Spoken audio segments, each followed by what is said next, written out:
Chapter 576. Maverick. In God's domain, a chieftain-ranked monster normally dropped around 4 or 5 items since a 20-man team could easily deal with a chieftain of the same level. As for lords, these monsters usually required 50-man or 100-man teams of the same level to defeat, and the number of items they usually dropped was above 10 pieces. At Dark Gold rank, Icarus's heart possessed 14 luck. Moreover, Divine Providence gave an additional 32 luck when activated. In total, Shifeng could raise his luck up to 46 points. With so much luck, Shifeng had a high chance of triggering a jackpot even if he were to kill a lord, not to mention a chieftain.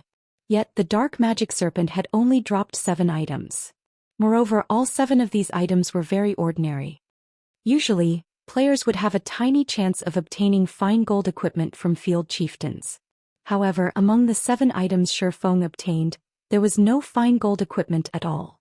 There were only 2 pieces of mysterious iron equipment and 2 pieces of secret silver equipment.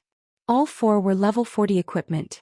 As for the remaining drops, they were 3 gray crystals. Taking a look at the crystals, information showed that all 3 were common items. What is going on here? Shifeng was astonished when he saw the items the Dark Magic Serpent dropped. Despite his having such high luck, the chieftain dropped only such low-quality items. It was practically the lowest possible drop one could get from a chieftain. Shifeng then shook his head, dispelling his thoughts as he quickly stored the drops. Whatever. Best to take a look at the situation on other side for now. Although the drops he obtained were unsightly, Shifeng felt that it was somewhat reasonable after giving the matter some thought. The higher the level 1 reached in God's domain, the more difficult it was to obtain good equipment. When players reached level 40, the difficulty of obtaining level 40 secret silver equipment was no less than the difficulty of obtaining level 30 fine gold equipment at level 30. While Shifeng was hurrying over to Iron Wrist's side of the battlefield, the fight there had yet to end. Currently, the Dark Magic Serpent still had 10% of its HP remaining. However, Iron Wrist and the others were not doing too well right now. Due to the unexpected ambush earlier, the party's mages and healers had depleted themselves considerably. Now that they resumed their conquest of the heavily injured Dark Magic Serpent, they found the battle extremely taxing. Hence, even after fighting for so long, they had managed to take away only 20% of the Dark Magic Serpent's HP. Everyone keep it up. It has only 10% of its HP left.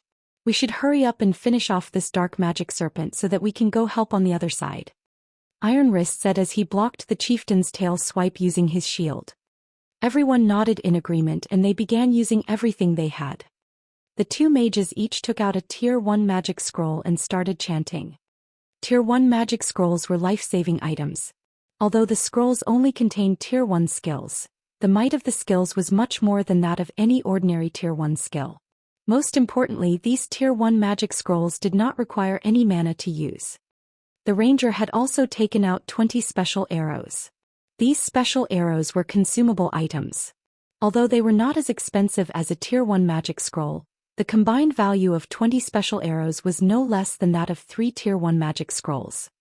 The spells contained in the Tier 1 magic scrolls bombarded the Dark Magic Serpent one after another, each dealing over -3,000 or -4,000 damage, 3 or 4 times more damage than what the mage's own Tier 1 spells were capable of.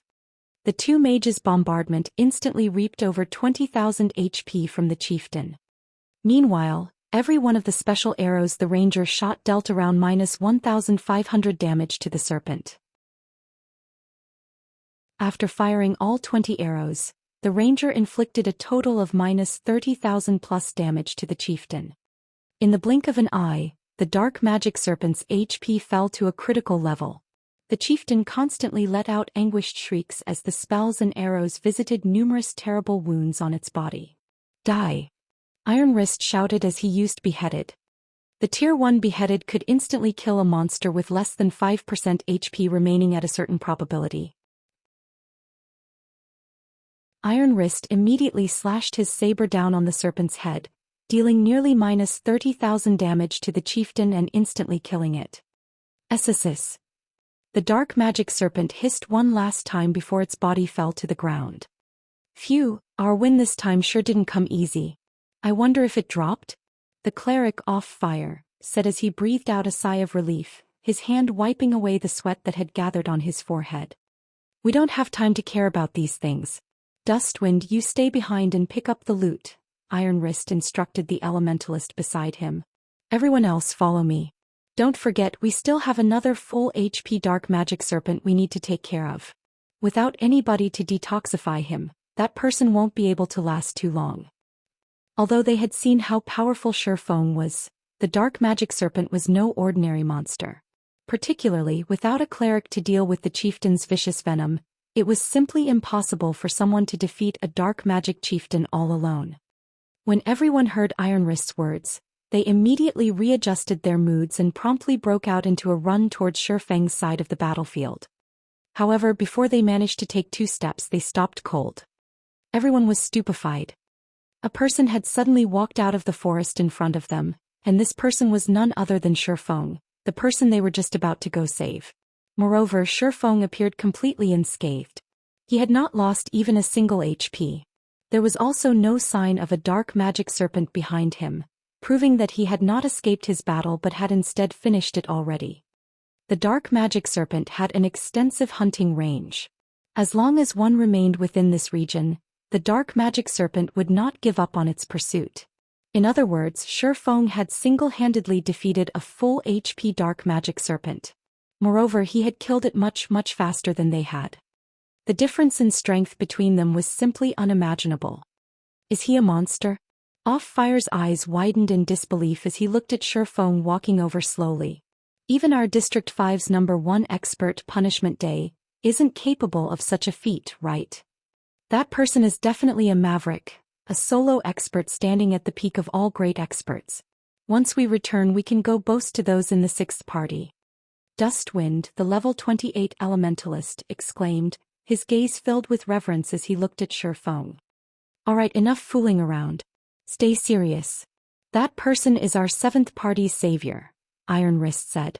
In fact, just like his companions, Iron Wrist too was inwardly shocked by Shifeng. It was definitely an honor to be able to become acquainted with such a solo expert out in the fields. While Iron Wrist and the others were happily chatting together, Shifeng, who had overheard their conversation, grew confused. District 5. This was the first time Shifeng had heard this term. In addition, Maverick? Did these people not see the guild emblem on his chest? Moreover, looking at the reverence in their eyes, it seemed that what they revered was not his strength, but more of the fact that he was a Maverick instead. That's right, we're the 7th party of District 5, and I am the party leader of the 7th party, Iron Wrist. We are truly grateful for your help before, Sir Expert. Otherwise, our party would have truly been finished, Iron Wrist said gratefully. Hearing Iron Wrist's words, Shifeng grew even more confused. May I ask if this place is the Dark Den? Shifeng asked. Dark Den? I've never heard of such a place. Our party only operates in areas close to District 5. We've never ventured anywhere too far. I sincerely apologize for not being able to offer any help, Iron Wrist replied after giving Shifeng's question some thought. However, the other parties in District 5 might know something about it. After all, the area our 7th party has explored is somewhat smaller than what the others have. Why don't you follow us back to District 5? I can help you ask around the other parties. Alright, I'll have to trouble you then, Shifeng agreed after thinking it over. Shifeng could tell that Iron Wrist had not lied. However, the shield warrior's words left him thoroughly muddle-headed. He might as well go to this District 5 and take a look around. Meanwhile, when Iron Wrist's party heard Shifeng agree to accompany them back to District 5, they all showed excited expressions.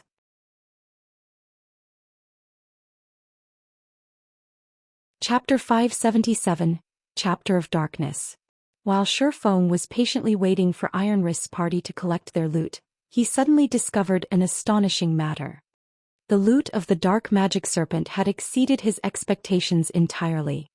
The serpent Iron Wrist and his party killed had dropped only 3 items, with 2 of them being level 40 mysterious iron equipment. The 3rd item was a piece of gray crystal. Aside from those, there was nothing else. Their loot was miles short of the 7 items he had gotten. It seems that the loot of the dark magic serpent really is terrible. When Shifeng looked at the drops Iron Wrist's party obtained, he realized that his luck before hadn't been bad at all. Just as Shifeng was about to lament the paucity of the dark magic serpent's loot, Dustwind, the elementalist of the party, suddenly jumped up in joy. "We've lucked out. It actually dropped." Dustwind laughed. "Really? Let me see." Off-Fire rushed to the elementalist, the expression on his face right now as if he had just won the lottery. "We've only been hunting dark magic serpents for 4 days, yet we've already managed to obtain it? That can't be right?" Likewise, everyone else in the party ran over to the elementalist, one after another, excited expressions on their faces. Shifeng could not help but be stunned at this sight. He had long since peeked at the party's loot using omniscient eyes. Although level 40 mysterious iron equipment was indeed a rare item right now, it was still useless to current players. Moreover, its basic attributes were only slightly better than level 30 fine gold equipment. With the strength of Iron Wrist's party, would level 40 mysterious iron equipment be able to even enter their eyes by the time they reached level 40? Was there a need to get this excited? "Wah, leader, it really dropped. We've hit the jackpot this time," Off-Fire said as he showed off the gray crystal in his hand to Iron Wrist. After Iron Wrist accepted the gray crystal, he took a look at it before gritting his teeth and passing it to Shifeng, saying, "Brother expert, you saved our 7th party. We don't really have anything we can offer to you in gratitude, so please accept this soul crystal on our behalf." This, Shifeng was stunned momentarily. He then said, "Instead of giving me this item, I hope that Brother Iron Wrist can help me ask around on some matters. You can take this item as remuneration for your efforts." "This won't do. The value of a single soul crystal far surpasses the price required for us to ask around for information." Iron Wrist refused. He then pondered slightly before continuing, "Why don't I use gemstones of equal value to trade for it?" Gemstones were not foreign to players of God's domain. One could say that they were one of the hard currencies of God's domain. They could be inlaid into equipment to improve said equipment's attributes. However, during the initial stages of God's domain, gemstones were extremely rare. Hence the prices for these items were also very high. Currently, a single Tier 1 gemstone which was capable of increasing a single attribute by 3 points, cost around 10 silver. As for Tier 2 gemstones, capable of increasing a single attribute by 6 points, they cost around 90 silver. Among the variety of Tier 2 gemstones, the ones that increase strength, agility or intelligence could sell for up to 1 gold. To current players, the best gemstones obtainable right now were Tier 2 gemstones. "Sure," Shifeng agreed. "Great. Our party has a total of 23 Tier 2 gemstones and 89 Tier 1 gemstones. However, we don't have too many on hand right now. Most of them are in our warehouses. Can I pass you the remaining ones after we return to the district?" Iron Wrist asked, somewhat embarrassed. Shifeng was greatly shocked by the Shield Warrior's offer. If he sold all these gemstones, he could get roughly 30 gold in total. Moreover, that 30 gold was only part of the soul crystal's actual value. Since Shifeng had already promised to exchange it, he naturally would not regret his decision. Hence, he promptly accepted all the gemstones Iron Wrist currently had on him. Shifeng could tell how desperate Iron Wrist and his party members were for the gray crystal. Moreover, it seemed that they had come here solely to farm for the soul crystal. In any case, Shifeng had no use for this item right now. He also had another 3 crystals sitting inside his bag. If he really needed more in the future, he could simply come and kill more dark magic serpents. With divine providence, he could easily obtain plenty of soul crystals. Following which, Shifeng accompanied Iron Wrist and the others back to District 5. To put it simply, District 5 was an area enclosed within a gigantic magic array. There was a small town inside this area, and the number of players residing within this town was relatively low. Although there were not many players here, the players had very high levels. Every one of them was level 26 or above. They were higher leveled than even the elite players of guilds. Moreover, the equipment these players wore were of very high quality, with the weakest being mysterious iron equipment, and the majority being secret silver equipment. Only the elite members of Zero Wing could possibly compare to these ordinary players. "Why aren't there any NPCs guards here?" Shifeng could not help but ask. After surveying the streets for a while, he had not seen any NPC guards whatsoever. NPC guards were normally used to maintain town security and to prevent fights between players. Not having any NPC guards was not good news to ordinary players. NPC guards? What's that? Iron Wrist asked curiously. They're NPCs meant to maintain the security of the town and prevent players from trying to kill each other, Shifeng replied, surprised. District 5 doesn't have such NPCs as we're inside a safe zone. Within the safe zone, no player can attack anyone. Hence town security is very high. Moreover, our District 5 is very powerful. We've accumulated enough soul crystals to even establish a new training facility already. On the other hand, Districts 6 and 7 are only able to defend themselves against monster assaults, Iron Wrist proudly explained. I see. Shifeng nodded. He more or less understood what was going on now. God's Domain was an extremely mysterious game. The main god system was also constantly expanding God's Domain itself. Depending on the region a player resided in, the gameplay they experienced would indeed be somewhat different. Shifeng had encountered such situations a few times in the past. Only he had not expected the gameplay here to be this different from where he came from. It felt as if the players here were playing a city-building game, protecting and developing the cities they belonged to. This was just like how a guild would establish their own town or city. However, there was yet to be a single guild capable of constructing their own city. Soon, Iron Wrist and his party set out to help Shifeng gather information related to the Dark Denver. Meanwhile, Shifeng himself went to a bar to collect information about this place. Did you hear? Our few districts have recently joined forces and are preparing to go on a crusade against Gloomy Valley. The Crusading army is currently recruiting members as well. As long as we can get rid of the Great Lord Noya inside Gloomy Valley, we will be able to open up new maps, a guardian knight inside the bar said to his companions after taking a sip of red wine. I heard that the top 10 parties of our District 5 can join the Crusading army directly. Unfortunately, my party is ranked more than 50, and will have to pass a test if we want to join the coalition, an assassin said with disappointment. That's right. As long as we can defeat the Great Lord, we will be able to obtain the Chapter of Darkness. At which point the monster assaults will become much easier to handle. For a time, everyone inside the bar discussed matters related to Gloomy Valley. Chapter of Darkness? Shifeng suddenly thought about the Bible of Darkness when he heard about the Chapter of Darkness. Is there some sort of connection between the two? His quest required him to obtain the Bible of Darkness. However, he had no clue as to how he should go about doing so. Meanwhile, the Chapter of Darkness could possibly be an important clue. It seems that I'll have to make a trip to Gloomy Valley myself, Shifeng quietly muttered.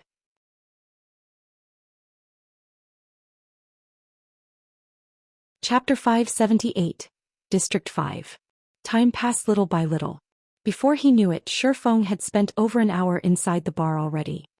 Although he had not done anything in particular, he had gained an enormous harvest. The bar was somewhere players often conversed and exchanged information with each other, so collecting information was effortless, particularly information regarding District 5.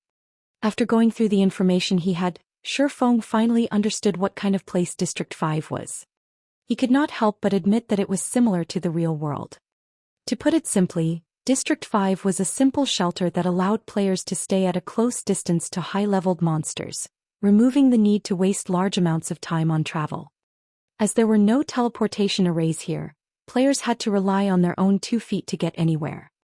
Due to the large number of ferocious monsters in the area, players would generally form parties when venturing into the fields, not daring to go solo.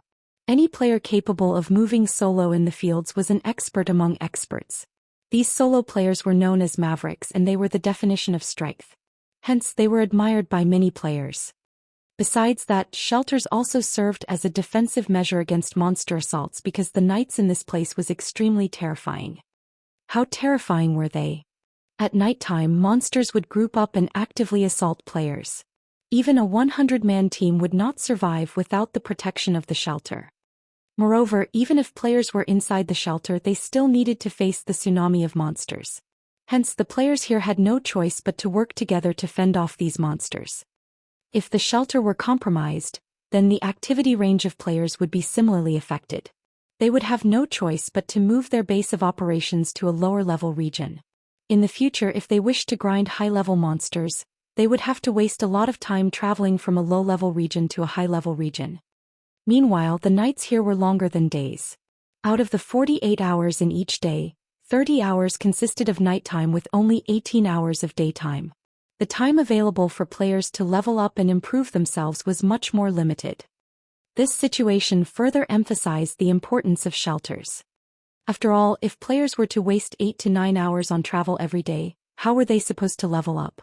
Nevertheless, it was this dire situation that allowed the players here to have very high levels. District 5 was one of the shelters located in a high-level region. The players here did not have to waste a large amount of time on travel to encounter high-level monsters, go to high-level dungeons, or take on high-level quests. As the players here had to face the assault of a monster army every night, not only could they gain a considerable amount of EXP from killing these monsters, but they could also take the opportunity to complete high-level quests, obtaining significant sums of money and equipment. Meanwhile, the most precious resource for a shelter was the Soul Crystal.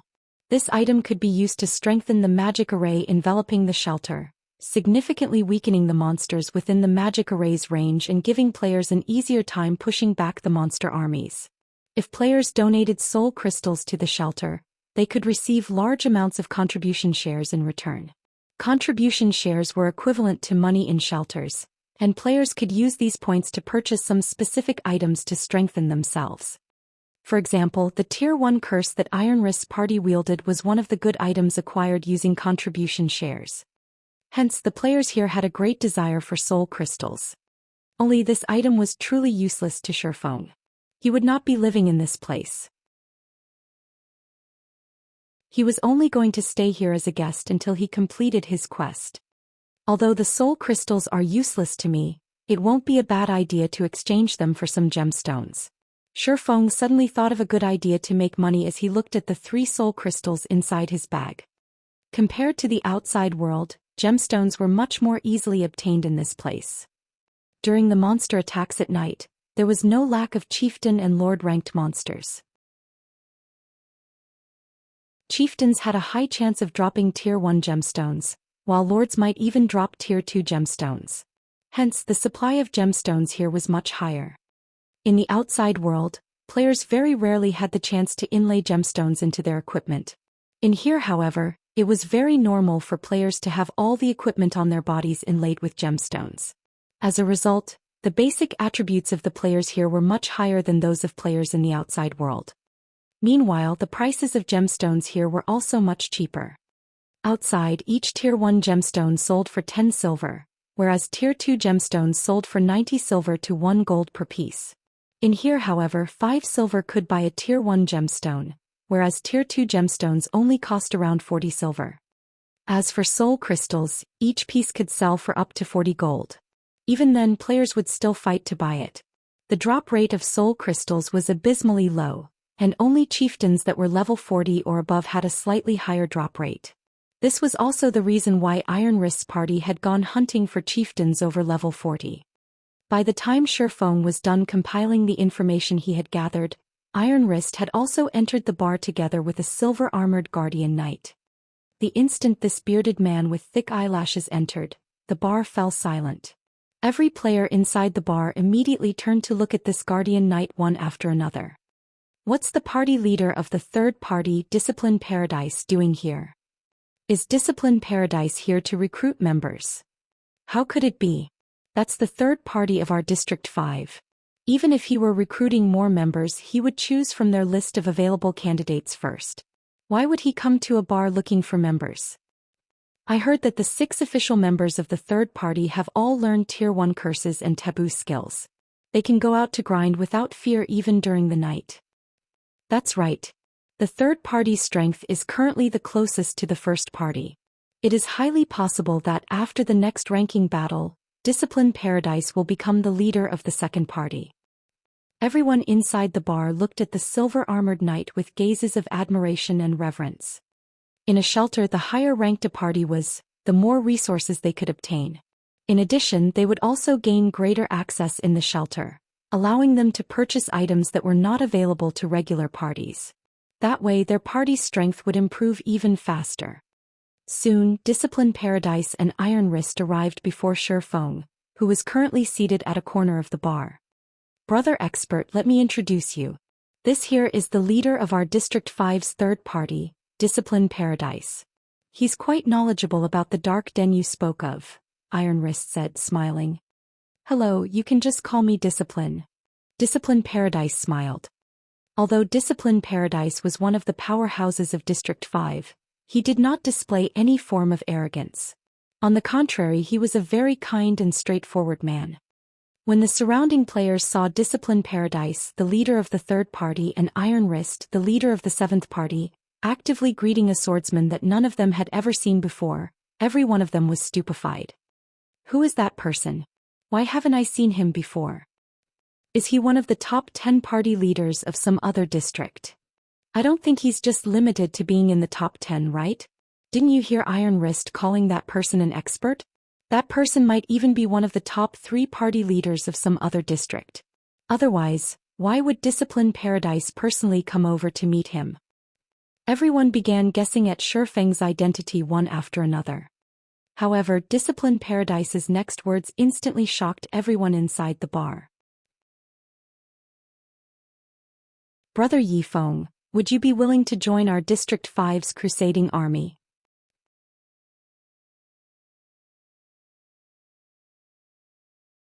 Chapter 579, Crusading Army. Join the Crusading Army? Shifeng began pondering silently. He did indeed want to go and take a look at Gloomy Valley, with his goal for going there being the Chapter of Darkness. After all, there might be some sort of connection between the chapter and the Bible of Darkness. However, he had intended to go there by himself. There was only a single Chapter of Darkness. With so many people wanting to obtain it, how was he supposed to get it if he went with a group? It was also unlikely that everyone would give him the Chapter of Darkness. Hence, the only way for him to obtain it was to move alone. That way he would not have to share the chapter with others. Based on the information he had gathered earlier, there was no need to defeat the Great Lord Noya to get the Chapter of Darkness. The Great Lord was simply guarding the Chapter of Darkness. Hence, Shifeng could just steal the chapter. There was no real need for him to conquer the Great Lord. The difficulty of obtaining the Chapter of Darkness this way was undeniably much lower. Moreover, he had already succeeded in carrying out similar feats in the past. Previously, he had stolen an imperial heirloom from the Anubis's gatekeeper, a Great Lord-ranked monster. Afterward, he had also snatched the God Crystal from a Tier 4 mythic creature, the Orc King Trezek. The first theft was difficult, but the subsequent one was easy. Currently, he had much more confidence in stealing an item from a Great Lord. "That's right, join the Crusading army. To be precise, I am asking you to join our third party," Discipline Paradise said, his eyes filled with sincerity.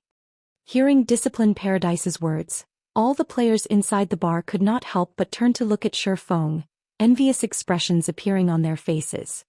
The crusade this time was not something just anyone could participate in. As it was a crusade against Gloomy Valley, the number of players they could bring was limited.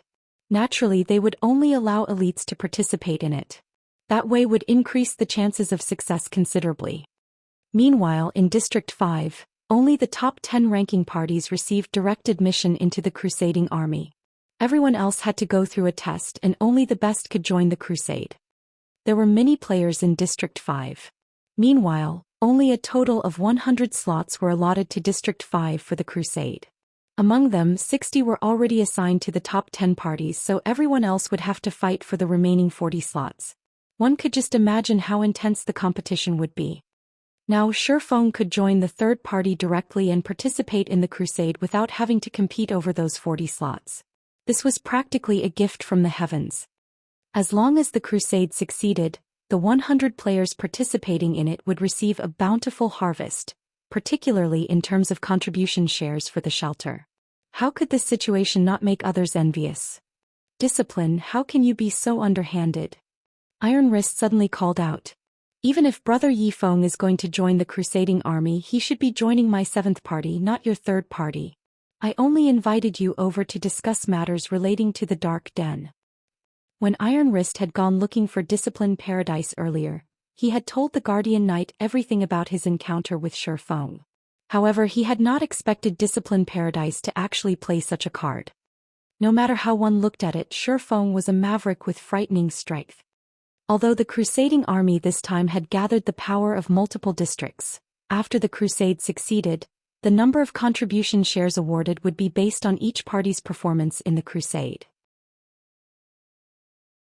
In other words, the party that was the most helpful during the raid of the Great Lord Noya would receive the most contribution shares once the Great Lord was defeated. Most importantly, the party that received the highest contribution shares had priority in choosing from the loot. If Iron Wrist could get a maverick like Shi Feng to join the 7th party, his party's strength would no doubt soar. At that time, the number of contribution shares they could obtain was self-evident. Hence, he was doing everything he could to befriend Shi Feng. This is not a first-come, first-served thing. Moreover, regarding this matter, I won't back off even if you're my friend, Discipline Paradise said in a righteous tone. Also, it will be of great help to Brother Yi Feng if he joins my 3rd party. Suddenly, Discipline Paradise and Iron Wrist began arguing with each other over Shi Feng. What is this situation? Can someone tell me who that swordsman is? The scene of 2 District 5 big shots arguing over an unknown swordsman stunned the players drinking inside the bar. Great help. Shi Feng could not help but ask, may I know what kind of help Brother Discipline is referring to? The Chapter of Darkness. Discipline Paradise sent a whisper to Shi Feng. This item serves a huge purpose for shelters. However, it is also closely related to the Dark Denver. From the information I gathered, the Chapter of Darkness is a key meant to open the Dark Denver. Since Brother Yi Feng wishes to go to the Dark Den, you will naturally have to obtain the Chapter of Darkness. However, the Chapter of Darkness is in the Great Lord Noya's hands. If one wishes to obtain it, they will have to either kill or steal the chapter from the Great Lord. Only the latter option is practically impossible. The only feasible method to gain the chapter is to kill the Great Lord. As long as Brother Yi Feng joins our party, we will definitely have a chance to become the top contributing party in the crusade.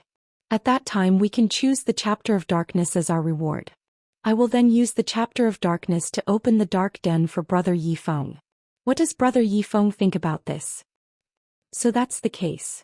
Shi Feng suddenly came to a realization. Nodding, he said, all right then. I'll agree to your proposal.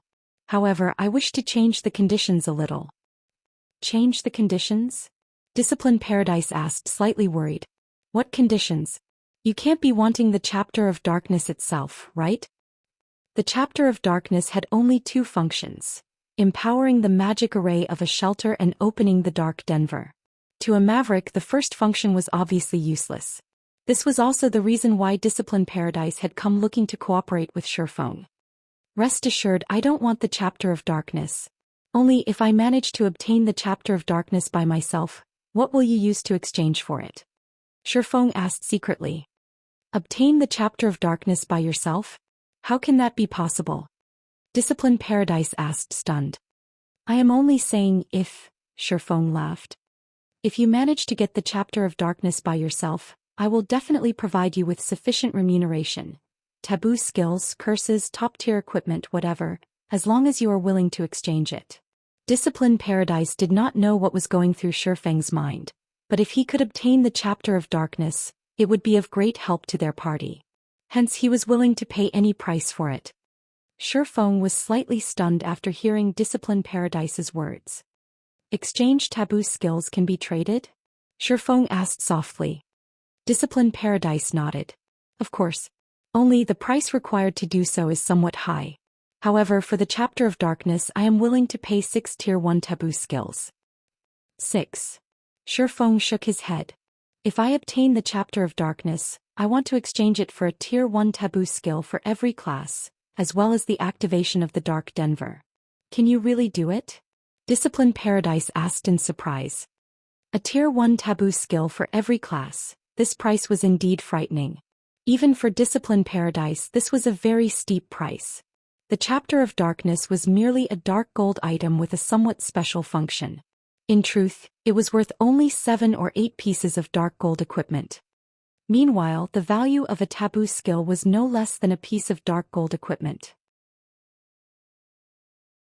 Since there was a total of 12 major classes, that meant a total of 12 taboo skills, equivalent to 12 pieces of dark gold equipment.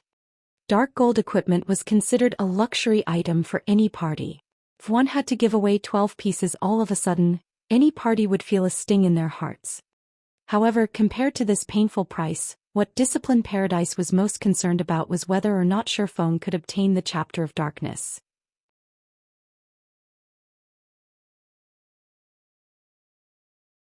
Chapter 580 Abyssal Upgrade. In response to Discipline Paradise's question, Shifeng only smiled while remaining silent. Receiving such a reply from Shifeng, Discipline Paradise didn't get angry. His eyes glowed with excitement, instead his trust in Shifeng growing even stronger. Previously he had heard from Iron Wrist that Shifeng had managed to defeat a level 42 chieftain-ranked dark magic serpent all by himself. This was definitely a feat that no ordinary person was capable of. Currently, there were only 10 parties capable of hunting dark magic serpents in District 5. Other than their excellent techniques and equipment, the main reason why these 10 parties were equal to the task was their having learned Tier 1 taboo skills that countered these chieftains. Otherwise, they all would be powerless against dark magic serpents. As for defeating a dark magic serpent single-handedly, not even he, the leader of District 5's third party, had ever dreamed of attempting such a feat. Due to this reason, he had come over personally to invite Shifeng to join their team and aid them in competing for the Chapter of Darkness. When will Brother Yifeng be able to obtain the Chapter of Darkness? Discipline Paradise asked somewhat anxiously. Hints of reverence and elation gleamed in his eyes. Although several districts were participating in the crusade against the Great Lord Noya this time, Noya was a level 40 Great Lord. Even if everyone combined their power, victory over the Great Lord was still a long shot. They had made ample preparations, yet their current predicted success rate was below 10%. The odds for stealing the Chapter of Darkness weren't worth mentioning. It was not easy for a party to survive in a shelter.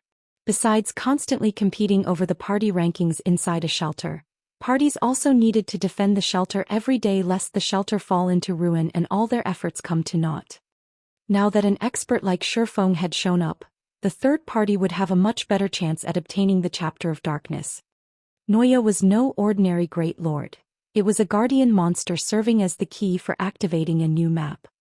Such guardian monsters normally tested a player's individual abilities. Having more players participating in the crusade would only lead to more mistakes occurring. Ever since God's Domain began, Mavericks had been the ones to activate many of the new maps. Hence, everyone in this place revered Mavericks greatly as they had managed to accomplish a task that most parties couldn't. Meanwhile, this was the first time Discipline Paradise encountered a Maverick as strong as Shifeng. Shifeng's chances of obtaining the Chapter of Darkness were definitely much higher than their crusading armies. I'll give it a go as soon as possible. Shifeng could not give an accurate timeline. After all, he had not yet seen Noya personally. However, with his equipment and means, he should have an excellent chance of stealing the item the Great Lord was guarding. I hope that Brother Discipline can prepare the Tier 1 taboo skills as soon as possible. Tier 1 taboo skills and curses were not cabbages piled high in the market. Based on the information Shifeng had collected, out of the tens of thousands of players in District 5, only the top 5 parties possessed 6 or more Tier 1 taboo skills and curses. Iron Wrist's 7th party had 2. However, currently only one of his members had succeeded in learning a Tier 1 curse. One could just imagine how difficult it was to obtain Tier 1 taboo skills and curses. Brother Yifeng can rest assured on this point. As long as you succeed in getting the Chapter of Darkness, I will definitely hand over 12 Tier 1 taboo skills. Discipline Paradise laughed confidently. Following which, Discipline Paradise shared with Shifeng specific information regarding Noya. Unfortunately, Shifeng and Discipline Paradise's conversation in a private chat dismayed Iron Wrist, who was seated beside the two. However, seeing how Discipline Paradise, the leader of the third party, was acting so respectfully with Shifeng, Iron Wrist also could not help but feel a little prideful. After Discipline Paradise left, Shifeng looked at the depressed shield warrior and said, "Brother Iron Wrist, can I get you to help me with something? Brother Yifeng, please don't hold back. You are our party's savior. If you have anything you need help with, just tell me. Iron Wrist assured, clapping his chest. Can you help me exchange these soul crystals for some level 30 fine gold ranked or above weapons? Shifeng asked as he took out 3 gray crystals from his bag. Heavens! You actually have so many soul crystals. Iron Wrist's eyes nearly fell out of their sockets when he saw the 3 soul crystals Shifeng produced. He finally realized why Shifeng seemed to care little about soul crystals before. In order to obtain just 1 soul crystal, their 7th party had spent several days hunting dark magic serpents. In the end, they had gotten 1 only by sheer luck. He had even shown off their party's harvest in front of Discipline Paradise. Yet now Shifeng just casually took out 3 soul crystals. Seeing that Iron Wrist was still silent after quite some time, Shifeng could not help but ask, has nobody managed to obtain level 30 fine gold weapons yet? The players residing in District 5 were very high-leveled. The high-ranking parties often challenged monsters of higher levels. Although only a few parties were capable of defeating level 40 monsters, there should be plenty that could handle monsters that were level 30 or so. Shifeng had also seen plenty of players selling level 30 bronze and mysterious iron equipment on the streets earlier. Moreover, they were selling the items very cheaply. This was a scene that had yet to appear in White River City. However, after giving it some thought, Shifeng found it to be reasonable. The players here were killing monsters day in and day out, especially since monster armies attacked the shelter at night. They were improving their combat techniques daily. In addition to other factors such as gemstones, challenging monsters of a higher level was routine. However, while the players here found it very normal to fight against monsters of a higher level, it was a different story for the players outside the Dark Den. Players outside preferred to grind monsters of a lower level whenever possible. They definitely would not choose to grind monsters that were of the same level as or even higher level than they were, as doing so would mean increased risk. As a result, players outside the Dark Den improved their combat techniques and upgraded their equipment at a much slower rate. That's not it. Brother Yifeng, do you really want to exchange soul crystals for weapons? That's just such a waste.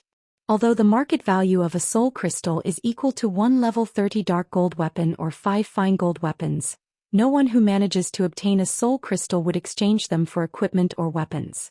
After all, weapons and equipment will depreciate with time. On the other hand, the contribution shares one can acquire with soul crystals will never lose their value. The true value of a soul crystal is far above a level 30 dark gold weapon. It will be an even greater loss if you exchange it for level 30 fine gold weapons, Iron Wrist advised. The shield warrior's words rendered Shifeng somewhat dumbfounded. Soul crystals were really of no value to him. On the other hand, the value of fine gold and dark gold weapons was much higher. As for why he wanted these weapons, he was planning to upgrade the Abyssal Blade to level 30.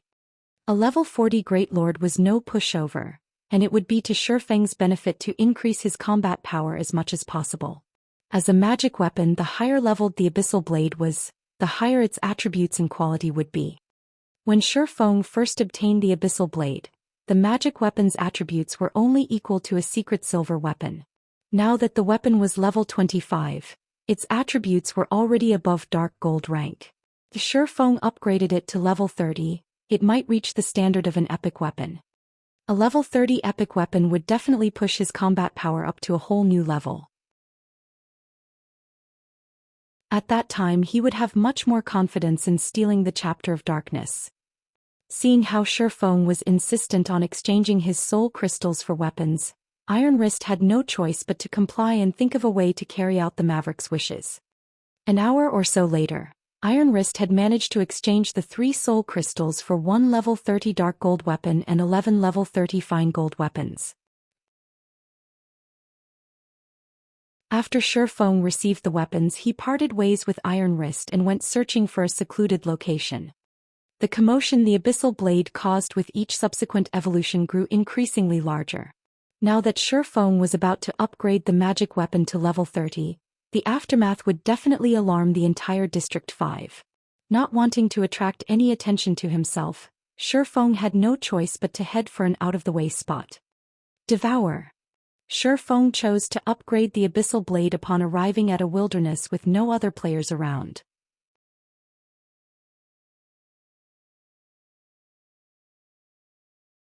Chapter 581, Epic Weapon. The moment Shifeng's finger made contact with the system window, the pitch-black abyssal blade released a dragon's roar. The deafening roar sounded as if an actual dragon stood before Shifeng right now. With such a ferocious roar, even the birds in flight were petrified, falling out of the sky one after another. Immediately after letting out the dragon's roar, the abyssal blade struggled free from Shifeng's hand and flew into the air. In the blink of an eye, the pitch-black abyssal blade transformed into a cloud of black mist that devoured the 11 sacrificial weapons. As it consumed the weapons, Shifeng could also hear a strong heartbeat coming from the black mist. It was as if an ancient creature was awakening. A terrifying aura washed over Shifeng and his surroundings. The nearby greenery even withered. Why is there such a huge difference in power from the last evolution? Shifeng looked at the black mist floating in midair, frowning. Is this the beginning of a backlash? Shifeng had never witnessed or heard any details about the backlash of a magic weapon before. In the past, players who obtained magic weapons had never disclosed any information regarding backlashes. They only advised others to stay as far away as possible from magic weapons. The pressure the abyssal blade was currently emitting was incredibly terrifying. Back when Shifeng upgraded the magic weapon to level 25, he could still move about relatively easily under the aura the weapon emanated. Now, however, even motion was a luxury. He could only stand still and watch quietly as all of this happened. After a while, the magnitude of the heartbeats gradually increased. The black mist in the sky also took the shape of a black heart. Meanwhile, with this black heart as the core, a vaporous phantom of a black dragon appeared. The black dragon silently looked down on Shifeng, a human-like playful expression contained within its blood-red eyes. In the next moment, the phantom dissipated into nothing, this time transforming into a silver sword that landed at Shifeng's feet. The phantom of the black dragon is becoming more realistic with each subsequent evolution. Even the pressure it emits is growing stronger. No wonder so many players dared not use magic weapons even though they had obtained them. Shifeng frowned slightly as he looked at the abyssal blade, which had stabbed into the ground. When and where a backlash would occur nobody knew. Continuously strengthening the abyssal blade was equivalent to enhancing the power of the magic weapon's backlash. Just the current abyssal blade could already make him feel fearful. If he continued upgrading the abyssal blade, he might really fail to cope with the backlash. This should be the so-called, the bigger they are, the harder they fall. Forget it. Let's take things as they come. Shifeng shook his head, dispelling the negative thoughts in his head. He then pulled out the abyssal blade and took a look at its attributes. Abyssal blade, one-handed sword, magic weapon. Attack power plus 633. All attributes plus 42. Attack speed plus 15. Ignore levels plus 15. Attacks have 50% chance to cause 200% damage. 25% chance to cause 300% damage. Every attack increases attack speed by 2%, up to a maximum of 20%. If wielder belongs to any swordsman-related class, all skill levels plus 3. Increase free ability points received for every increase in level by 2 points. Equipment level 30. Can be upgraded. Devour 20 level 35 fine gold weapons and 3 level 35 dark gold weapons to upgrade to level 35. Can be evolved, unknown. Additional skill 1. Phantom Kill. Instantly creates a doppelganger. You can control this doppelganger. Doppelganger will have 70% of original body's attributes and all skills. At the same time, doppelganger and the original body can be swapped. Duration, 1 minute. Cooldown, 5 minutes. Additional skill 2, Abyssal Bind. Binds enemies and prevents movement, reducing defense by 100%. Duration, 4 seconds. Cooldown, 1 minute. Additional skill 3, 9 Dragon's Slash. Instantly creates 12 phantoms of the abyssal blade for wielder to use. Each phantom sword is capable of dealing up to 50% damage. Duration 30 seconds. Cooldown, 5 minutes. Additional skill 4, Abyssal Curse. Prevents all targets within a radius of 30 yards from moving or attacking for 5 seconds, as well as reducing all their attributes by 20% for 10 minutes. Cooldown, 40 minutes. Additional Profound Inheritance, Black Emperor. When activated, every critical hit will accumulate 1 stack of Death Aura. Each stack of Death Aura can be used to increase all attributes of wielder by 2% and attack speed and movement speed by 1% for 10 seconds, or be used to reduce the cooldown of a skill by 3 seconds. Maximum of 30 stacks of Death Aura. Duration, 10 minutes. Cooldown, 15 hours. The Abyssal Blade was personally created by Master Smith Ollises using the Black Dragon King's fangs as material. It is one of 36 famed swords and it is ranked 31st. However, this sword has been cursed by the Black Dragon King. Aside from providing the wielder with immense strength, there will be a backlash every period of time. However, after being remodeled by Jack using a star crystal, the strength of the backlash has been greatly reduced. If the wielder is unable to suppress the backlash, the wielder will receive the curse of the Black Dragon King, permanently reducing all attributes by 50%. Unable to be dropped. Unable to be traded. Such a high attack. This is equal to the attack power of a level 30 epic ranked two-handed sword, right? Shifeng exclaimed in surprise. Back when the Abyssal Blade was level 25, its attack power had only been over 400. Now that the magic weapon was upgraded to level 30, its attack power had actually increased by over 200 points. Not to mention the weapon's skills had also undergone a transformation, with Abyssal Curse replacing Dark Violent Dance. Used against a single target or a group, it was an extremely powerful control and weakening skill. However, this was still not the most significant change to the Abyssal Blade. Swinging the magic weapon lightly, Shifeng felt as if the Abyssal Blade was an extension of his arm, so much so that he could even feel the sword's edge cutting through the air. What's going on here? Shifeng looked at the Abyssal Blade incredulously. There was a saying that when one's mastery of a weapon reached a certain level, said weapon would feel like an extension of one's own body. However, this was only a saying. Just being able to incorporate a weapon into one's own attack habits and styles was already an amazing feat. During the early stages of God's domain, the attributes of weapons and equipment were very important. However, as players acquired better equipment, they would begin ordering custom-made weapons and equipment for themselves. Even if 2 items possessed the exact same attributes, most players would choose equipment custom-made to their requirements over the other. Why was this so? The reason was very simple: the far greater ease of harmonization to their habits and styles.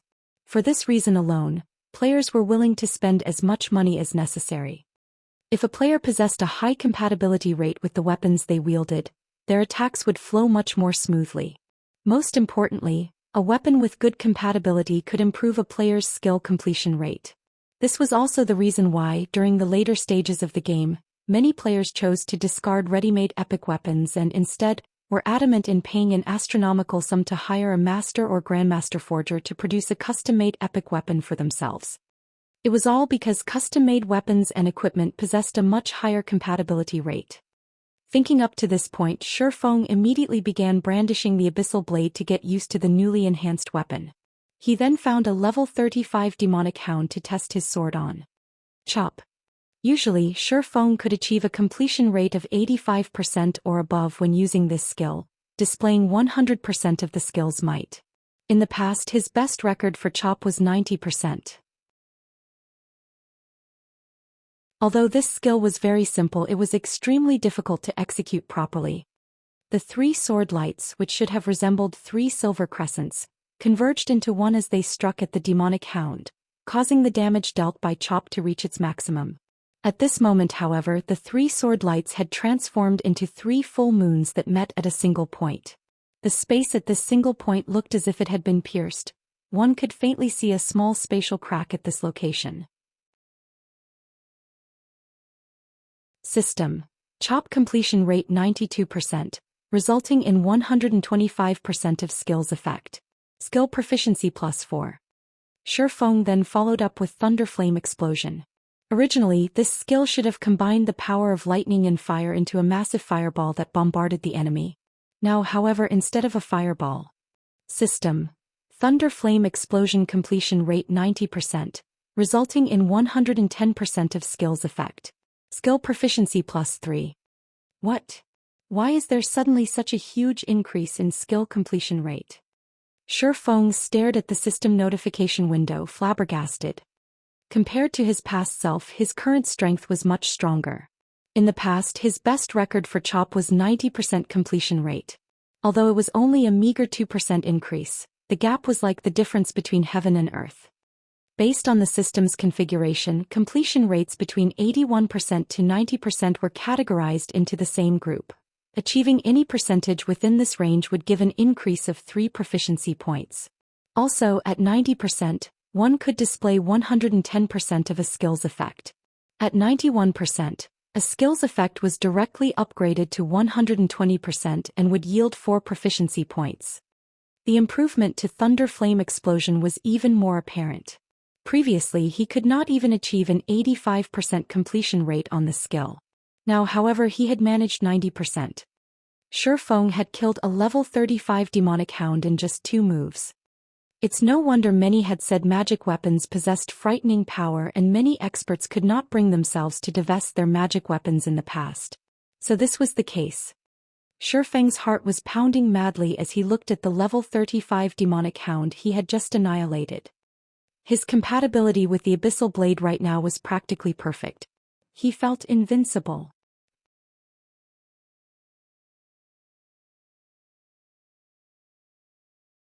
Chapter 582. The True Power of a Magic Weapon. Shi Feng killed over a dozen level 35 demonic hounds, testing his various skills. When used with the Abyssal Blade, he could manipulate every skill of his as if just playing with a toy. He could casually mold the skill to his liking very easily. His past records of skill completion rates.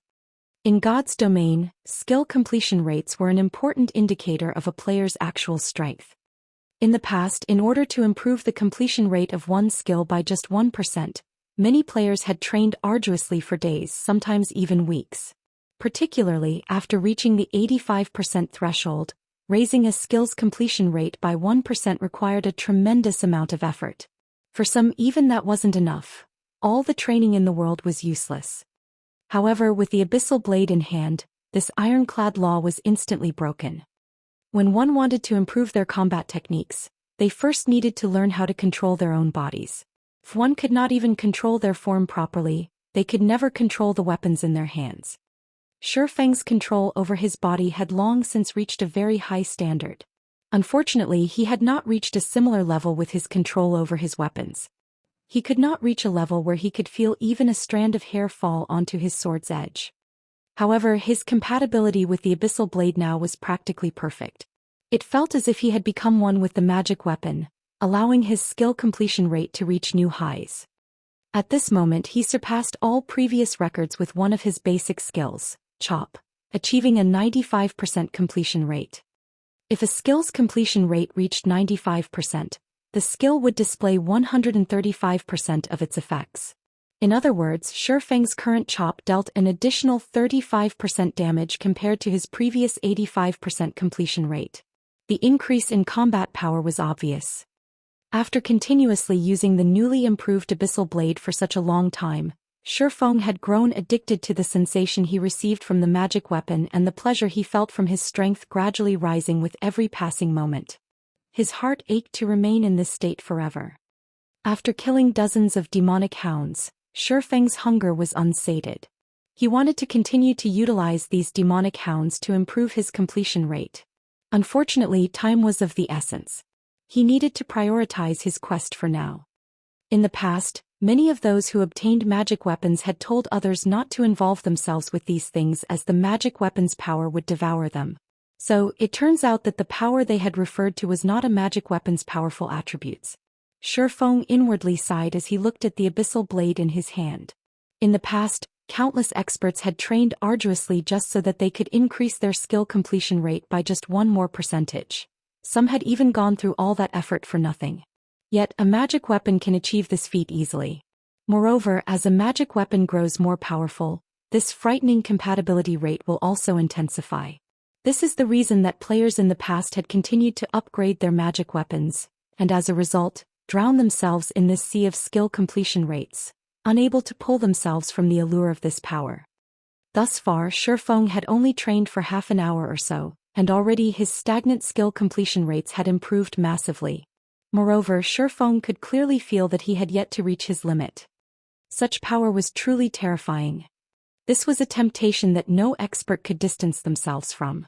After all, there was not a single expert that did not wish to further refine their own techniques, particularly in this virtual world that was filled with various chance encounters. Even Shifeng, someone who had played God's Domain for over a decade, hungered to upgrade the Abyssal Blade once more, improving the magic weapon's compatibility rate again. This way he might be able to refine his skill completion rate further. Achieving a 95% completion rate had already increased his combat power by 35%. Every 1% past 90% could increase a skill's effect significantly, not to mention past 95%. At that time, just how terrifying would his skills become? It might even be possible to double his combat power. The impact of raising his skill completion rates was far more valuable than learning a single taboo skill. After all, a taboo skill was only one attack. Although its might surpass skills of the same tier, what would happen the taboo skill's duration? In the end, he would return to his prior strength. Meanwhile, a player normally incorporated a variety of basic skills into their attacks when engaged in battle. If every skill could achieve a 100% completion rate, one could easily wipe the floor with a player that had learned a taboo skill of the same tier. This was the true power of a magic weapon. Its main purpose lay not in increasing its wielder's attributes, but rather, its main function was to improve the fundamentals of a player's techniques. Not even fragmented legendary weapons could offer such a devastating benefit, much less epic weapons. In the past, every player that wielded a magic weapon was undoubtedly a top-tier expert. Some even stood at God's Domain's peak. Shifeng finally understood that their achievements were all due to the intense compatibility rates that magic weapons offered. Of course, this improvement method was more of a form of diabolism. After all, most of the apex experts of God's Domain had attained their strength step by step. They had first trained their physical control to the very limit. They then focused on their control over their weapons. Apex experts like these possessed unshakable foundations. Even if they switched to new weapons and equipment, their strength would not decrease significantly and would soon recover. However, it was a different story for magic weapon wielders. For those who had obtained a magic weapon at the very start of the game, if they suddenly lost their magic weapons, their strength would plummet. Someone who had initially been an apex expert might instantly become a nobody. Hence, in the past, none of the wielders were willing to part with their magic weapons. As a result, their magic weapons eventually devoured them, and they were forced to start all over again. However, this inspired an idea in Shifeng. If he wanted to nurture experts quickly, it would be best to start with searching for weapons with high compatibility rates. If a player possessed weapons or piece of equipment that was highly compatible, their strength would skyrocket.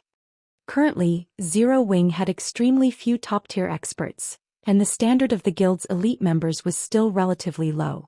Meanwhile, dungeons required very high levels of personal strength. Zero Wing's advantage of raiding speed was only due to the equipment its team wore. In truth, they were far weaker than those teams that relied on personal combat techniques. The dungeon's final boss was particularly challenging for Zero Wing. There was practically no way to improve the equipment of Zero Wing's core members any further at the moment. If they wished to increase their combat power, they could only do so through skill completion rates.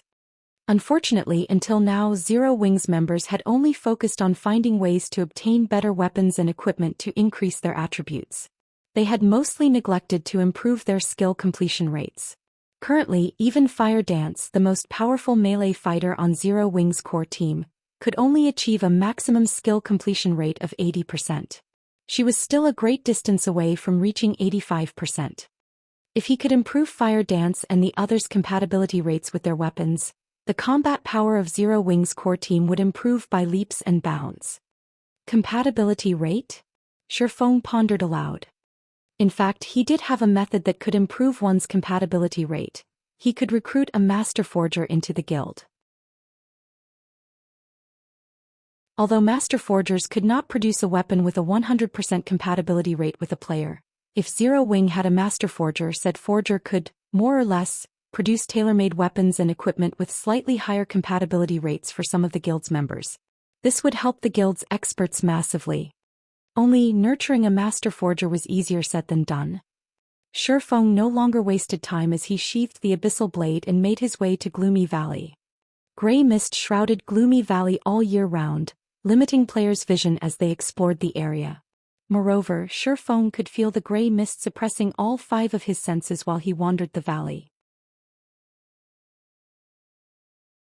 It was as if he stood deep within the blood mist of the demonkin army's killing intent. Only the suppression effects were much weaker here. The majority of the monsters inside Gloomy Valley were level 40 or above elite rank. There were also plenty of level 40 or above special elites roaming around. Even the outermost region of the valley was a challenge to get through. Meanwhile, in Gloomy Valley's inner region, the level 40 Great Lord Noya stood guard at the gate leading to the next map. If one wished to journey to the new map, they first needed to kill Noya. That's Noya? Sure enough, it's strong. Shifeng hid in the forest as he observed the massive gargoyle in front of the valley's entrance. Noya, demonic Great Lord. Level 40. HP 10.000/10.0000000.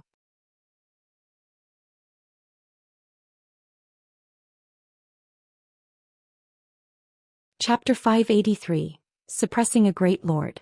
To current players, a level 40 demonic Great Lord was a nightmare. Noya was also a gargoyle. Among demonic creatures, gargoyles ranked at the top in terms of magic resistance and defense. Worse, gargoyles possessed a massive pair of wings that enabled them to soar through the sky. If players encountered one, they would not even have the chance to escape. Gargoyles could also attack from the sky, leaving melee players at a great disadvantage. Only ranged classes posed any threat to gargoyles. A black slate tablet was embedded into the towering gate that Great Lord Noya protected. A faint gray barrier also prevented anyone from reaching the gate. Meanwhile, demonic power filled that black slate tablet. It was none other than the chapter of darkness that Shifeng was trying to obtain. It was also the core energy source for the barrier protecting the stone gate. If one wanted to obtain the chapter of darkness, not only were they required to defend themselves against the gargoyles' attacks, but they also had to break the barrier. It was practically impossible for anyone to obtain the chapter of darkness without killing the Great Lord Noya. Only after defeating the gargoyle could one attempt to break the gray barrier. As Shifeng approached the gate stealthily, he could faintly hear noise from nearby, and he turned to look for the source. Why are players here at such a time? Shifeng was surprised. A short distance from the massive stone gate, a team of 100 players with levels ranging from 28 to 29 slowly approached, seemingly intending to raid the Great Lord. The sky grew darker by the minute, and it wouldn't be long before night arrived. To players, this was an extremely unfavorable situation. Ordinary players would normally hurry back to their respective shelters at this time of day. Are they planning to raid Noya now? Shifeng could not help his shock. At this moment, this team of 100 players had already spread out and moved into formation. It was obvious that they intended to raid Noya. Only, a level 40 field Great Lord was not an easy opponent. Even a 500-strong team would face one ending: death. Otherwise, District 5 would not have joined hands with several other districts in an attempt to raid Noya. Meanwhile, the Crusading army, which several shelters had organized, consisted of 1,000 players. Of course, this did not mean that all 1,000 players would enter the battle simultaneously. Instead, they planned to use a rotational tactic, taking turns to wear out the Great Lord. Field bosses would grow stronger depending on the number of players within their area of influence. For a Great Lord like Noya, when that number exceeded 100, its HP, defense and attack power would increase significantly. Hence, when fighting a field Great Lord, it was ideal to send a team of 100 players or have several teams of 100 players rotate in and out of battle. This was also the method that guilds favored when dealing with field bosses. Watching the 100 players stand before Noya, one could easily tell that they were not ordinary players based on their levels. In District 5, level 28 or 29 players stood at the peak of the shelter, yet there were actually 100 such players here right now.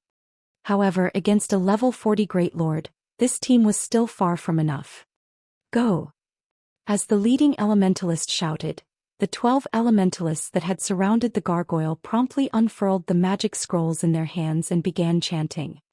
These 12 magic scrolls seemed to be of one body as they formed a complex 12-star magic array. In the blink of an eye, this 12-star magic array enveloped the Great Lord Noya. Powerful elemental mana continuously suppressed the field boss, who stood in this array's center, causing the Great Lord to release an angry bellow. Humans. It's you damned humans again. I'll sacrifice you all to Lord Carlo. Despite the 12-star magic array, Noya still revealed a sinister smile. You can smile even in the face of death?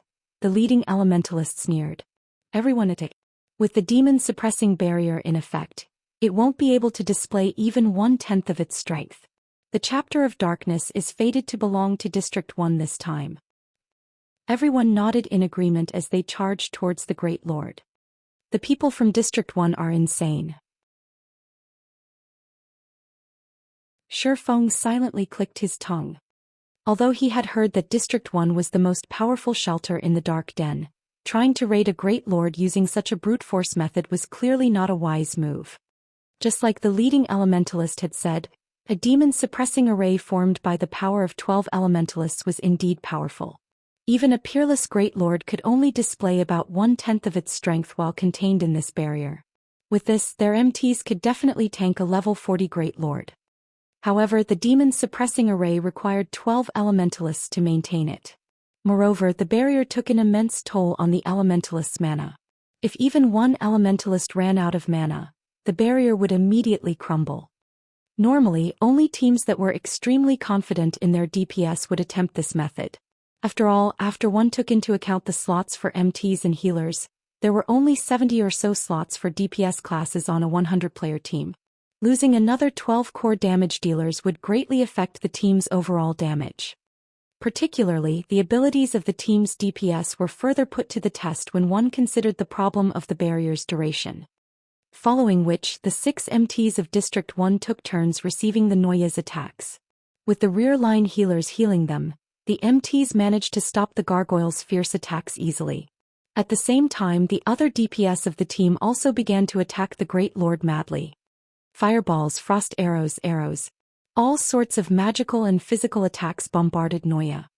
Although the Great Lord's strength had been suppressed, greatly weakening its attack power and defense, the players of District 1 could not inflict enough damage.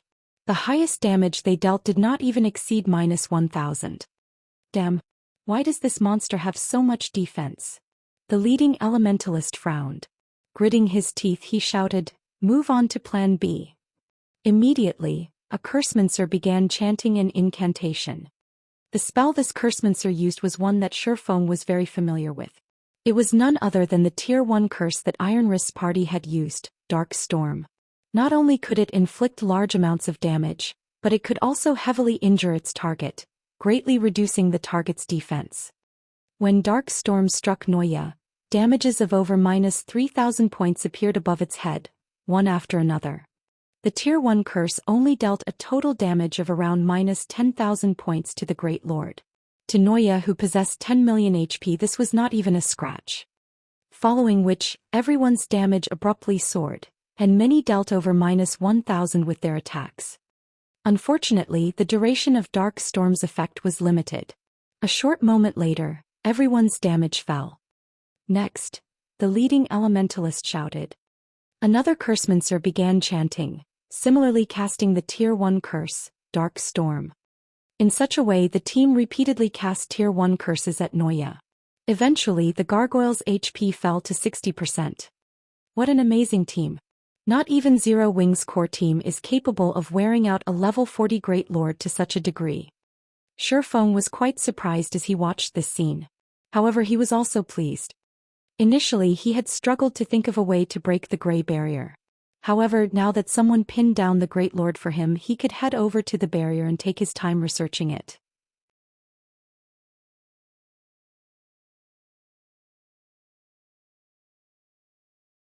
Chapter 584. What can you do to me? While Shifeng slowly circled to the other side of the battlefield, Great Lord Noya's HP suddenly decreased rapidly. This decrease could clearly be seen with the naked eye. At this moment, Noya was losing 1% of its HP every second. This sudden decrease was even greater than the damage that the District 1 team managed to cause. Is it nighttime already? The leading elementalist lifted his head to look up at the gloomy sky. The moon had already emerged. As moonlight touched on the Great Lord, Noya began to change.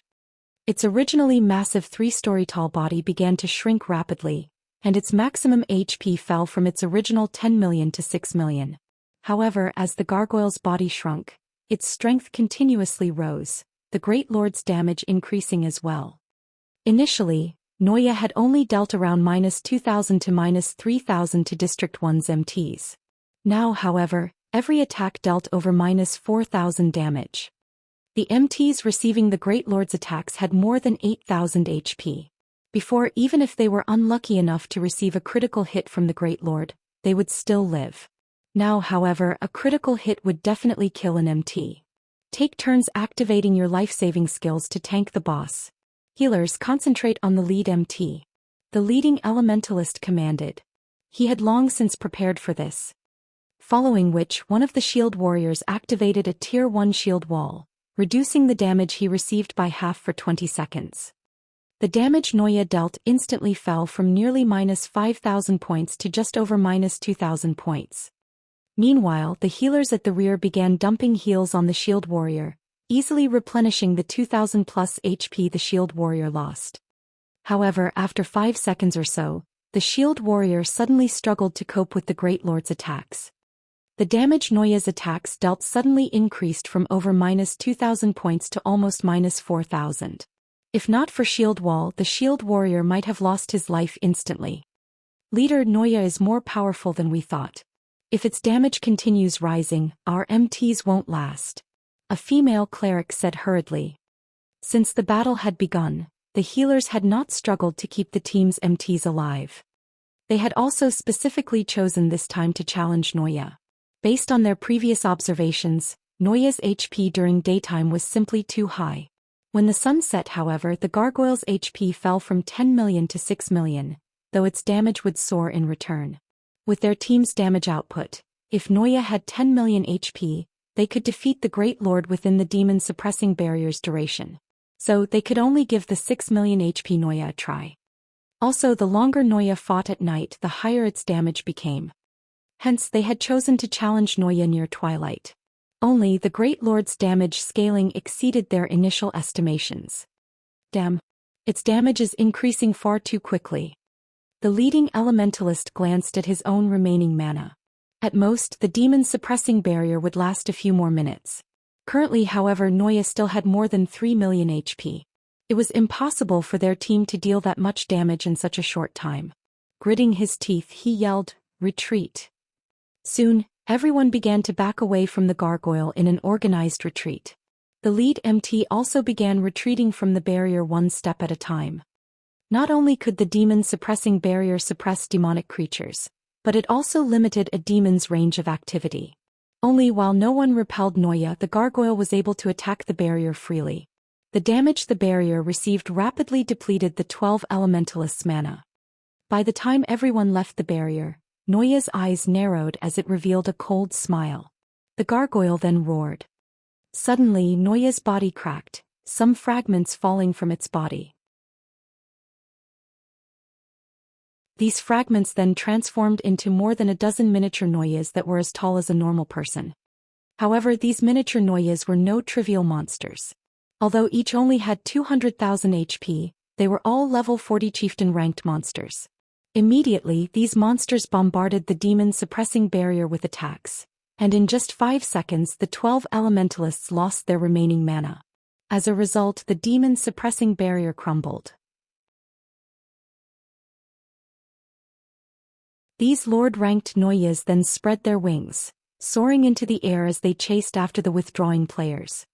4 monsters capable of flight, it was child's play to chase players who fled on foot. After a short moment, the gargoyles caught up to the escaping players of District 1, engaging in a skirmish. With one attack, these miniature Noyas dealt over -3,000 damage to the team's MTs. As for those who weren't plate armor classes, most were instantly killed. These miniature Noyas' damage practically rivaled Lord-ranked monsters. Damn. They're just chieftains. Why are their attacks so powerful? A guardian knight shouted, complaining as he was beaten to death by 3 miniature Noyes. Not even the team's healers could keep him alive. In just a moment the team of 100 lost 7 of its members. Meanwhile the great Lord Noye simply remained in front of the massive stone gate, protecting the Chapter of Darkness while watching the members of District 1 die one by one. If a team of 100 had to face over a dozen chieftains, each with an attack power that could rival a lord-ranked monster, the team had no chance of survival. This great lord is really powerful. It also knows the split skill. With this skill there is no point in fighting a rotational battle. Shi Feng, who had been watching the battle from a short distance away, silently clicked his tongue. Split was a skill that allowed a monster to split into many weaker versions of itself. If players did not kill these doppelgangers in time, these doppelgangers would become nutrients for the main body, recovering large amounts of HP. It was one of the most annoying skills a boss could possess. If a great lord like Noye possessed this skill, a rotational battle would be useless. It was simply impossible for a team of 100 players to defeat so many chieftains in time. No matter how many players a team swapped, the result would not change. However, Split was not without a weakness. After using Split, Noye's main form would not be able to attack, making it a perfect chance to damage the Great Lord. However, the raid team needed to be able to annihilate all the doppelgangers in time. Otherwise, there was no point in attacking the main body as Noye could recover the lost HP by absorbing its doppelgangers. Now that Noye's doppelgangers were chasing District 1's players, Shi Feng dashed towards the Grey Barrier. Despicable human! You dare think of stealing the Chapter of Darkness? Noye bellowed as it discovered Shi Feng standing before the Grey Barrier. Shi Feng responded to the Great Lord with a sideways glance that said, "What can you do to me?" Following which, Shi Feng ignored Noye as he began attacking the Grey Barrier. At this moment Noye could only watch helplessly. As long as its doppelgangers were still alive, Noye's main body was unable to move or attack. This was the rule of the split skill and not even a great lord could break this rule. As Shi Feng swung the abyssal blade, multiple silver blades of light that could cut even space itself bombarded the Grey Barrier. Boom, boom, boom. After over a dozen consecutive hits, cracks began to appear on the Grey Barrier. Unfortunately, these cracks began healing at a rate visible to the naked eye, taking only moments to disappear. Interesting. Shi Feng's eyes glowed. Immediately, Shi Feng launched a fierce assault on the barrier, his attack rate continuously increasing. There were 2 methods to break a barrier. One was through deciphering while the other was through brute force. However, the latter method required a very high strength. Without having a certain amount of strength, all attacks against the barrier would be useless. It was simply impossible for players at Shi Feng's level to force their way through this Grey Barrier. They could only think of a way to decipher it. However, Shi Feng was different. Currently, the Abyssal Blade was as strong as an epic weapon. Shi Feng also possessed the fragmented legendary ranked Heavenly Dragon's Breath and the epic ranked 7 Luminaries Ring. Furthermore, he wore the Tier 1 set equipment for swordsmen. His attributes far surpassed ordinary players of the same level. Despicable. Lowly ant, cease your actions. Noye's eyes turned crimson as it began to panic. However, as its doppelgangers were still around, it was unable to take action against Shi Feng. It could only watch as Shi Feng damaged the Grey Barrier. Despite the Chapter of Darkness supplying an endless stream of power, the barrier's self-repair speed could not keep up with Shi Feng's damage. As a result, more and more cracks started appearing on the Grey Barrier. As the cracks expanded and were about to cover the entire barrier. "Human, you have truly angered me now." Noye released a frightening roar. In the next moment, the doppelgangers that had chased the members of District 1 collapsed, one after another. That's right, collapsed, not absorbed. Noye cancelled Split midway through the skill's duration. Leaping into the air, the gargoyle flew towards Shi Feng. At this moment, a pitch-black scythe suddenly appeared in Noye's hand. Countless wraiths emitted ear-piercing screeches that echoed throughout the valley as they writhed on the snow-white blade of this scythe. Arriving before Shi Feng, Noye swung its scythe towards the despicable little ant. The scythe transformed into a black fissure that was as fine as a hair. This fissure was a phenomenon caused due to the scythe's blade slicing apart space. It was as if space had been cut into two. This black fissure extended towards Shifeng.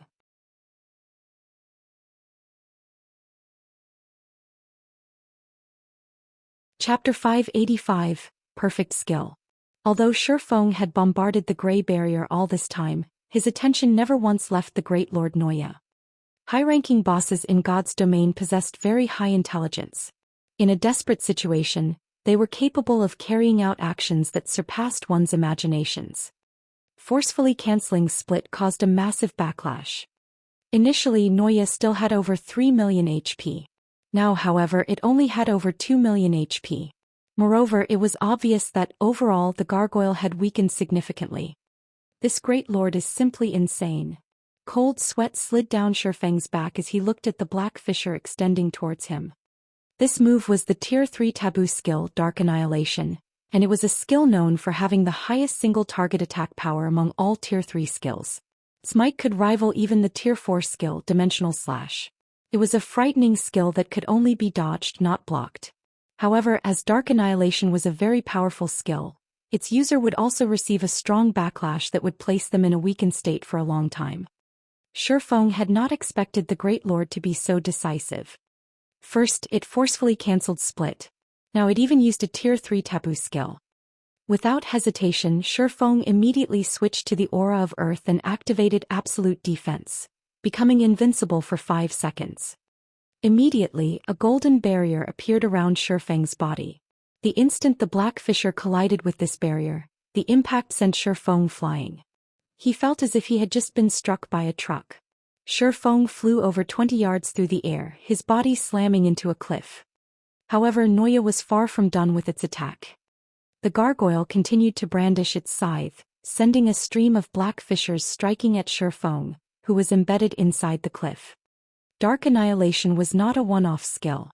Rather, the skill functioned to enhance its user's attacks for a certain amount of time. After suffering over a dozen attacks, the cliff collapsed, transforming into neatly cut gravel that exploded in all directions. This sensational scene stupefied the players of District 1, who currently watched from afar. Compared to their prior battle with Noya, Shifeng's battle with the Great Lord was on an entirely different level. If Noya had used this move against them, it would have wiped them out instantly. They would not have had a chance. Damn. That gargoyle had actually been toying with us. The leading elementalist tightly gripped his staff, feeling humiliated. Leader, this is weird. Why is Noya attacking a cliff instead of us? What's going on here? A level 29 shield warrior asked curiously. Has Noya gone insane? That's not it. I've already used Eagle Eyes to take a look. Noya is currently attacking a swordsman player, a ranger explained. This swordsman sure is dumb. He actually tried to steal the chapter of darkness while we fought Noya. Does he really think the gargoyle will let him steal the chapter so easily? If it were that simple, we would have done it long ago. Many players on the team began ridiculing Shifeng's foolish actions. Alright, that's enough. Let's hurry and retreat. If Noya comes after us again, we will truly be finished, the leading elementalist said. Everyone nodded silently before escaping the valley. Despite their ridicule, they still felt very grateful towards Shifeng. Just the brief battle against Noya's doppelgangers had reduced their numbers to less than 60. If things had dragged on, none of them would have walked out of here alive. As everyone turned to leave, the ranger who had previously used Eagle Eyes suddenly exclaimed, "Team leader Blue Frost, that swordsman is still alive." Alive? How can this be? Not even a shield warrior with protection blessing and shield wall can survive. How could a swordsman possibly live after that attack? The leading elementalist named Blue Frost could not bring himself to believe the ranger's words. It's true. If you don't believe me, you can ask the other rangers as well. The ranger replied, his shock clearly written all over his face. Curious, the other rangers also activated Eagle Eyes and looked towards the cliff. Immediately they all found themselves tongue-tied. When Blue Frost saw the shocked expressions on the other rangers' faces, he had no choice but to believe it to be true. Who is that? Blue Frost could not help but ask. Against such an attack their team of 100 could only embrace their deaths. It was simply impossible for them to block it. Yet this mysterious swordsman had survived against that frightening power. In Blue Frost's memory, a person with such capabilities did not exist. Even those mavericks he knew of were incapable of doing so. At this moment, Shifeng slowly stepped away from the broken cliff, his HP holding steady at 100%. Such frightening power. Shifeng stretched, the bones all over his body cracking and popping. After receiving over a dozen dark annihilation attacks, he felt as if his entire body was about to fall apart. If not for the invincible effect of absolute defense, he would be a dead man by now. In God's domain, attack and defense skills were not absolute. In front of absolute power, even invulnerability was useless. Fortunately, absolute defense was not a skill that current bosses could overcome. If he had chosen to use parry or defensive blade, he would most likely be dead. Seeing Shifeng still alive, Noya's anger burned even brighter.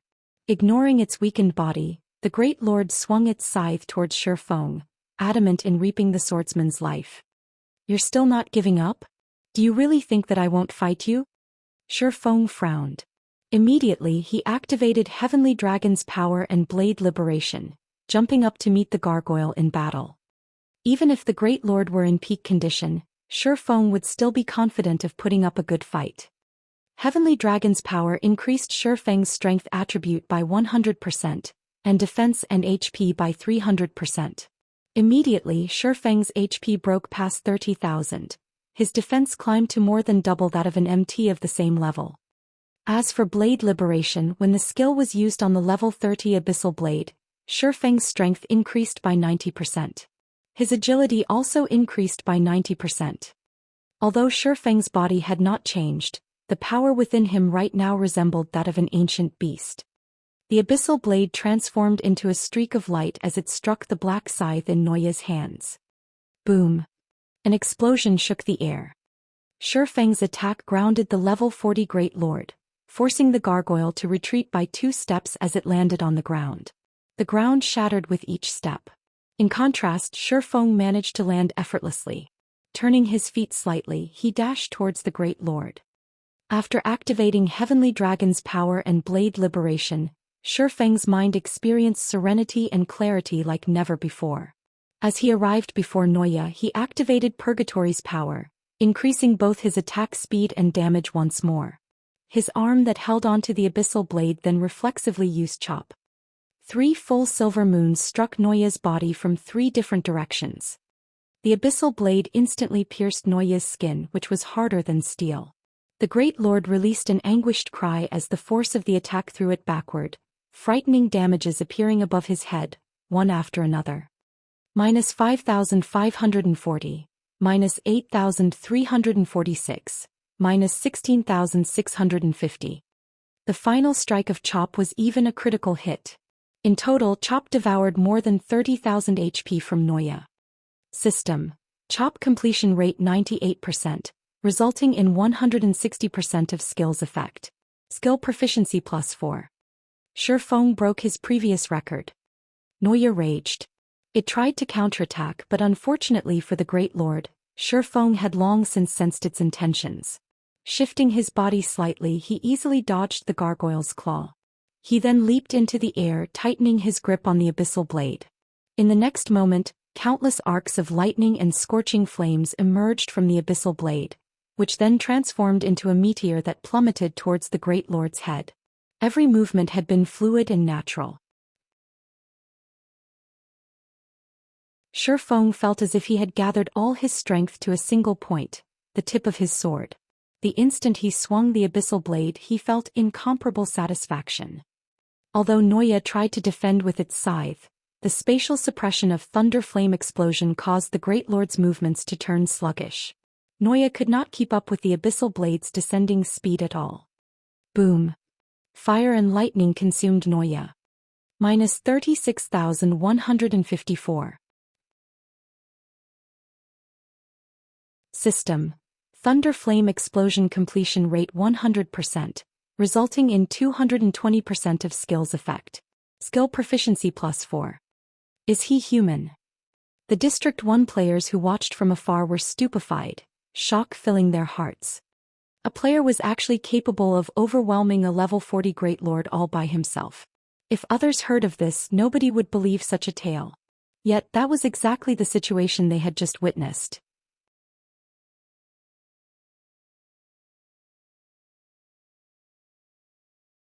Chapter 586. Creating a Legend. Leader, who is that? The vice leader of the team, a beautiful level 29 female cleric named Evening Lotus, could not help but ask as she looked to Blue Frost. Blue Frost was the #1 player in District 1.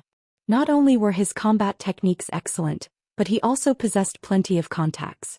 He knew a lot of experts and even a few rarely seen Mavericks. Moreover, he had been a beta tester of God's Domain before the game had launched.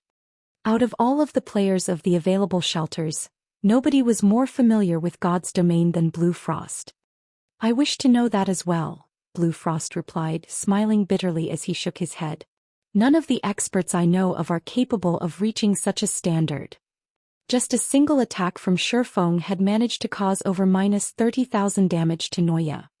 Shifeng's damage could already rival the damage of their entire 100-man team. The difference between them was inconceivable.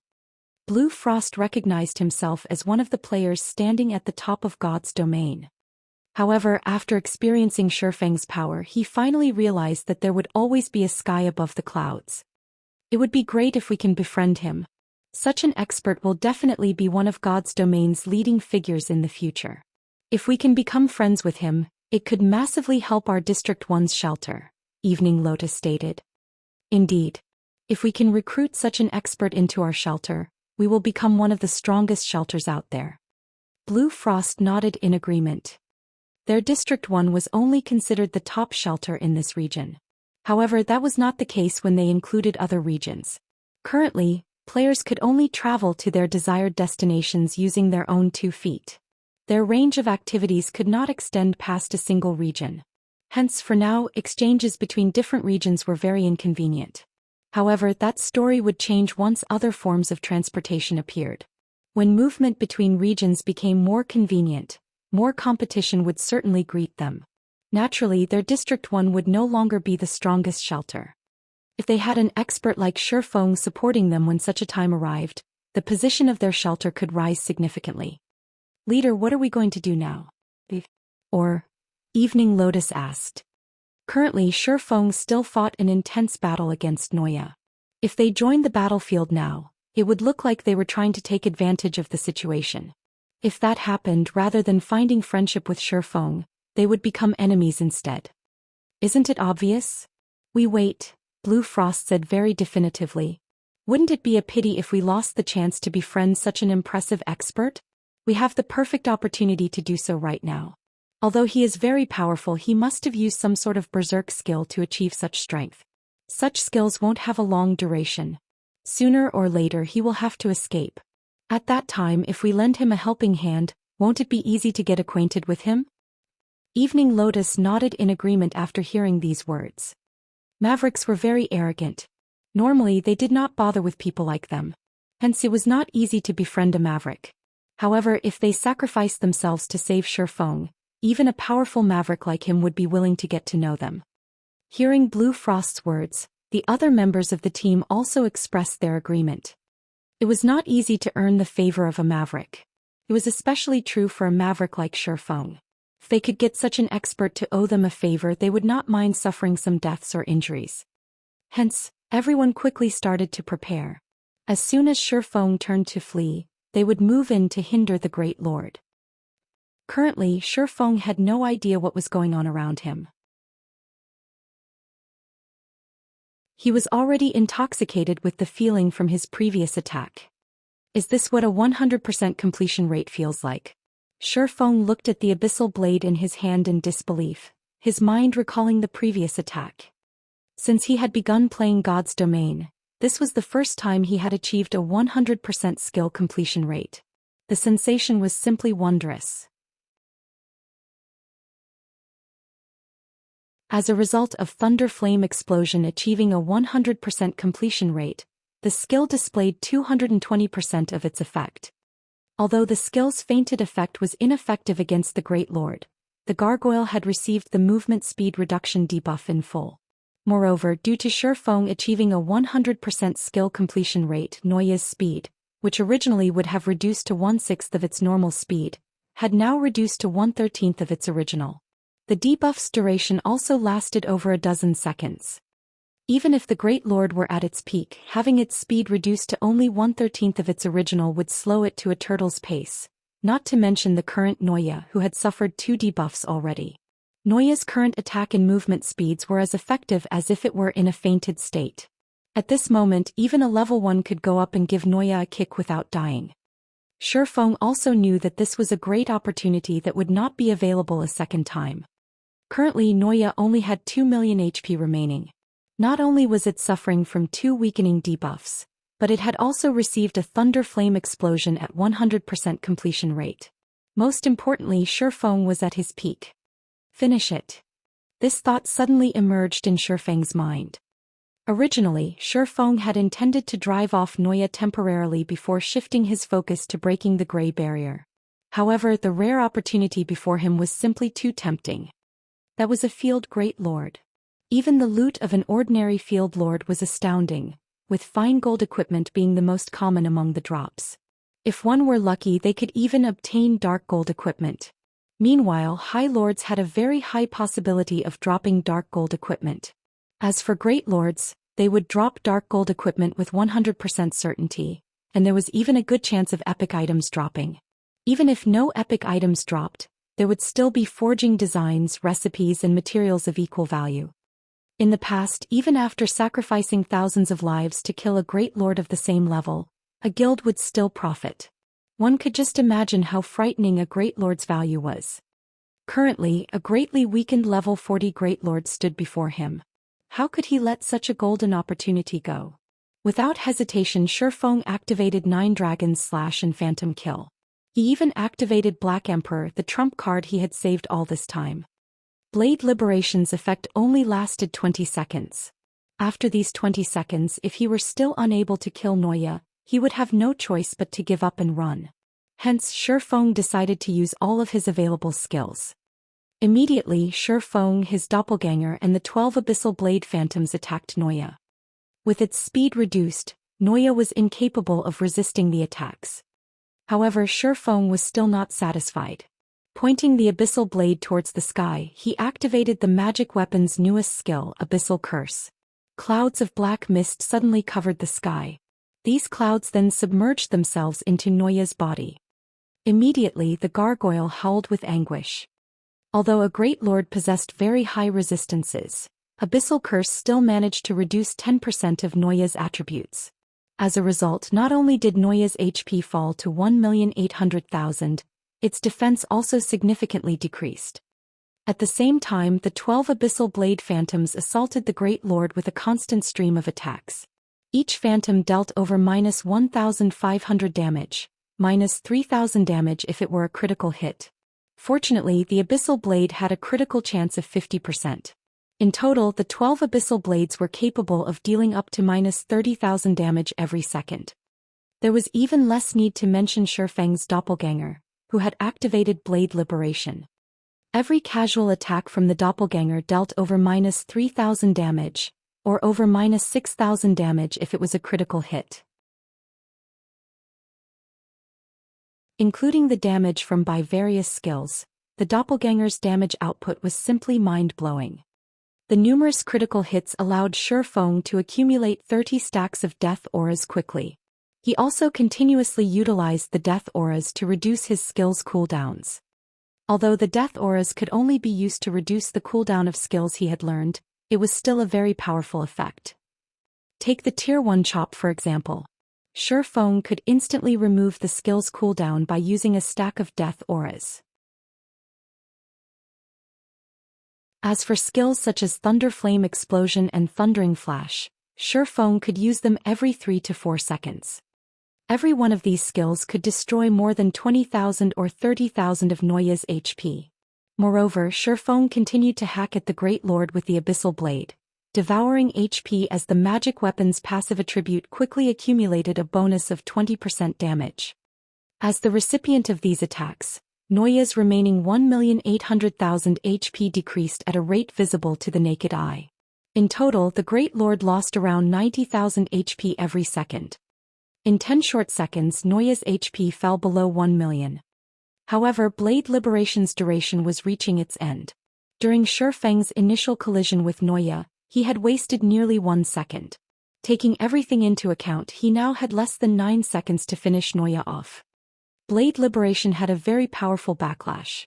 Once the skill's duration ended, Shifeng's attributes would instantly reduce by 80%. At that time, even if Neuya only had several tens of thousands of HP remaining, the Great Lord could easily kill him. Bring it on. Shifeng gritted his teeth. Right now he was in a race against time. Suddenly, Shifeng sucked in a mouthful of air as he activated Dragon Breath. A white beam lanced through the Great Lord Neuya, causing critical damage of over minus 50,000 points. Shifeng immediately followed up with a firestorm. With both Heavenly Dragon's power and Blade Liberation activated, Firestorm's power became even more frightening. Dragons of fire descended from the sky, one after another, completely devouring the level 40 gargoyle and turning the Great Lord's surroundings into a sea of flames. Meanwhile, damages of over minus 30,000 and even minus 60,000 points appeared on Neuya's head. Firestorm lasted a full 5 seconds. During this time, Shifeng continued his relentless assault on the Great Lord. When only 4 seconds were left on Blade Liberation, Neuya still had 500,000 HP. The final strike, Flame Burst. Shifeng shouted, the abyssal blade instantly transforming into a miniature sun. At this time, Shifeng's doppelganger had similarly activated Flame Burst. Shifeng then activated Divine Providence, a faint golden glow suddenly enveloping his body. Knowing that death was already on its doorstep, Neuya's eyes suddenly glowed a bloody red. It had actually managed to break free from the movement speed reduction debuff and brandished its scythe at Shifeng. Every strike from the scythe seemed capable of cutting apart space itself. This was also the last skill in Neuya's arsenal, the Tier 2 taboo skill, Death's Tribute. This move was a domain skill and it was capable of causing horrific amounts of damage to enemies within a certain range. Upon Death's Tribute's activation, the area 50 yards around Neuya turned deathly silent. Wraiths and evil spirits began to emerge from the ground. There were also dark blades moving through the area, and anything that came into contact with these blades immediately turned into sand and dirt. What kind of battle is this? Evening Lotus was shocked as she watched the battle from afar. On one side there was the sun. On the other, the end of the world had arrived. If players like them participated in this battle, they would die instantly without even ash remaining of their bodies. Die. At this moment, Shifeng couldn't care less what the Great Lord was trying to do. Without hesitation he dove straight into Death Tribute's domain. If he did not fight now, once Blade Liberation's time was up, he would not be a match for the Great Lord. 24 consecutive strikes. One after another, miniature suns melded into the darkness of Death's Tribute. In the next moment, Shifeng and his doppelganger struck the Great Lord Neuya a total of 24 times, each strike accurately hitting Neuya's weak points. Every one of Shifeng's attacks dealt over minus 20,000 damage and minus 40,000 with a critical hit. As for the doppelganger, every one of its attacks dealt over minus 10,000 damage and minus 20,000 if it were a critical hit. In the blink of an eye, 24 dazzling blades of light illuminated the gloomy valley. Neuya's remaining 500,000 HP plunged to zero, frustration filling the gargoyle's eyes as its body fell to the ground. At this moment Shifeng also knelt. His complexion was deathly pale. Fresh blood covered his entire body as if he had just taken a dip in a gory pool. As for his remaining HP, he had less than 500.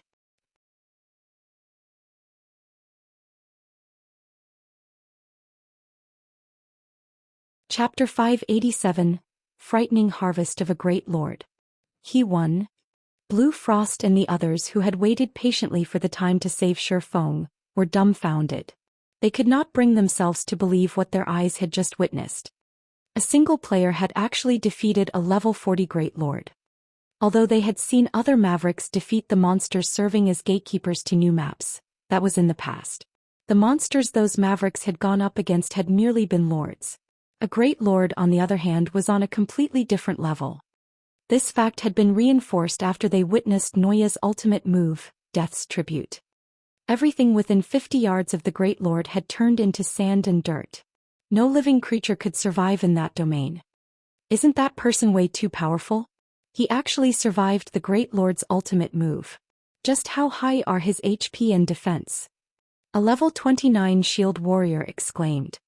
Back when the shield warrior had received Neuya's normal attack, despite having activated shield wall, he had still received over -4,000 damage.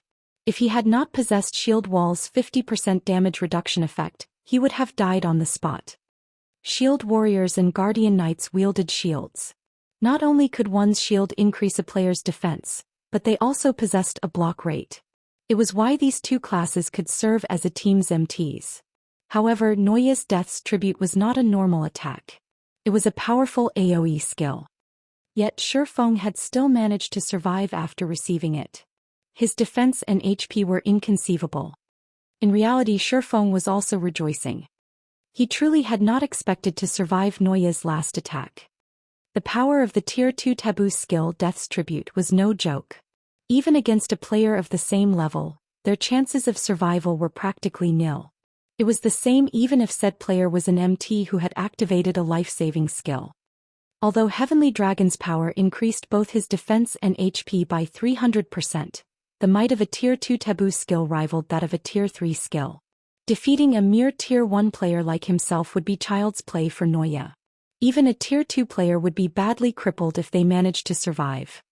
With the remaining 30,000 HP he had at the time, he should have had no chance of surviving the ordeal. Shifeng could only think of one reason for his miraculous survival. Magic resistance.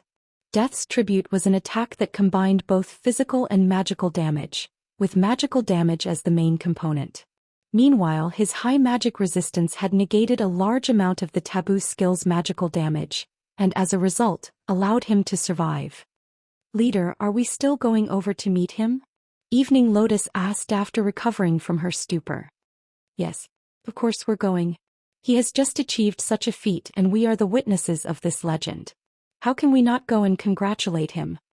At this moment, Blue Frost's eyes were filled with reverence as he looked at Shifeng. To them, a great lord was an immovable mountain. Blue Frost even had yet to hear of anyone throughout God's domain overcoming this mountain. Yet the man before them had easily scaled it, achieving a miracle that nobody had managed until now. On the other side, Shifeng did not remain idle. After killing Neuya, Shifeng's level instantly rose by 1, pushing him to level 33 and allowing him to recover significantly. Immediately after, Shifeng sent a few slashes at the Grey Barrier. Blade Liberation was still in effect, so it was the best chance for him to shatter the barrier around the gate. Previously, before Shifeng had used any of his berserk skills, the Grey Barrier barely defended against Shifeng's attacks. Now, however, it had only taken a few swings to shatter the Grey Barrier. Like a balloon being poked with a needle, the barrier released a pop as it shattered completely. Shifeng then jumped up and retrieved the black slate tablet from the stone gate. "I've finally got it." Shifeng grinned at the Chapter of Darkness that was shrouded in a faint layer of demonic aura. Chapter of Darkness, Dark Gold rank item. The Chapter of Darkness brims with soul energy. You may pass it to a shelter's caretaker to enhance the shelter's power and activate a portion of the Chapter of Darkness's ability.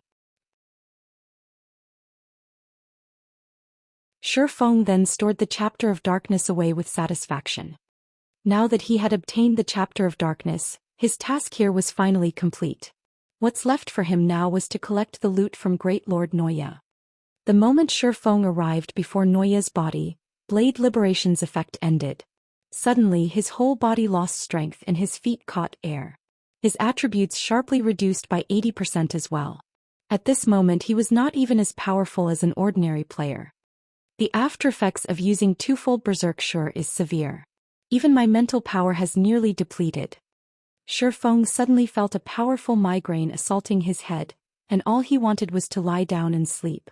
If not for the Great Lord's enticing loot, he would have logged out to rest that instant. Noya was as tall as a 3-story building. Despite Shifeng having activated Divine Providence before killing the gargoyle, a jackpot had not occurred. Loot had not covered the ground around Noya's body at all. On the contrary, Shifeng only saw 6 items beside Noya's body. Are the monsters in the dark den all so stingy? Shifeng frowned. If he had killed a great lord outside the dark den, the monster would have dropped a minimum of 10 items. Although Shifeng had not hoped that Divine Providence would grant him a jackpot from a great lord, was there a need to be this shabby? After all the trouble he went through, he had only obtained 6 items. Shifeng then picked up one item after another. With each subsequent item Shifeng picked up, his heart grew increasingly colder. He had only managed to encounter such a heaven-sent opportunity after much difficulty, yet in the end this was all he got in return. Out of the 3 items he had already picked up, all 3 were pieces of level 40 dark gold equipment. None of these pieces were even set equipment, not to mention weapons. When Shifeng collected the 5th item, however, he was suddenly dumbfounded. Teleportation Magic Array Design. When Shifeng saw this item, he began to have visions of mountains of gold. Players residing in the dark den might be unfamiliar with teleportation arrays as their only form of travel was by foot, but to players outside the dark den, they were quite familiar with the concept. After all, when players outside the dark den traveled to faraway maps to grind monsters, they normally used teleportation arrays to save on travel time. However, teleportation arrays could not teleport a player to every corner of God's domain, as a majority of the locations in God's domain did not possess a teleportation array. For such locations, players could only teleport to the nearest map and run the rest of the way. Even then, they would still have to waste a large amount of time. Meanwhile, the teleportation magic array design could easily solve this problem. As long as one paid a certain price and constructed a teleportation magic array at a grinding spot, players could easily teleport to that location. Of course, unlike the teleportation arrays one would normally find in the teleportation halls, which allowed teleportation between various large cities, the teleportation arrays one could construct with this forging design were the simplest version, a 1-to-1 teleportation array. These teleportation arrays only allowed teleportation between 2 locations. Even so, it was something many guilds dreamed of obtaining.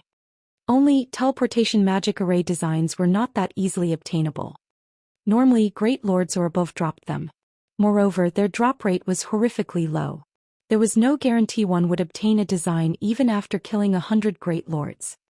On the market, a single teleportation magic array design was worth more than 10 epic items. Its value was only less than fragmented legendary items. However, nobody would be so foolish as to sell the teleportation magic array designs they obtained. For such a strategic level item, not a single player would willingly trade it even if they were offered 20 or 30 epic items. Depending on the level of an epic item, there would come a time when it would lose its value. However, teleportation magic array designs would never have such a problem. In the past, even after God's domain had been in operation for over a decade, these forging designs were still incomparably valuable. These were better at maintaining their value than any other item in the game.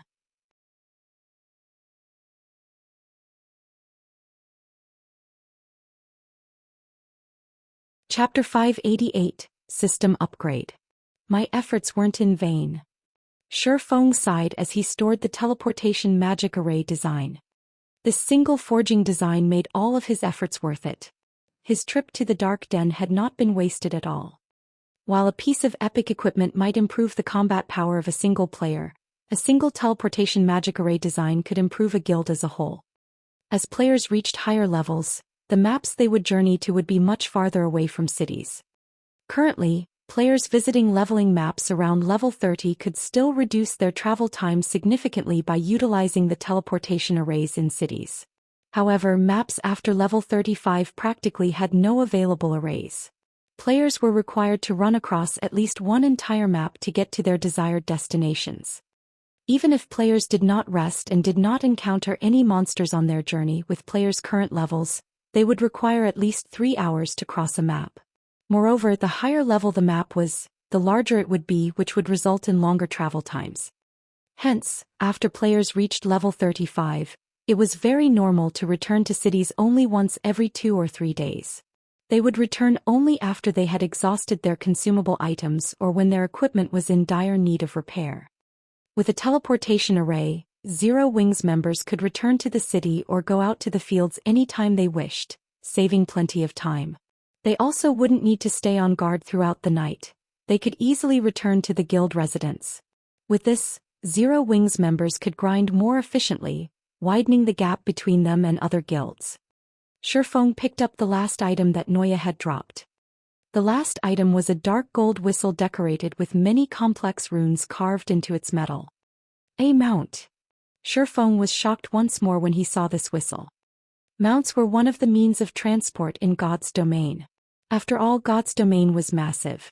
Not only was it laborious to travel from place to place constantly, but it would also take a huge toll on a player's body. This was where mounts came into play. Shifeng was no stranger to mounts. In the past, as the guild leader of a second-rate guild, he had plenty of mounts to choose from. However, the mount he just obtained was different from those in the past. This was a dark gold mount. In God's domain, like equipment, mounts were categorized into different ranks. There were common, bronze, mysterious iron, secret silver, fine gold, dark gold, epic, and even legendary rank. Mounts of different quality possessed varying abilities. Common mounts could only be used for transportation, and they provided an additional movement speed bonus of 100%. In other words, a journey that one would normally take 2 hours to complete would only take an hour, saving players plenty of time. As long as players reached a certain level, they could go to cities and purchase the most common mounts. Bronze mounts were slightly rarer, and not only could they be used as a means of transport, but they also possessed some offensive capabilities. They provided an additional movement speed bonus of 120%. Bronze mounts could not be purchased in cities and were only available through some high-level rare quests, large-scale team dungeons, or when a player's reputation with certain powers reached a specific level. It was extremely difficult for ordinary players to obtain bronze mounts. As for mysterious iron mounts, other than having significant improvements to their offensive capabilities, they could also carry items for players, having the same capacity as a player's mobile bag. The mounts also increased a player's movement speed by 150%. Such mounts could only be obtained through super rare quests or large-scale team dungeons with a low drop rate. Secret silver mounts were extremely rare. Not only did they possess strong offensive capabilities, but they also possessed some special skills that could be used to assist players. They could also carry more items than mysterious iron mounts, and the movement speed bonus they provided was 180%. They were even rarer than multiple pieces of dark gold equipment. Fine gold mounts were as rare as a phoenix feather. Not even the guild leader of a large guild would have one.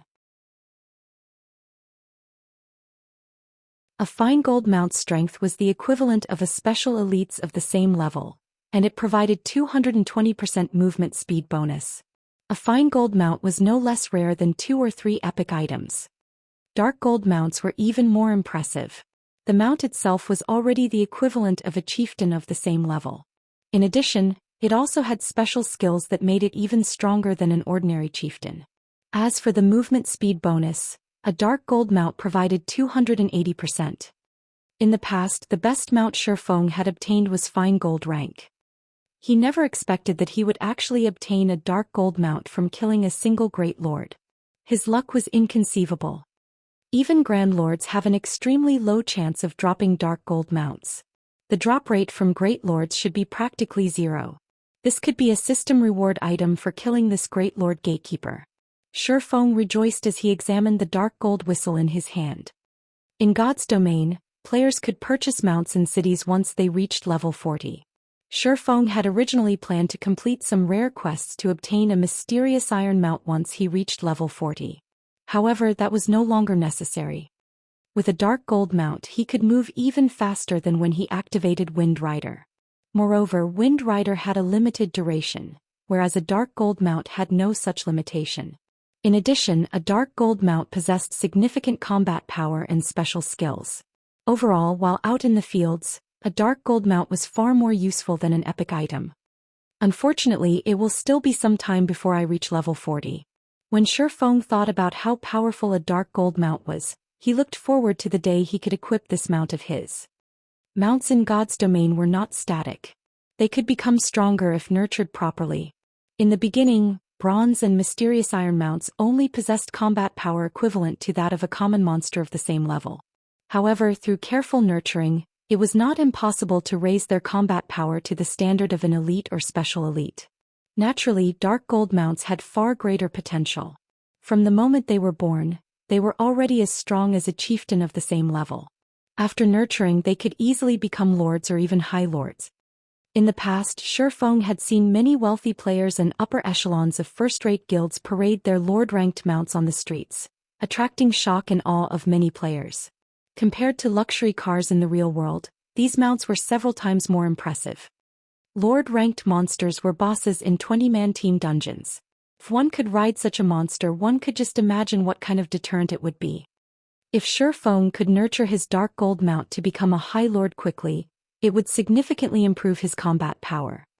Just as Shifeng stored away the dark gold whistle and was about to turn around and leave, the sound of a system notification suddenly rang out by his ear. System announcement: God's domain will be undergoing a system upgrade. The system upgrade will require 10 real-time hours.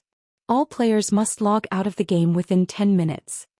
Why has the third evolution started so soon? Shifeng was momentarily speechless. Shouldn't it initiate only after players have conquered the first 100-man team dungeon? Did a team already manage to raid one? In the past, God's domain's third evolution was one that affected the game the most.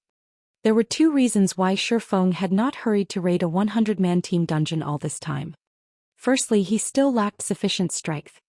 Secondly, the impact of the third evolution was simply too massive. It was still not something that he could take advantage of at the moment. That's not right. It still shouldn't be possible for anyone to raid a 100-man team dungeon yet. The precondition for doing so is to have all players reach level 30, attain their Tier 1 classes, and achieve peak combat power of a Tier 1 class. However, even with these conditions fulfilled, the success rate of clearing a 100-man team dungeon is no more than 20%.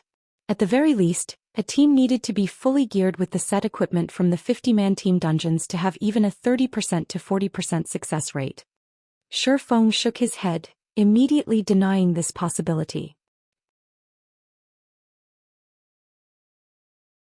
Currently, all of the various large guilds were still trying to conquer 50-man team dungeons. How could they possibly have raided a 100-man team dungeon successfully? Shifeng had to admit that the system evolution this time would greatly impact his plans.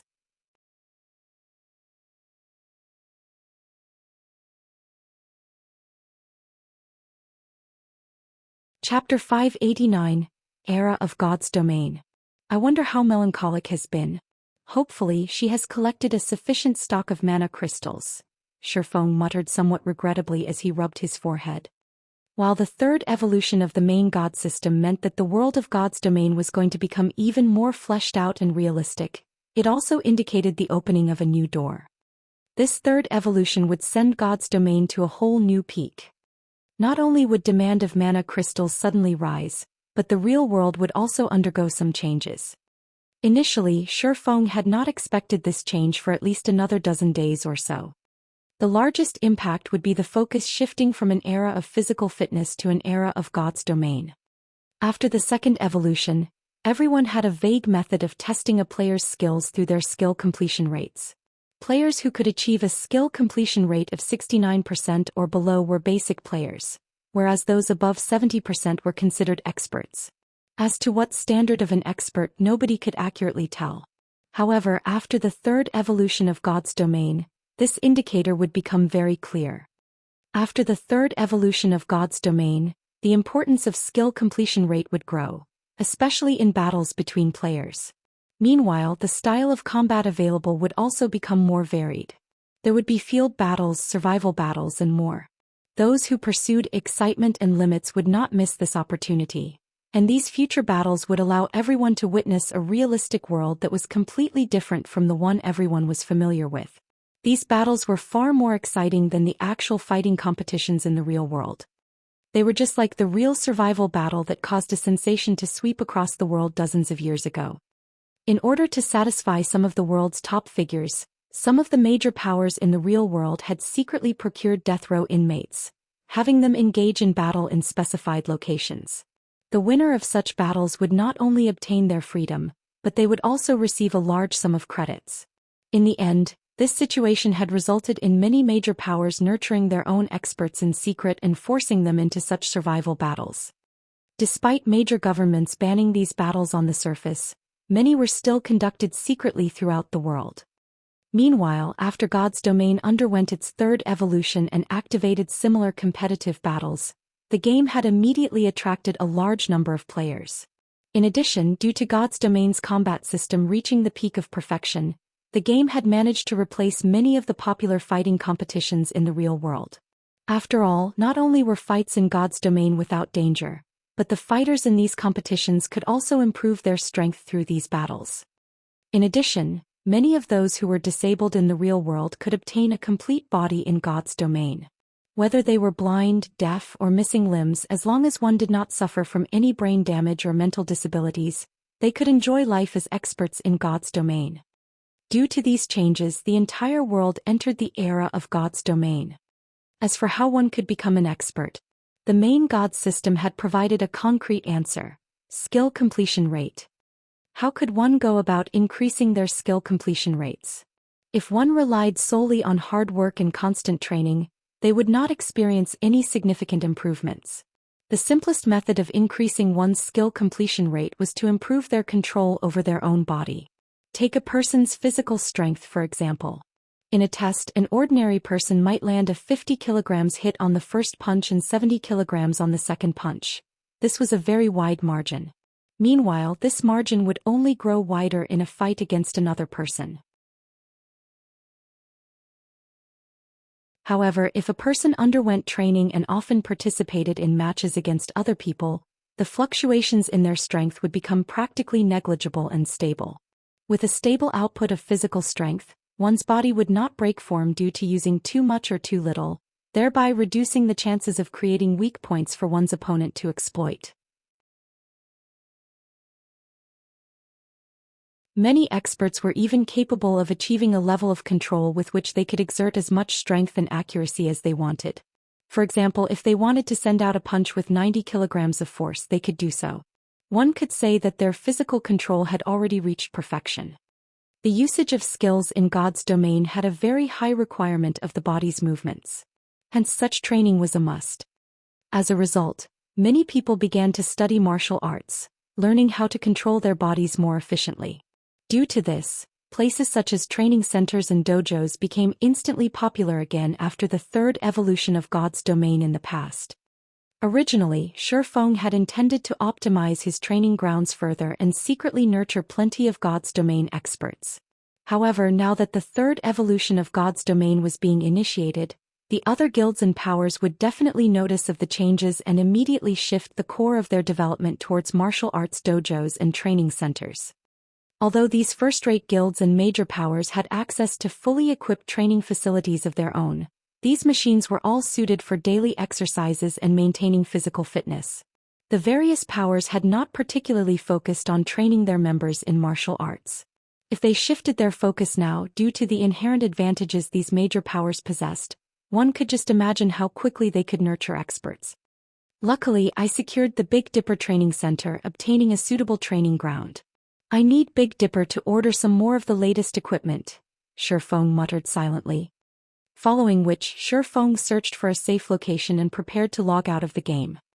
At this moment, the players of District 1 hurriedly ran over to him. "Expert, please wait," Blue Frost hurriedly said as he dashed up to Shi Feng.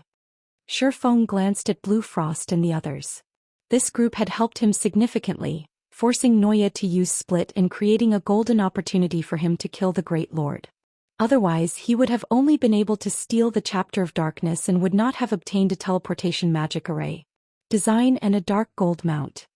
"Do you need something?" Shi Feng asked calmly. "Brother Expert, please don't misunderstand. I am Blue Frost, the leader of District 1's first party. I have come here to congratulate you on your victory. Just now, I personally witnessed the moment you killed the Great Lord by yourself. You have truly earned my admiration, Blue Frost hurriedly explained, afraid that Shifeng would misunderstand his intentions. In truth, he too knew that abruptly showing himself could cause a misunderstanding. However, if Shifeng logged off, he would most likely lose the opportunity to befriend Shifeng in the future. You're called Blue Frost? Shifeng could not help but ask curiously as he looked at the elementalist before him. Blue Frost, Shifeng had heard this name in the past. To be precise, Shifeng had heard plenty about this person before. In the past, Fantasy Extinguisher had a powerful general named Blue Frost. Back then, Blue Frost was a well-known Tier 5 Grand Wizard, and his strength was not one bit inferior to Fantasy Extinguisher himself. Particularly, Blue Frost had learned plenty of Tier 4 curses and large-scale destruction spells. He was the nightmare for many guilds. However, the current Blue Frost was somewhat different from the one Shifeng had encountered in the past. The Blue Frost he encountered back then always wore a cold expression as if he donned a mask constantly that hid his true self. On the other hand, the Blue Frost before him looked to be a bright and cheery person. His current personality was completely different from before. Yes, I am indeed Blue Frost. Has Brother Expert heard my name before? I'm really honored. Seeing that Shifeng seemed to have heard about him before, Blue Frost felt hope. May I know how I should address Brother Expert? Although their team had long since discovered Shifeng's name through identification skills, as a form of courtesy, it was proper to ask. Yifeng, Shifeng replied straightforwardly. The fact that I was able to kill the Great Lord Noya is largely due to Brother Blue Frost's team forcing Noya to use Split. Otherwise, if Noya had not weakened itself by cancelling the skill, I would have had no chance of defeating it. No. It is because Brother Yifeng is awesome. If not for Brother Yifeng, our entire team would have been wiped out. If you don't mind, why don't we go get a drink? My treat. Our District 100 berry wine is unmatched. Shifeng involuntarily swallowed a mouthful of saliva when he heard Blue Frost mention the 100-berry wine. This beverage was one of God's Domain's extremely famous wines. However, it was rare and its source was unknown to everyone but its supplier. Even Shifeng had only tasted the wine twice in the past. He never expected that the 100-berry wine actually came from the Dark Denver.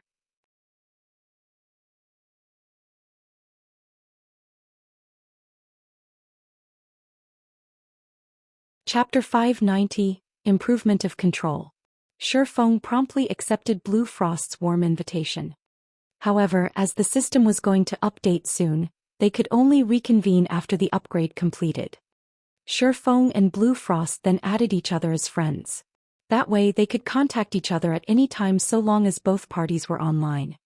Inside the Dark Den, players could still communicate with other players. However, it was limited to players who also resided in the Dark Den. Communication with players outside of this area was still unavailable. After logging off, Shifeng did not remain idle. He called Liang Jing over and had her purchase the latest training equipment available. Nowadays, with the current technology, some of the latest training facilities could even speed up the improvement of one's physical control. Only, these machines were useless to people who only sought to improve their strength and fitness. Moreover, they were extremely expensive. Each unit cost millions of credits. Hence, the various training centers had not bothered to buy them. Even martial arts dojos would only use some of the older models. Currently, the various powers that had invested in God's Domain had not taken note of this. If Shifeng did not purchase these facilities now, it would not be as easy to do so in the future. It was the same case with the virtual gaming cabins. Master Shifeng, the volume you wish to purchase is simply too large. The funds required to do so exceed your allocated budget.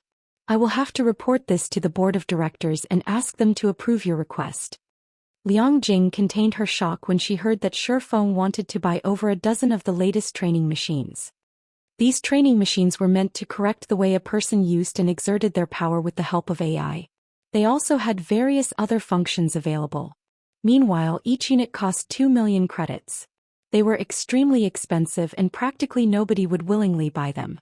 Yet Shifeng actually wanted her to purchase over a dozen units. This was simply a huge waste of money. There is no need to report to the board of directors. I'm buying these machines with my own money. You just need to find a fair seller and negotiate a price for me, Shifeng laughed.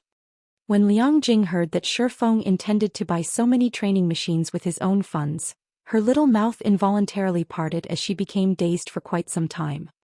She knew Shifeng's background. He was only a student who was about to graduate from university, and he was definitely not some young master from a wealthy family.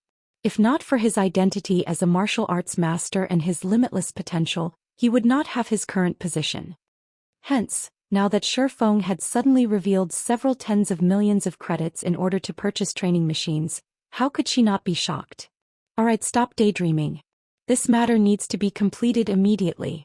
You only need to focus on negotiating a price for me. If the price is low, I want to buy a few more units, Shifeng instructed. Hearing Shifeng saying so, Liang Jing was thoroughly stunned. She could not figure out just where Shifeng had managed to obtain so much money. She even started to wonder if Shifeng's identity and information were fake. He was actually treating a 2 million credit machine as some sort of cabbage that one could easily buy from the market.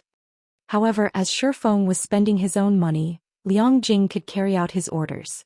She then left the training room and began to see to the necessary arrangements. Naturally, Shifeng recognized Liang Jing's shock. However, he would not explain his actions. These training machines might seem expensive right now, but once the various powers shifted their attention to a player's physical control, it would be impossible to purchase these top-of-the-line training machines.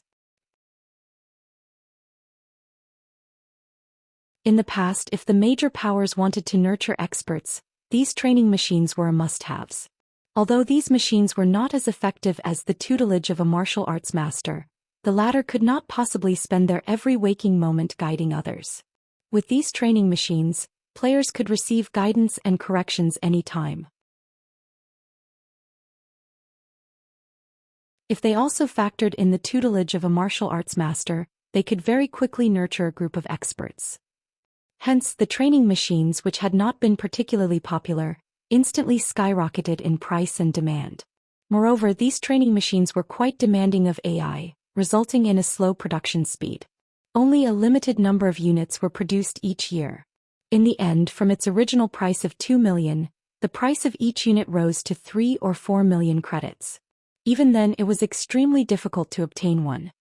If Shifeng did not purchase his own now, he would not have the opportunity to do so in the future. During this period, due to Phoenix Rain's secretly helping him, providing various contacts to sell the Candlelight trading firm's equipment to, he had earned a lot of money. Moreover, the majority of his customers purchased the equipment with credits. After all, everybody was tight on coins at the moment. Hence, Shifeng now had plenty of credits on hand. After deducting the necessary expenditures, he still had a little over 50 million credits. In the past, this would have been a massive sum of money to Shifeng. To the current Shifeng, however, this was nothing. Even Melancholic Smile was treating such a large sum as if it were nothing. After all, as the Candlelight trading firm continued to develop, it would be very easy for them to earn several or even dozens of times more. After his morning training, Shifeng went on to guide Fire Dance and the others. In reality, he was simply teaching them how to use void steps. Void steps was an advanced style of footwork in God's domain. Unlike other advanced styles, however, void steps placed a heavy burden on its user's mental power.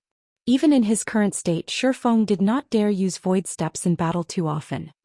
On the bright side, although void steps mentally exhausted its user, this exhaustion gave one the opportunity to break past their mental limits and increase their brain's activity. This was also Shifeng's greatest discovery regarding void steps. Only, the precondition for this was to possess S-rank nutrient fluids. However, it was not easy to learn void steps. Even Shifeng had only managed to grasp the technique recently. Whether Fire Dance and the others could successfully learn the footwork would depend on their efforts and natural talent. In the past, countless people would watch videos of experts' battles to explore and learn various bodily movements, styles of footwork and attack techniques. However, the number of people who actually achieved success from doing so was very low. As for those who managed to learn advanced techniques, they were as rare as a phoenix's feathers. Meanwhile, void steps was a special technique that combined breathing, footwork, bodily movements and various other subtle techniques. It was more difficult than ordinary advanced techniques, so it was typical for players to struggle or fail to learn it. Through Shifeng's teachings, only Fire Dance and Violet Cloud had managed to obtain some clues. The others were still at a loss. Regarding his companion's situation, Shifeng was helpless as well. There would be no helping it if they were unable to learn void steps. Fortunately, it did not matter much if they could not learn it. Everyone had their own strengths and weaknesses. Also, void steps was a combination of a wide array of techniques. Even if Kola and the others failed to grasp void steps, the knowledge and experience they gained would still be very helpful when they went on to learn other techniques. Void steps was especially useful in helping a player improve on their physical control. For example, despite Fire Dance and Violet Cloud only gaining some clues to performing the advanced style of footwork, their control over their bodies had improved significantly. They were now only a thread away from reaching half a step into the refinement realm. Their skill completion rates also rose from 80% to around 83%. If they took half a step into the refinement realm, their skill completion rates would reach 85%, allowing them to display 100% of their skills' effects. With the top-tier equipment they wore, they would instantly become great experts that stood at Starmoon Kingdom's peak. As night arrived, God's Domain finally finished updating. Drinking a bottle of S-rank nutrient fluid, Shifeng immediately lay within the virtual gaming cabin and began a new day in God's Domain.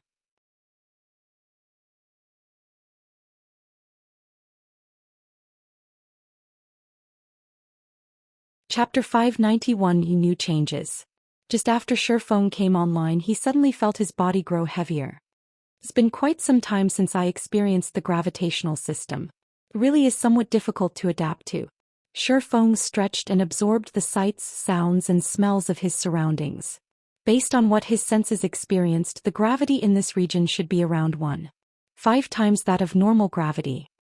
After God's Domain evolved the third time, combat and environmental effects in the game had been optimized.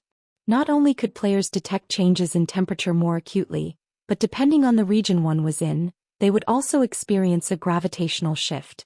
This change would easily throw players off balance, particularly in battle. This gravitational shift would significantly impact a player's display of their combat power. A weapon that initially weighed 5 kilograms might become lighter or heavier depending on the area's gravity. It would cause players who had already grown accustomed to the weight of their weapons to feel uncomfortable.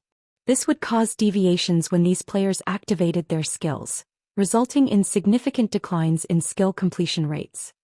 Shortly after Shifeng logged into the game, the members of District 1 also began to load into the game, one after another.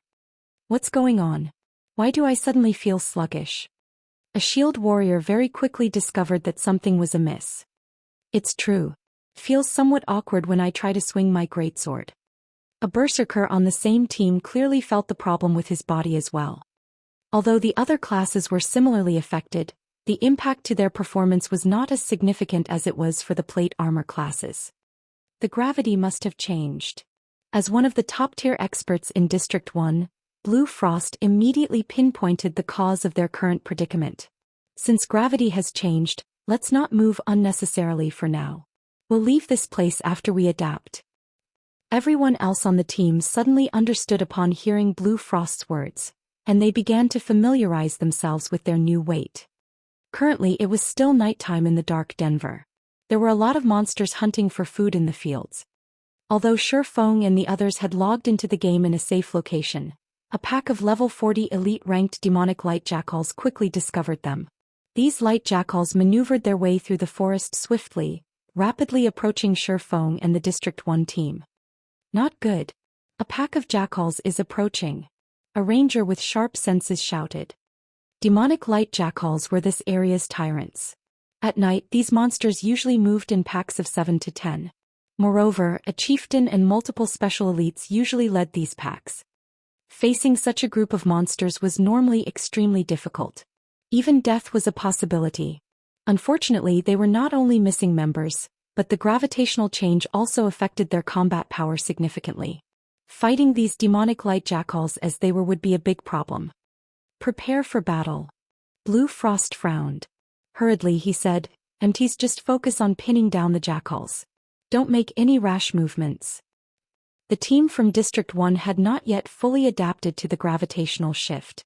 This sudden change greatly affected the plate armor classes in particular, and it would be quite challenging for them to serve as reliable combatants. The team could only rely on the magical classes for now. "Yes, sir."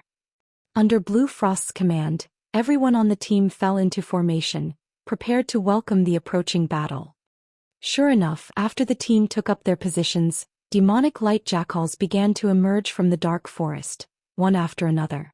These jackals split up into groups of 3 to 5, each group setting their eyes on a single target. Meanwhile, among these groups of demonic light jackals, there were also the larger special elite ranked demonic claw jackals and chieftain ranked black demonic jackals. Demonic claw jackal, demonic creature, special elite. Level 40. HP 360, 000/360, 000. Black demonic jackal, demonic creature, chieftain rank. Level 40. HP 1000, 000/1, 000/000. Our luck is really bad. There are 8 demonic claw jackals and 2 black demonic jackals in this group. Evening Lotus's expression turned grim when she saw the pack of jackals. Are there 2 packs here? Normally, each pack only had 1 chieftain and 3 to 5 special elites. Now the numbers had doubled. All elementalists use Ice Wall. Try to split them up as much as possible and don't give them any chances to use group tactics. This was not the first time Blue Frost had fought these jackals, so he was very familiar with their attack methods. Upon receiving the command, the dozen or so elementalists in the team began chanting incantations, casting ice walls in an attempt to separate the jackals. Even if they could not separate them, they could still slow their movement speed should the jackals attempt to gang up on a player. Oh, the 2 black demonic jackals howled. Suddenly, the 80+ demonic light jackals began to take action. Under the command of the black demonic jackals, the demonic light jackals split into 2 groups. More than 30 mounted a frontal attack, while the remaining 50+ rounded to the side for a pincer attack. Damn. 4 of the demonic light jackals launched themselves towards one of the level 29 shield warriors simultaneously. Although he tried to defend himself with his shield, due to the change in gravity, his movements were somewhat slow. As a result, he suffered the bites of all 4 jackals, instantly losing more than half of his HP. The other melee players faced similar situations. Only the magical classes standing in the center of the team had an easier time. What's up with these jackals? Are they actually players in disguise? After fighting for some time, everyone quickly discovered that something was off. The demonic light jackals had actually torn a small hole in their formation, and the moment they did, the demonic claw jackals and black demonic jackals charged through that hole, dashing towards the team's healers. Using Fierce Gale, one of the black demonic jackals instantly arrived before a Tier 1 oracle. Before this oracle could use Mantra Resist, the chieftain's attack sent him flying, his body transforming into particles of light. Something's wrong. These monsters have become smarter. Melees, hold them off as much as possible. We're retreating immediately. Blue Frost's complexion paled. Even a fool could tell that these monsters had changed. In the past, while players had pinned them down, these jackals had not bothered the healers in the rear line at all. Now, the chieftain and special elite ranked jackals sent their underlings to keep the MTs busy, whereas they set their sights on the team's healers. To player teams, this sudden transformation was fatal. At this moment, one demonic light jackal had managed to locate a gap and pounced on Shurfeng. Demonic light jackal, demonic creature, elite rank. Level 40. HP 140, 000/140, 000. Just as this elite jackal's glistening claws were about to sink into Shurfeng's back, he suddenly took half a step to his left and tilted his body. As the jackal's claws glided past Shurfeng, the elite monster exposed its body. The demonic light jackal was as tall as a player, and pitch-black fur covered its entire body. There was also a horn on top of its head. Even if a player wore a mysterious iron breastplate, this horn could still easily penetrate the armor, breaking through the player's defense. These jackals were natural-born killers of the night. Shi Feng then unsheathed the abyssal blade, sending a Tier 1 chop at the jackal before him. 3 silver moons bloomed from the demonic light jackal's body. Immediately the elite monster released an agonizing scream. Its body then slammed into a massive tree, frightening damages of -3076, -4622, and -9254 appearing above its head. System.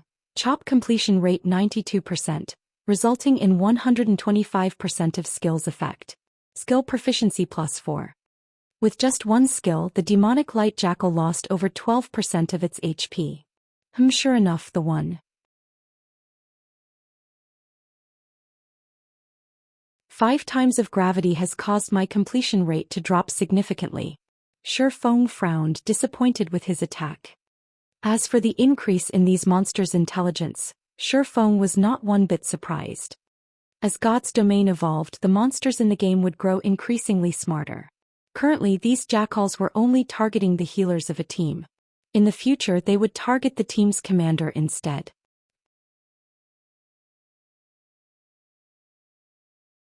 However, Shi Feng had no intention of letting these jackals flaunt their arrogance in front of him. Adjusting his footwork, he transformed into a shadow as he dashed towards a level 40 black demonic jackal.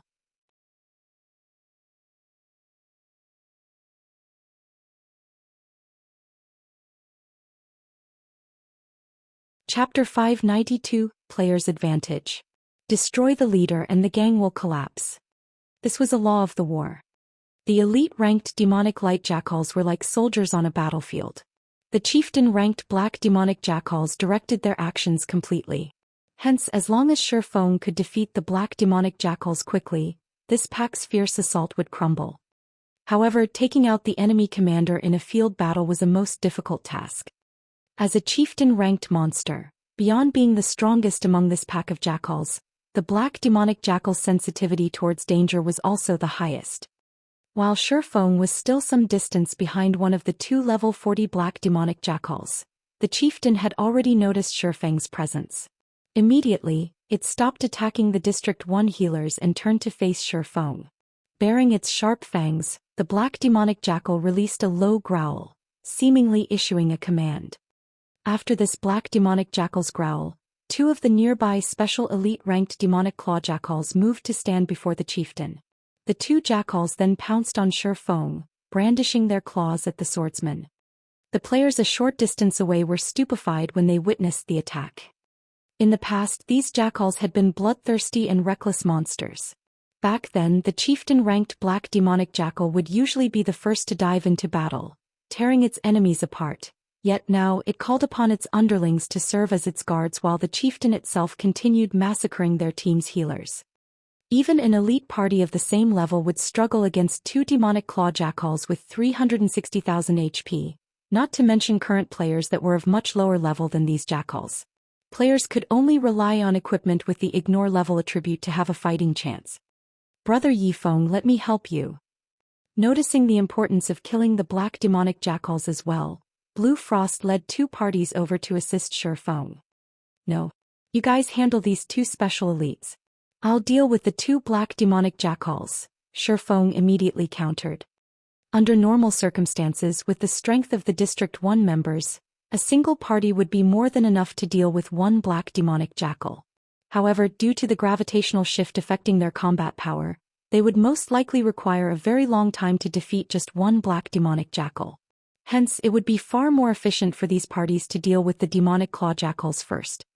But there are 2 black demonic jackals, Blue Frost said, slightly worried. However, when he recalled how Shi Feng had defeated a great lord by himself, even if the gravitational shift affected the Maverick's combat power, he should have no problem pinning down 2 black demonic jackals. Immediately, Blue Frost said gratefully, I'll have to trouble Brother Yifeng then. Blue Frost then led his 2 parties to deal with the 2 demonic claw jackals. Using the footwork for void steps, Shi Feng instantly disappeared. Even the special elite-ranked jackals lost sight of him, surprise coloring their expressions as they searched for the swordsman. However, no matter how hard they tried, they simply could not discover any trace of Shi Feng. What kind of skill is this? Don't tell me the swordsman class can actually turn invisible? The female cleric Evening Lotus stated in surprise. No, that's not a skill. Invisibility skills have a slight activation delay. Even an assassin's vanish skill is no exception to this rule. He must have used some sort of technique. Blue Frost was very knowledgeable, so he quickly realized that Void Steps was not a skill available in the game but a technique. However, this technique is truly amazing. The Mavericks I've seen before have only wielded techniques that increase their attack or dodging speeds. This is the first time I have seen a technique that allows its user to vanish from everyone's sight. Both shock and admiration filled Blue Frost when he saw Shifeng's Void Steps. Such a technique was practically a life-saving skill. Whether the technique was used to escape or assassinate, it could yield miraculous effects. With such strength and techniques, he is definitely not someone we should provoke or make an enemy of.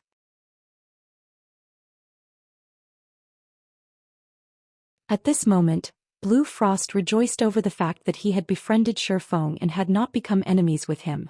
Otherwise, the consequences would be unimaginable. Shortly after Shifeng disappeared, the nearby black demonic jackal howled painfully. "Ayo-oh." The black demonic jackal called out for the other black demonic jackal to help as it glowered at Shifeng, who had suddenly appeared beside it. At this moment, there was also a hint of fear within its eyes. Shifeng had suddenly appeared by its side, his sword easily cutting through its iron-like skin, leaving behind a very long gash. The wound still bled. Although its defense is not as high as the dark magic serpent, its reaction speed is truly frightening. It actually managed to react the instant I stopped using Void Steps. Shifeng was quite surprised as he observed the black demonic jackal's wound. Although there was a wide slice across the chieftain's body, the wound was not particularly deep. It would not affect the monster's mobility. After the third evolution of God's domain, not only had the gravitational system appear, but the monster combat system had also changed, making battles against monsters even more realistic. This also created a new weakness. In the past, monsters would only lose some HP after being wounded. Even when their vital points had been struck, the attack would only deal a little more damage than usual. Their movements had not been affected whatsoever. However, after the third system upgrade, monsters' injuries would affect their movements and attacks. Naturally, the same held true for players. However, unlike monsters, players had healers to help them recover from these injuries quickly, maintaining full HP. This was a huge advantage. When the two black demonic jackals grouped up, rather than pouncing on their enemy, they circled Shifeng, looking for his weak point to land a fatal hit. Even an MT of the same level would die instantly under the combination of a level 40 chieftain's attack power and a super high damage skill, not to mention Shifeng, who was only level 33 right now. The black demonic jackals were precisely chieftains with such skills. Unlike the dark magic serpent, which utilized its vicious venom skill to exhaust its enemies to death, the black demonic jackals used the horn on their heads to tear apart all enemies before them. The horn attack of a chieftain-ranked monster would even pierce secret silver equipment. At this moment, the players of District 1 focused all of their attention on Shifeng and the two black demonic jackals' every action. This battle would determine the life and death of either side. Ayo-oh. Following the howl, the two black demonic jackals launched their attacks simultaneously. A large amount of wind mana also began to gather around their pitch-black horns. Immediately, the two chieftains transformed into miniature tornadoes as they flew towards Shifeng. Crap. Dodge it quickly. Blue Frost shouted anxiously. These miniature tornadoes were no trivial matter. If they struck a player, there was zero chance of survival. However, Shifeng did not bother to dodge the oncoming attacks. His lips curling up slightly, he activated Heavenly Dragon's power. After logging out of the game for 10 hours, not only had his weakened debuff worn off, but the cooldown for all his skills had also completed. Otherwise, he would have had to activate space movement in order to dodge the attacks. After activating Heavenly Dragon's power, Shifeng's strength doubled. He then met the black demonic jackal's attacks with a Thunder Flame explosion. System: Thunder Flame explosion completion rate 91%, resulting in 120% of skills effect. Skill proficiency +4. Although his completion rate was significantly lower than before, 120% of the skill's effect was still impressive. The Tier 1 Thunder Flame Explosion's effective range of 10 yards immediately increased to 12 yards. When lightning and fire made contact with the two black demonic jackals, the two chieftains' movement speed immediately and sharply dropped, becoming only 1/7 of their initial attribute. As a result, Shifeng easily dodged the two oncoming miniature tornadoes. With a speed reduction of nearly 8 seconds, the two chieftain-ranked jackals could only receive a one-sided beating from Shifeng. During these 8 seconds, each black demonic jackal lost roughly 10% of their HP.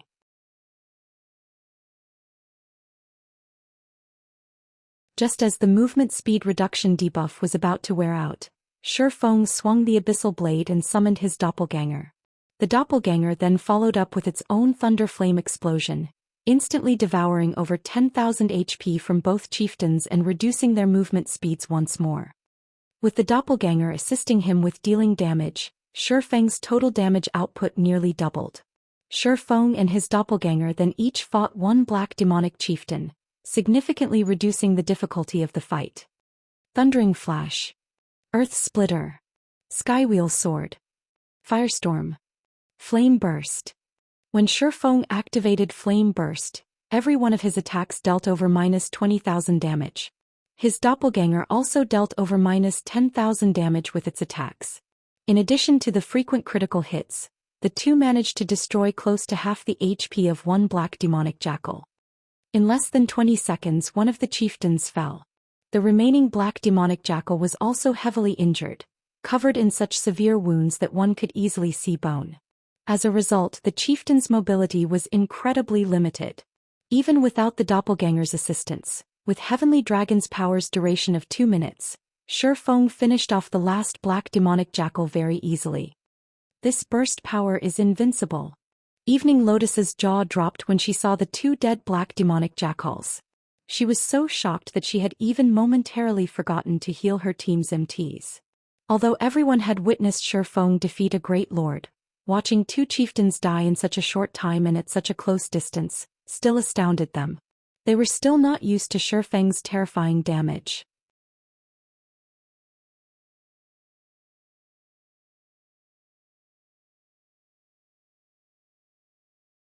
Chapter 593, Promising Newcomer.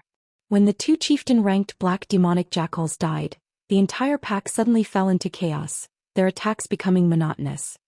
Moreover, after such a long battle, every jackal had received some form of injury. Those that were heavily injured had even lost a detrimental amount of mobility. In contrast, although Blue Frost's team had lost over a dozen players in this fight, as their team had healers to keep them alive, the survivors were all in perfect condition. Their combat power had not been affected at all. On the contrary, after fighting for a time, they had begun to adapt to the new gravity. Suddenly the tides changed. Blue Frost's team immediately gained the advantage as they began killing off the elite and special elite jackals. As expected of a team from District 1. Their members' capabilities are impressive. They can deal with these jackals so quickly. After Shifeng picked up the loot that the two black demonic jackals had dropped, he had not bothered to help Blue Frost and the others. He simply glanced at their intense battle. Currently, the melee players of the team had begun striking at the jackal's limbs, particularly the monster's powerful hind legs. That way they could greatly hamper the monster's mobility, making the battle far easier. At this point, the outcome of the battle was already clear. Shifeng began to arrange the drops he obtained from the two chieftains. He was already level 33. Despite having killed 2 level 40 chieftains, his experience bar had not increased by much.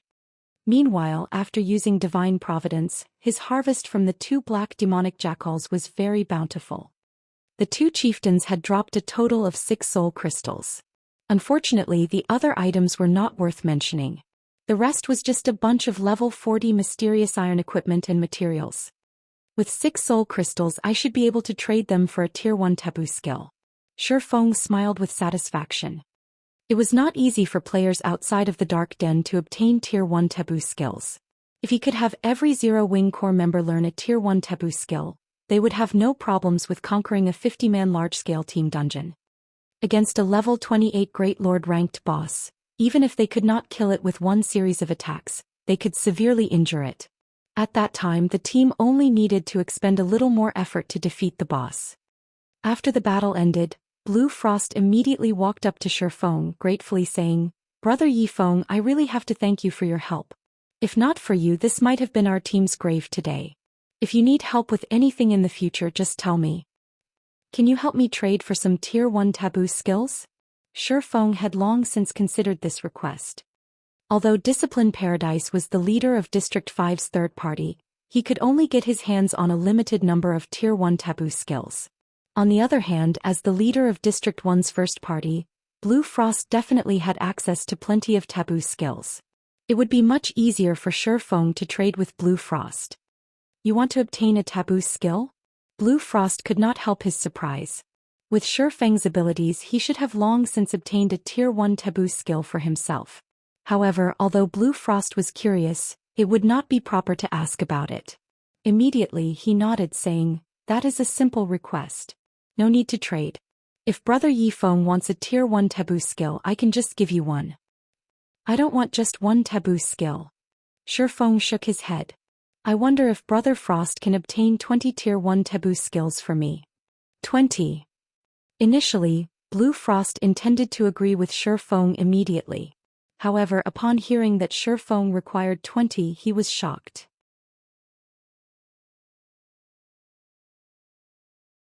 Laughing bitterly, he said, "Brother Yifeng, as a Maverick you might not know this, but each Tier 1 taboo skill requires about 5 soul crystals worth of contribution shares in trade. Even the first party of a shelter needs 4 soul crystals to trade for one. If they are for someone else, each skill book will cost an additional soul crystal. Moreover, I can only trade for 3 taboo skills per day. If it were in the past, I might have barely been able to trade for 20 taboo skills. However, after I purchased the demon suppressing barrier, the maximum number of taboo skills I can gain right now is 10. If Brother Yifeng wants them, I won't try to profit off you. 10 taboo skills for 50 soul crystals." 10. Shifeng was surprised.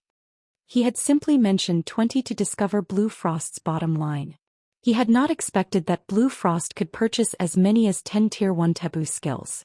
Sure enough, the title of District 1's first party was well deserved. "So be it. I want all of them. May I know when Brother Frost can obtain all 10? Shifeng did not particularly mind the issue of the soul crystals. He just needed to kill some level 40 chieftains to increase his stock. "I can have them ready in a day."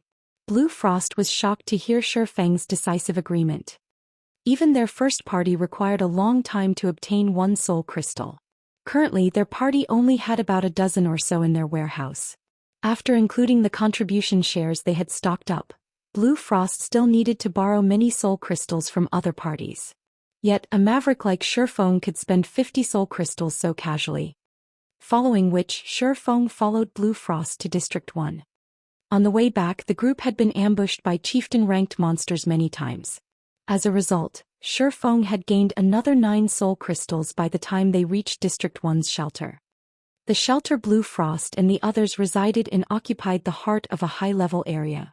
The monsters surrounding the shelter were all level 35 and above. That was 5 levels higher than the monsters surrounding District 5.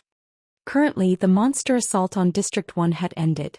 Corpses of level 35 monsters littered the surrounding area outside of the shelter's walls.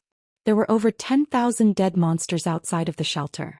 Among them there was no lack of elite and even chieftain-ranked monsters.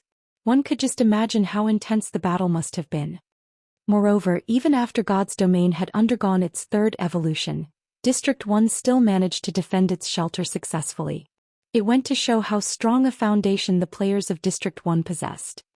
The moment Blue Frost and his team entered the shelter, the players inside immediately sent them reverent gazes. Many female players even shrieked when Blue Frost's glance swept over them. In District 1, Blue Frost was practically a celebrity. He attracted attention wherever he went and almost everyone in the shelter knew of him. "Leader, you've returned. Did you finish off the Great Lord Noya?" A skinny and youthful level 29 berserker asked excitedly as he ran up to Blue Frost. When Shifeng saw this skinny berserker, he involuntarily stiffened. He recognized this berserker. The youth's name was Wind Chaser. He was also one of the most powerful experts who had worked under Fantasy Extinguisher in the past. Back then he had successfully learned a Tier 5 taboo skill, and his strength was only inferior to those Tier 6 God-ranked players. Great Lords and High Lords are monsters on entirely different levels. It was useless even with the demon's suppressing barrier, Blue Frost said, shaking his head. He could not help his fear as he remembered how powerful Noya had been. Fortunately we had Brother Yi Feng's help. Otherwise we really wouldn't have returned with our lives. When Wind Chaser heard Blue Frost mention Shifeng, the berserker shifted his gaze towards Shifeng, his eyes containing a hint of awe and fighting spirit. Chaser, don't have any foolish ideas. Brother Yi Feng is a guest that I've invited. Not to mention in front of Brother Yi Feng, those weak combat techniques of yours are not worth mentioning. If you want to fight, go look for Blue Bull. Blue Frost glared at Wind Chaser. He had personally witnessed how powerful Shifeng was. Setting aside the fact that Shifeng had defeated the Great Lord Noya by himself, just the number of chieftains Shifeng had killed on their way back had left him speechless. Wind Chaser most likely would not survive a single move against Shifeng.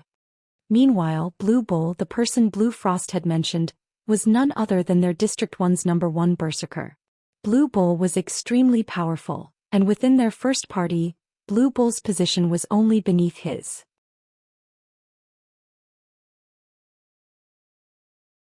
However, as the operation against Noya had mainly relied on magical classes, and defending the shelter against the monster's assault was also very important, Blue Bull had not been selected to participate in the raid. Meanwhile, Wind Chaser often liked to test himself against Blue Bull. Although Wind Chaser lost terribly every time, the berserker never grew bored of challenging Blue Bull. After Blue Frost's reprimand, Wind Chaser was a little satisfied. However, after hearing his leader's suggestion, he immediately turned around, planning to look for Blue Bull to test his skills against him once again. At this time, however, Shifeng suddenly said, "No worries. It's good to be impulsive sometimes. As a guest of District 1, I have not prepared any gifts. I don't mind sparring with Wind Chaser to liven things up a little."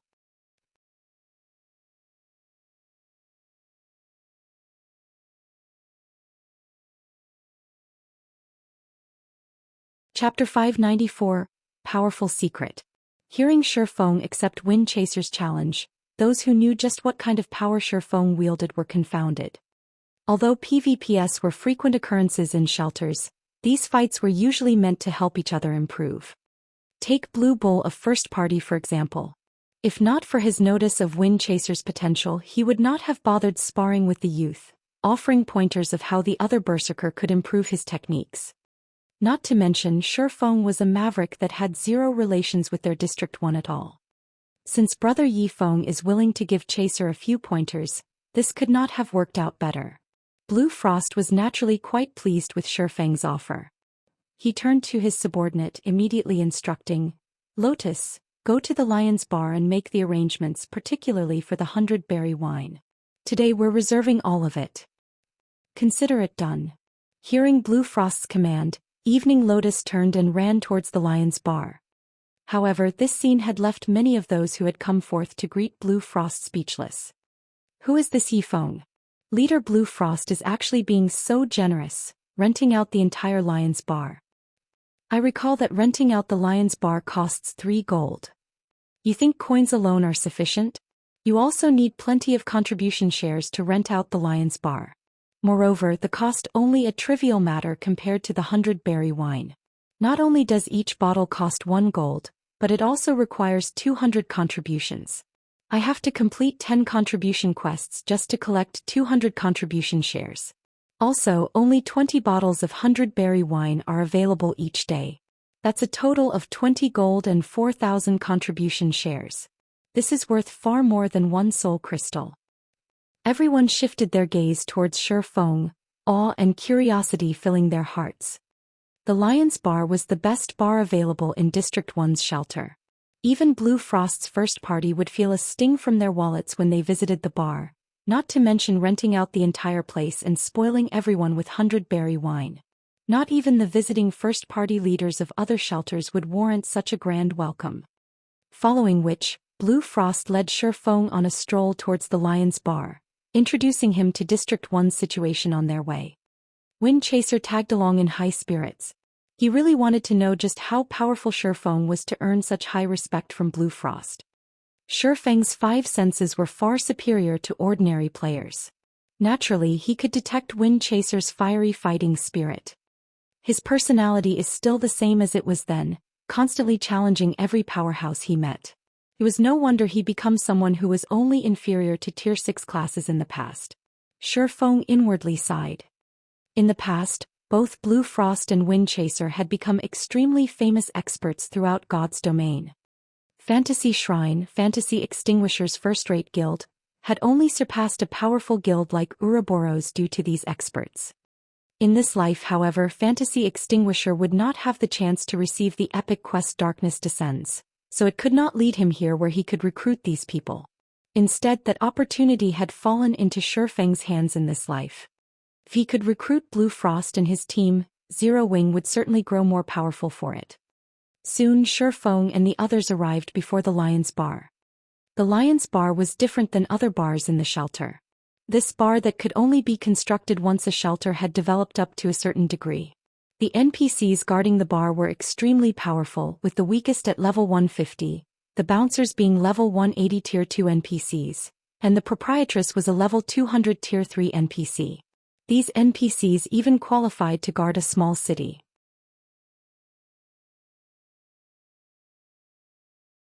Even if monsters invaded the shelter, the Lion's Bar would not fall. Aside from consuming alcohol at the Lion's Bar, players could also engage in PvP battles inside. The PvP battles here operated in a similar fashion to the battles held in the underground arenas found in the outside world, in that other players were allowed to place bets on the fights. Hence, many players of District 1 frequented the Lion's Bar.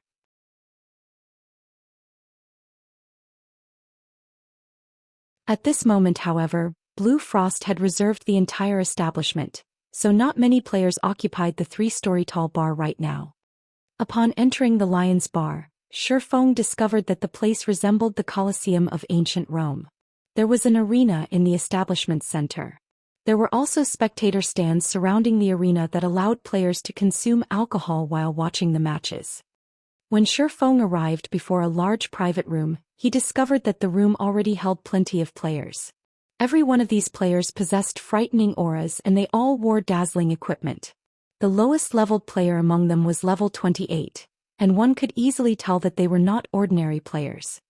Brother Yifeng, let me introduce you. These people are the party leaders and vice leaders of our District 1's top 10 parties. They have heard about your arrival, so they wish to make your acquaintance.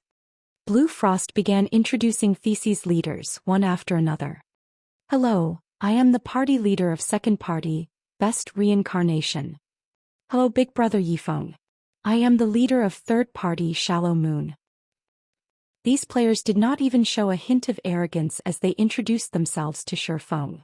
On the contrary, they treated Shifeng as if he were an old friend. In truth, even without any introduction, Shifeng already knew who they were. In the past, every one of these players had been upper managers of Fantasy Shrine. Encountering Blue Frost and Wind Chaser had already surprised Shifeng. Now even the many upper managers of Fantasy Shrine appeared before him. Shifeng began to suspect whether or not District 1 had been Fantasy Shrine's main headquarters. After exchanging pleasantries, Shifeng finally understood why Blue Frost had invited all of these players.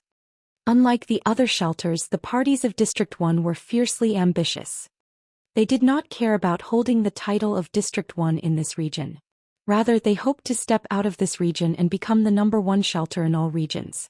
Hence, the parties in District 1 were all united, unlike the parties in other shelters, which treated each other as enemies rather than allies. It was also due to this that the shelter in District 1 had managed to construct the Lion's Bar so quickly. On the other hand, the other shelters in this region had yet to construct a single advanced establishment like the Lion's Bar. As the conversation continued, Blue Frost also revealed Shifeng's victory over the great Lord Noya and his slaughter of the many chieftains they had encountered on their way back, shocking everyone present. The various parties present had all been helpless against Noya. Only the first party had a small chance of defeating the great lord. They had not expected to hear that Shifeng had actually defeated Noya by himself. Even though the great lord had been weakened, it was still an astonishing feat. Brother Frost, you are too insincere. You did not record a video for us to take a look. That's right. This will definitely become a legend throughout God's domain. Everyone voiced their complaints, greatly disappointed that they had not personally witnessed Shifeng's performance. At the same time, their reverence of Shifeng grew even more intense. Haha. I had been completely stupefied by Brother Yifeng's performance. By the time I thought of it, the battle was already over. Blue Frost scratched his head in embarrassment. However, you are not without a chance to watch him fight. In a moment, Brother Yifeng is going to give Chaser a few pointers so you guys will get to see how powerful Brother Yifeng is. Leader, can I drink a bottle of the 100-berry wine before the match begins? Wind Chaser hurriedly asked Blue Frost in embarrassment.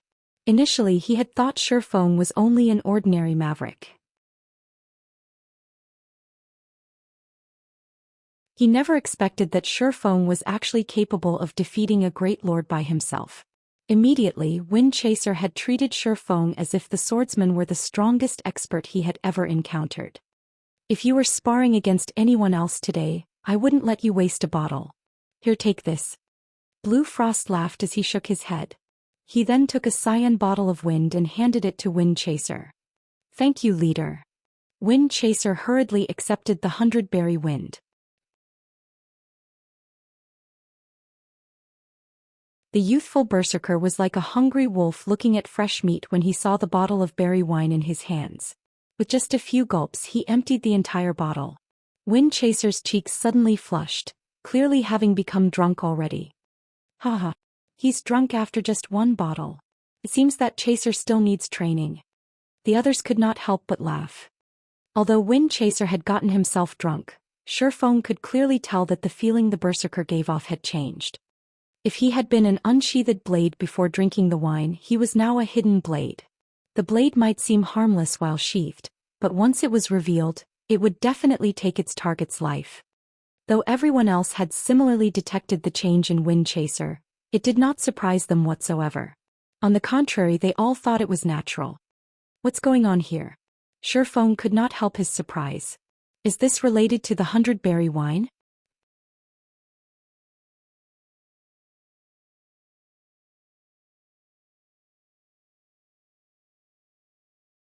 Chapter 595, Frightening Wine. Shifeng glanced at the bottle of 100-berry wine on the table, confirming that it was identical to the one he had drunk in the past. However, when he had enjoyed the 100-berry wine, he had not experienced any particular changes to his body like Wind Chaser had. He only considered it incredibly delicious, so much so that it was hard to stop drinking. Yet, seeing Wind Chaser's sudden transformation, it was obvious that the 100-berry wine had some hidden effect. Does the 100-berry wine possess some sort of effect that I do not know of? The more Shifeng thought about it, the more he felt it was possible. Aside from satisfying thirst and hunger, some food and beverages in God's domain could increase a player's attributes or provide some other temporary benefits. Take the black steel beer for example. Players that consumed it could gain the ignore levels effect, allowing them to challenge monsters of a higher level without suffering any penalties. Although one could ignore more levels as they consumed more bottles of black steel beer, there were also side effects. One side effect was the drunken effect. With this debuff, one's vision would turn blurry, and their senses would numb, resulting in a decrease in combat power. One might even lose the ability to fight at all if they consumed too many black steel beers. Meanwhile, the 100-berry wine clearly possessed a similar effect. In the past, I only drank a cup of 100-berry wine at a time. On the other hand, Wind Chaser drank the entire bottle at once. These changes must only happen after a player drinks an entire bottle. Shifeng's interest in the 100-berry wine grew. He then jumped onto the arena. Smiling at the drunken Wind Chaser, he said, "Let's get this started." Shifeng intended to test Wind Chaser properly. The 100 berry wine's effect should not be limited to increasing a player's attributes if it was able to cause a person's aura to change to such a degree. The PvP battles held in the Lion's Bars arena were slightly different. Most arenas would not usually limit a player's attributes. The Lion's Bars PvP arena, on the other hand, would adjust both parties' attributes to be on equal footing. Hence, items that increased attributes were useless in this arena, making the fight a competition of techniques only.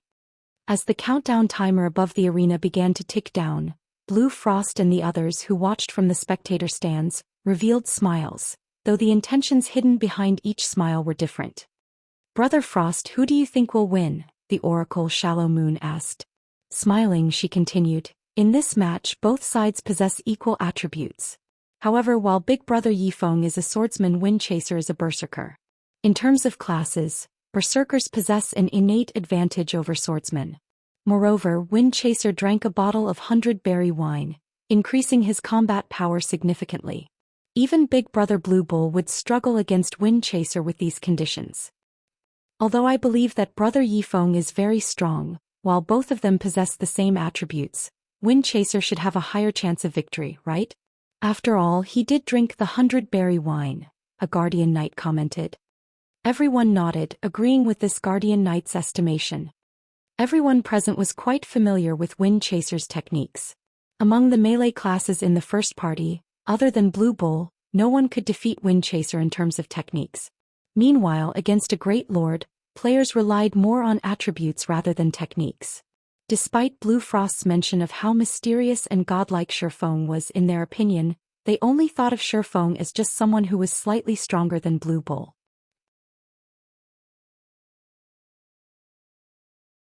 On the other hand, when Wind Chaser consumed a bottle of 100 berry wine, not even Blue Bull could win against the youthful berserker. Naturally, Shifeng would not fare any better. "Since none of you have a high opinion of Brother Yifeng, why don't we place a bet?" Blue Frost suggested. "This is my favorite part. What are we betting?" Best Reincarnation, the leader of second party, suddenly grew interested. "Simple. We'll bet on the outcome of the battle. The wager will be soul crystals and I'll be the bookkeeper. If Brother Yifeng wins, the payout ratio will be 1-2, while Wind Chaser will be 1-1. You may only bet on one player." Blue Frost could tell that everyone doubted Shifeng's strength. After all, without having witnessed the battles personally, even he would find it unbelievable. Now it just so happened he could take advantage of the situation to make a little profit, making up for the cost of the feast that he hosted. "Okay, I'll bet 2 soul crystals on Wind Chaser. That brat has improved quite a lot recently. Brother Frost, you better not regret your decision." "I'll bet 1 soul crystal on Wind Chaser as well." In a short moment, the various party leaders and vice leaders had all placed bets on Wind Chaser winning this match. One could tell just how little trust everyone had in Shifeng's strength. Only the cleric Evening Lotus had bet on Shifeng winning. "Leader, can I use credit on this bet? I only have 2 soul crystals with me, but I wish to bet 10 crystals on Big Brother Yifeng," Evening Lotus asked as she gave Blue Frost a pitiful look. Immediately, Blue Frost rolled his eyes at his party's cleric. Resolutely he said, no. If he allowed Evening Lotus to use credit, he wouldn't make any profit. As the battle in the arena began, everyone's gazes locked on Shifeng and Wind Chaser. The moment the battle began, Wind Chaser instantly used charge. Like an agile and powerful cheetah, the berserker dashed towards Shifeng. However, despite this, Shifeng did not try to evade Wind Chaser's attack, allowing the youth's charge skill to connect. But he isn't using parry. When Wind Chaser was only 5 yards away from Shifeng, he noticed that Shifeng had still not moved, the swordsman seemingly having no intentions of defending against his charge. Wind Chaser then abruptly swung his greatsword. At almost the same moment as his body crashed into Shifeng's, his silver greatsword also struck Shifeng's head. Wind Chaser's actions were both simple and swift. Hua! The silver greatsword sliced through Shifeng's body and smashed into the ground, creating a long and deep crevice. An afterimage. Sensing that something was amiss, Wind Chaser used Whirlwind Slash, a skill capable of causing massive damage to enemies within a 3-yard radius. The silver greatsword was like a wooden pole in Wind Chaser's hand. With little effort, the berserker transformed into a silver tornado that engulfed everything in its wake. Boom. As Wind Chaser used Whirlwind Slash, a loud boom echoed throughout the arena, followed by a figure flying away from the berserker. Close 1. Wind Chaser could not help but sigh with relief when he saw that the figure he had sent flying was none other than Shifeng. If he had not used Whirlwind Slash at the first sign of danger, the sword in Shifeng's hand would have bitten into his body by now. Such impressive dodging speed. I couldn't even see what he did just now. The level 29 shield warrior, best reincarnation, exclaimed in shock. It is no wonder why Leader Frost praised Brother Yifeng so highly. With such an amazing dodging speed, it will be very difficult for Chaser to land a hit, though an assassin might have a chance. Everyone was similarly shocked by the skill Shifeng had displayed. Although a few among them could similarly produce an afterimage, they definitely could not achieve it as silently as Shifeng. Only after Wind Chaser's greatsword landed had everyone realized that he had missed. This is only the tip of the iceberg. Big Brother Yifeng hasn't even warmed up yet. Evening Lotus giggled. On their way back to the shelter, Shifeng had frequently used void steps to kill chieftains. That mysterious style of footwork of his was simply unstoppable. In comparison, the technique of using an afterimage to dodge an attack was a trifling matter.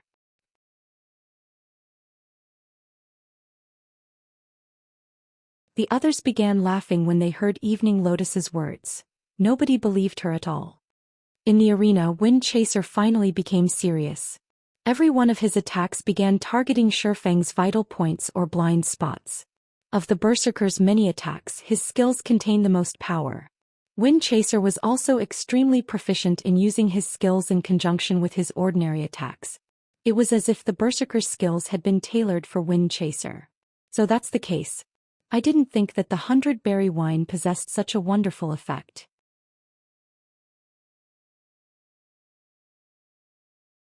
It is no wonder the drink is so rare.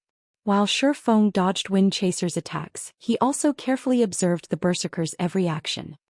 Although Wind Chaser did have significant physical control, he should still not be able to use his skills so smoothly. In Zero Wing, only Fire Dance and Violet Cloud had achieved this standard. The two were only a thread away from taking half a step into the refinement realm. On the other hand, Wind Chaser was still far from reaching that level. The only explanation Shifeng could come up with was that the 100-berry wine increased a player's compatibility rate with their weapons. Thinking up to this point, Shifeng involuntarily shivered. Improving compatibility rate. This was something that countless experts dreamed of. Otherwise, nobody would bother wasting so much effort to obtain weapons and equipment that fit their styles.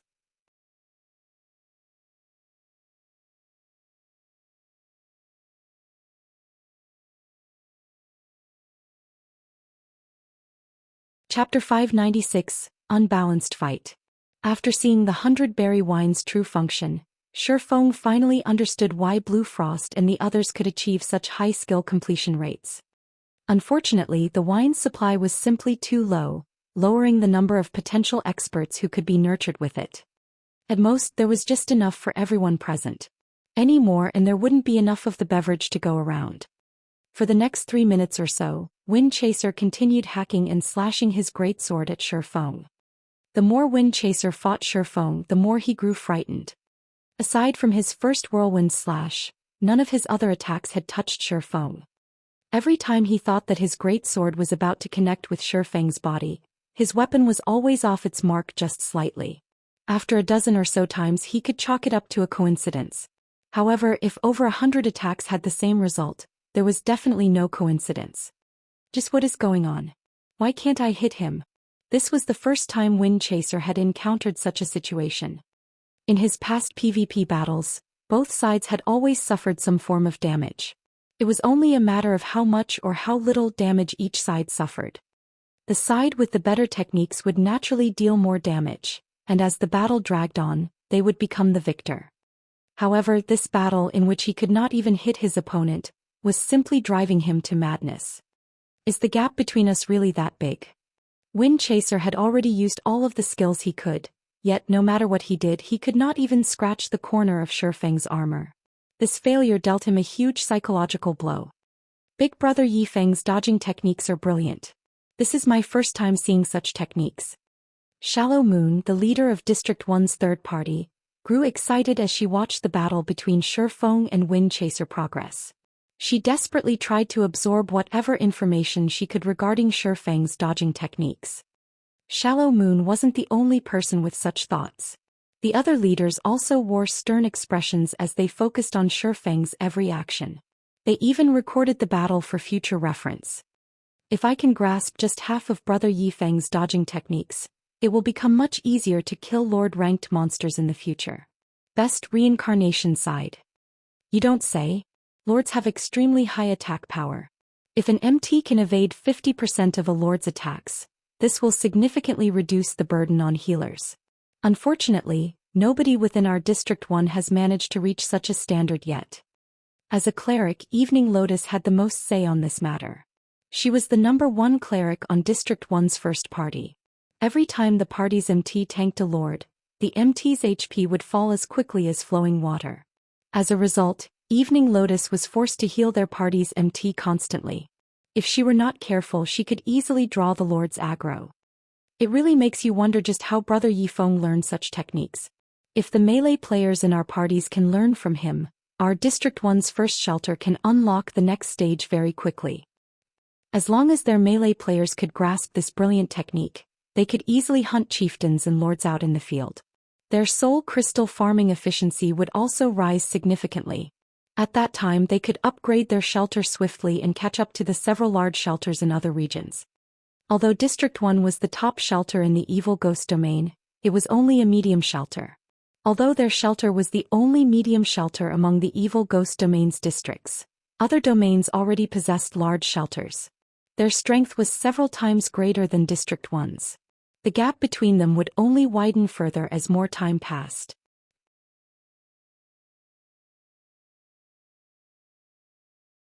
Leader Frost, is there no way to convince Brother Yifeng to join our District 1?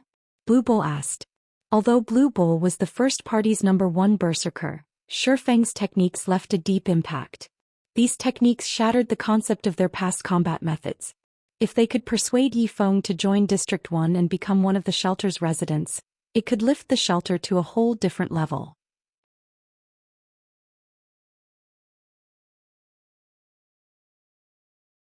Hearing Blue Bull's suggestion, the other party leaders also turned to Blue Frost. You guys, Blue Frost was rendered speechless. Although I want that as well, Brother Yifeng is a Maverick. You all know how Mavericks behave, right? It really is a pity. The others sighed dejectedly when they recalled Maverick's play styles. The shelter was like their home. Naturally, they wanted to see their shelter grow stronger. Unfortunately, Mavericks did not like restrictions. As the conversation came to an end, Shifeng stopped dodging Wind Chaser's attacks. I have most of the information that I need. Let's end this match. Shifeng had already obtained a thorough understanding of Wind Chaser's strength and the 100 Berry Wine's effect. There was no reason to prolong this battle. Immediately he used Void Steps and vanished before everyone's eyes. He disappeared. Wind Chaser gaped at his surroundings in disbelief. Looking to his left, right and even above him, he could not find any trace of Shifeng. Where is he? Wind Chaser could not even sense Shifeng's presence. Normally, when an assassin snuck up to him, even if he could not see the assassin, he could more or less sense that someone was nearby. Now he could not detect even the slightest indication of Shifeng's presence. The swordsman's technique was far more powerful than an assassin's stealth.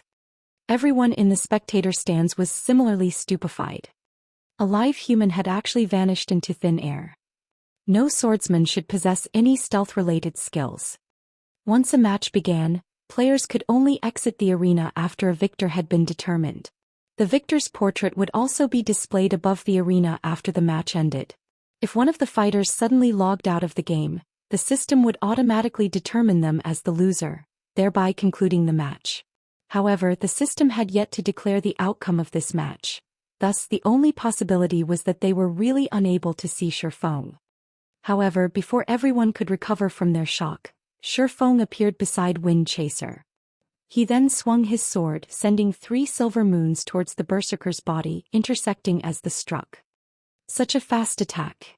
Although Wind Chaser tried to defend himself with his great sword, Shifeng's sword was simply too fast. The attack landed before he could even react. The force behind Shifeng's chop sent Wind Chaser flying backward. Although they both possessed the same attributes, Shifeng's chop had achieved a 95% completion rate. The skill effect he displayed instantly extinguished over 50% of the youthful berserker's HP. Is he really a swordsman? Wind Chaser was terrified when he saw how much HP he had lost. When he had fought other swordsmen with the same attributes as his own in the past, their chop only managed to devour close to 20% of his HP. Now, however, Shifeng's chop had obliterated over half of his HP. This disparity was insane. Wind Chaser even wondered if the system had made a mistake. What Wind Chaser did not know, however, was that the Abyssal blade Shifeng wielded had a 50% chance to deal 200% damage. Adding in his 95% skill completion rate, his total damage was astounding. It's over. Shifeng looked at Wind Chaser, who he had thrown backward, and used Dragon Breath. Dragon Breath was a skill he had gained from a fragmented legendary item. Not only did the skill possess frightening power, but it also required no casting time. The skill's attack speed was also extremely high. In the next moment, a green ray of light devoured Wind Chaser.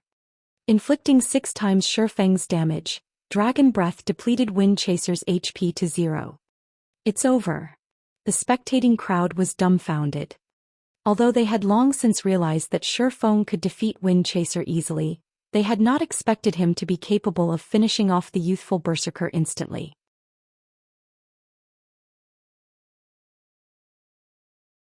How was it possible for a swordsman to instantly kill a plate armor class?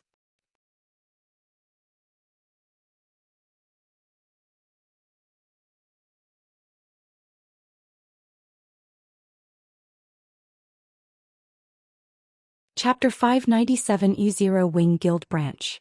Even if everyone found it inconceivable, the appearance of Shifeng's portrait above the arena was irrefutable proof that he had won this match. If he can defeat Wind Chaser so easily despite having the same attributes, it is no wonder how he can solo a great lord. Best Reincarnation and the others were shocked. With their standards, even if they fought an ordinary player with the same attributes, it was impossible for them to defeat their opponent instantly. Yet Shifeng was fully capable of exactly that. The gap between them was simply unimaginable. Before they had treated Shifeng as an expert, now they treated him like a monster. They were people living in completely different worlds.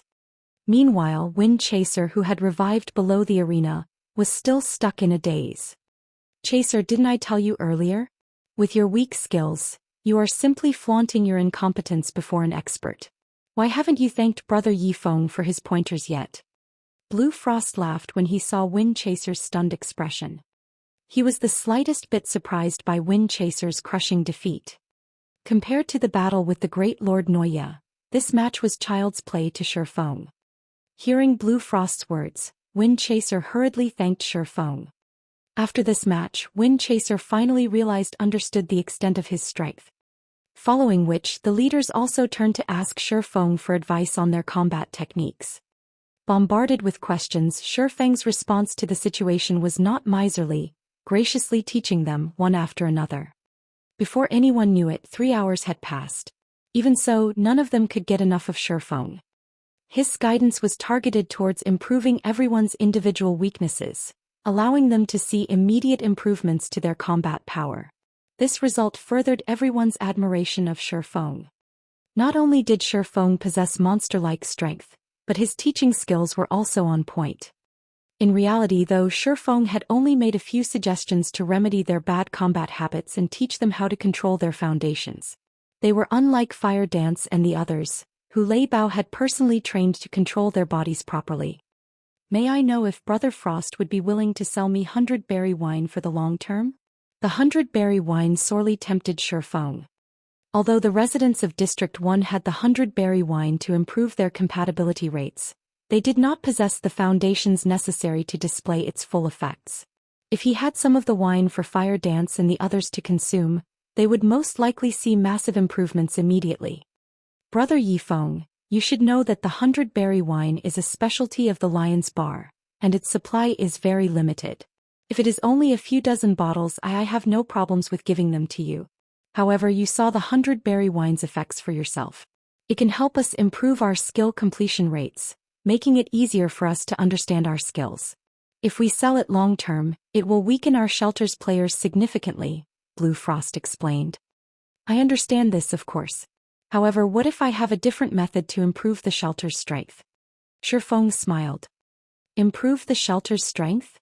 Everyone present was suddenly interested. The competition between shelters was very intense. Moreover, as players reached higher levels, the intensity would only grow as fewer high-level maps and resources would be available. Naturally, the areas where players could station shelters would also decrease. Naturally, those with sufficient strength would have priority over the high-resource locations, whereas weaker players would be chased away. Their District 1 had already competed with other shelters many times.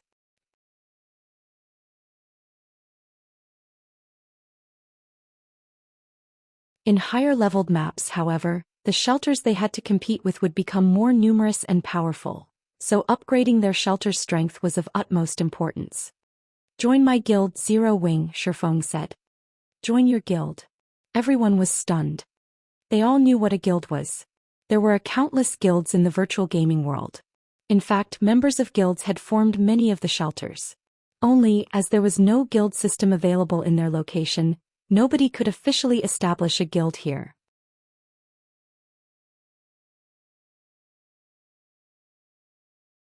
Rather than joining a guild, it was more like joining a guild's forces.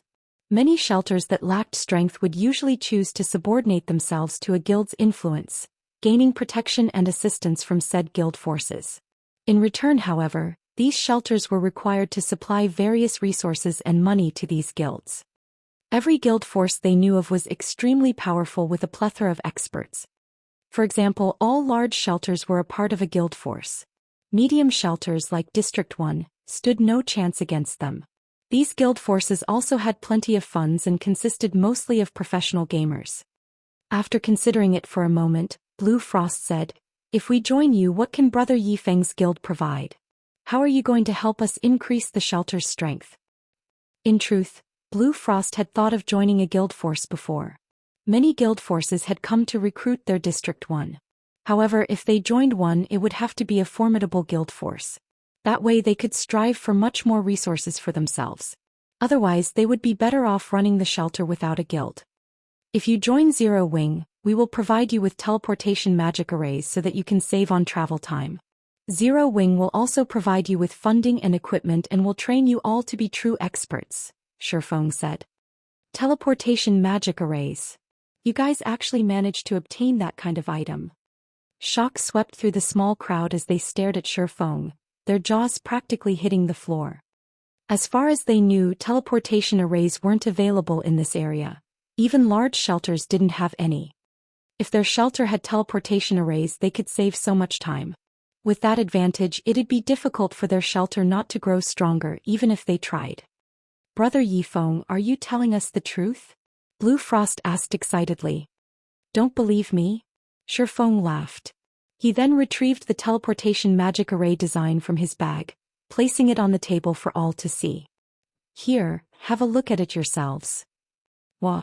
It's really a teleportation magic array design. Evening Lotus's eyes shone as she examined the forging design on the table. This item was more tempting than any weapon or piece of equipment. You've seen it for yourselves now. If you all are willing to join Zero Wing, we will provide your shelter with teleportation arrays. At that time, your shelter will develop at never-before-seen speeds. Becoming an advanced shelter will become possible, not to mention a large shelter, Shifeng said confidently. Just like the towns and cities in the outside world, the shelters in the Dark Den were categorized into ranks. There were small shelters, medium shelters, large shelters, advanced shelters, and more. As a shelter climbed the ranks, they would have access to more functions. However, it was not easy to upgrade a shelter's rank, as doing so required a large number of soul crystals. I understand. Since Brother Yifeng has such an optimistic view of District 1's shelter, my first party will join Zero Wing. Blue Frost said after considering the opportunity for a long moment. Since Blue Frost has agreed, my second party will join as well, Best Reincarnation said as he nodded. My third party will also join. Shallow Moon agreed. In just a short moment, the top 10 parties of District 1 all agreed to join Zero Wing. They were not fools. To put it simply, teleportation arrays were like strategic weapons to a shelter. If news of this got out, countless shelters would vie to join Zero Wing. Moreover, after seeing how powerful Zhou Xian was, they realized that the guild behind him would not be any ordinary existence.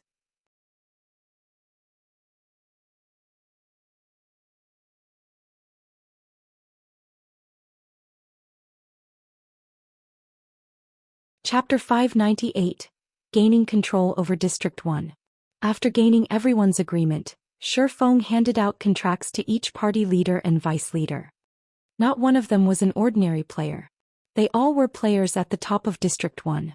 Naturally, they would not join Zero Wing as normal members, but middle managers at the very least.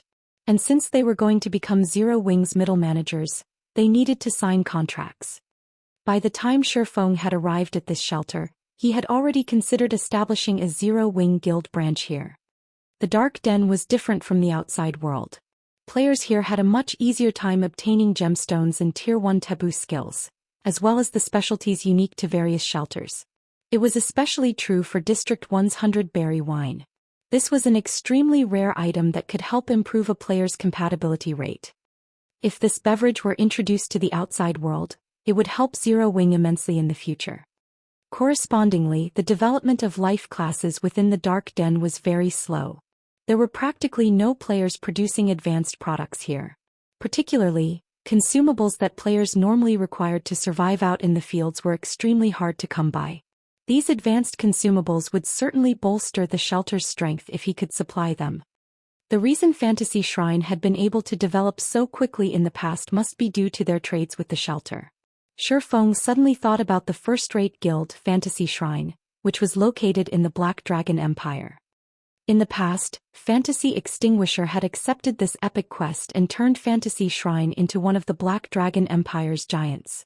Back then, even the Dragon Phoenix Pavilion's branch guild could not afford to provoke Fantasy Shrine casually. One could just imagine how helpful the trades between the two were to a guild. After everyone had looked over the contract Zhou Xian had provided, surprise colored their expressions. This Zero Wing sure is rich. It's offering a wage that's twice what other guilds offer. Just what kind of guild is this? Blue Frost had encountered many guild forces before. He had also heard of these guilds' reputations, and many of them were second-rate guilds. Unfortunately, although the wages these guilds offered District 1's top 10 parties were tempting, they required far too many soul crystals in return. Submitting to these guilds would only hinder their shelter's development. In the end, they rejected all the offers they had received. In comparison, not only was Zhou Xian offering wages that would allow them to play God's domain full-time, but he also intended to supply various advanced products to hasten their development. Most importantly, he did not require any soul crystals at all. This was astounding. Soul crystals were the foundation of shelters. It was one of the resources required that players required to grow stronger. If they could gain so many benefits without having to contribute any soul crystals, they'd willingly join as normal members, much less middle managers. If there aren't any issues, you can sign the contract. Zhou Xian involuntarily laughed as he saw everyone's dazed expressions. He had written this contract after taking into account the best interests of Blue Frost and the others. Not a single guild force could afford such an offer. Soul crystals might be important to Blue Frost and the others, but to Zhou Xian these items held no value whatsoever. After Zhou Feng's reminder, everyone hurriedly signed their contracts. With the top 10 parties of District 1 joining Zero Wing, his guild would have control over the entire shelter. Previously, Zhou Xian had learned about shelter's development model. The top 10 parties of every shelter had special privileges. Aside from being able to purchase the shelter's specialties, these parties also had a say in the shelter's construction. They had the right to vote on which establishments they wanted to construct first. Take the Lion's Bar for example. Over half of the top 10 parties needed to agree before the Lion's Bar could be constructed. Meanwhile, in order to construct special buildings such as the Lion's Bar, players would have to use the soul crystals accumulated by the shelter.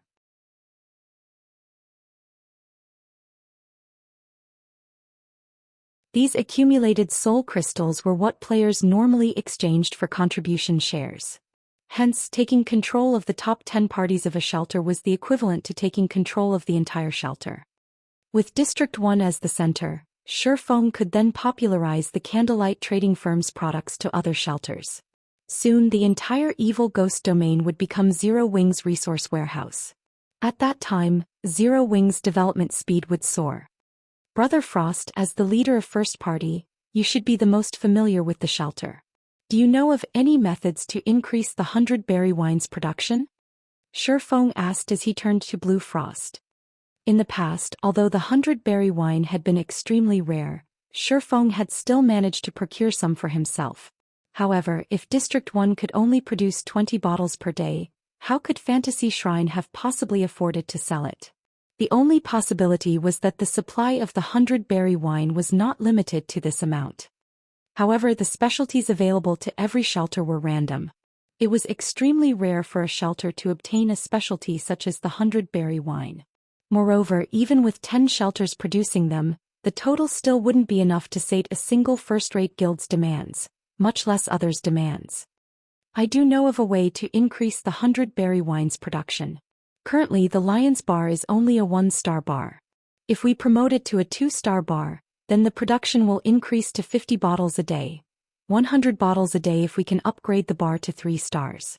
However, that will require a lot of soul crystals. With our shelter's current stock, it is impossible for us to promote the Lion's Bar. Blue Frost also wanted to increase the 100 berry wine's production. However, the soul crystal requirement was staggering. I see. It seems that it won't be possible in a short time. Shifeng frowned slightly. In truth, there is another method, Blue Frost suddenly said. Only this method is very costly and nobody is willing to do it. Let me hear it, Shifeng said. The Lion's Bar Independent Promotion. Through this method, the number of soul crystals required will decrease significantly.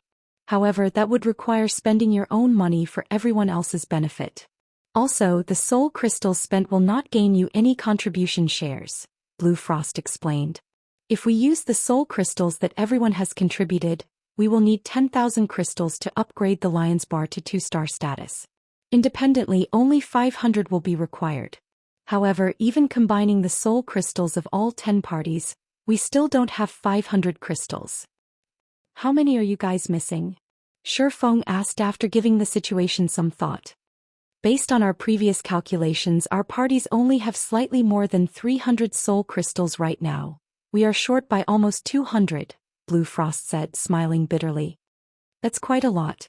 However, it is not an impossible task. Shifeng nodded and continued, let's do it this way. Frost, you try to buy as many soul crystals as possible for now. I'll try to obtain some myself as well. It is of utmost importance that we upgrade the Lion's Bar to 2 stars. Okay, I'll try my best. In truth, Blue Frost had considered upgrading the Lion's Bar independently as well. Only before today the 10 parties had not been of one mind. There would still be a few among them who would hold back some of their crystals, afraid that they would suffer if they lost too many. However, now that the top 10 parties of District 1 had become members of Zero Wing, they had become a family. With this, it would be much easier to do things like this. From this point onward, District 1's shelter would truly be united. After Shifeng finished arranging the matters relating to District 1's shelter, he departed from District 1 heading towards District 5.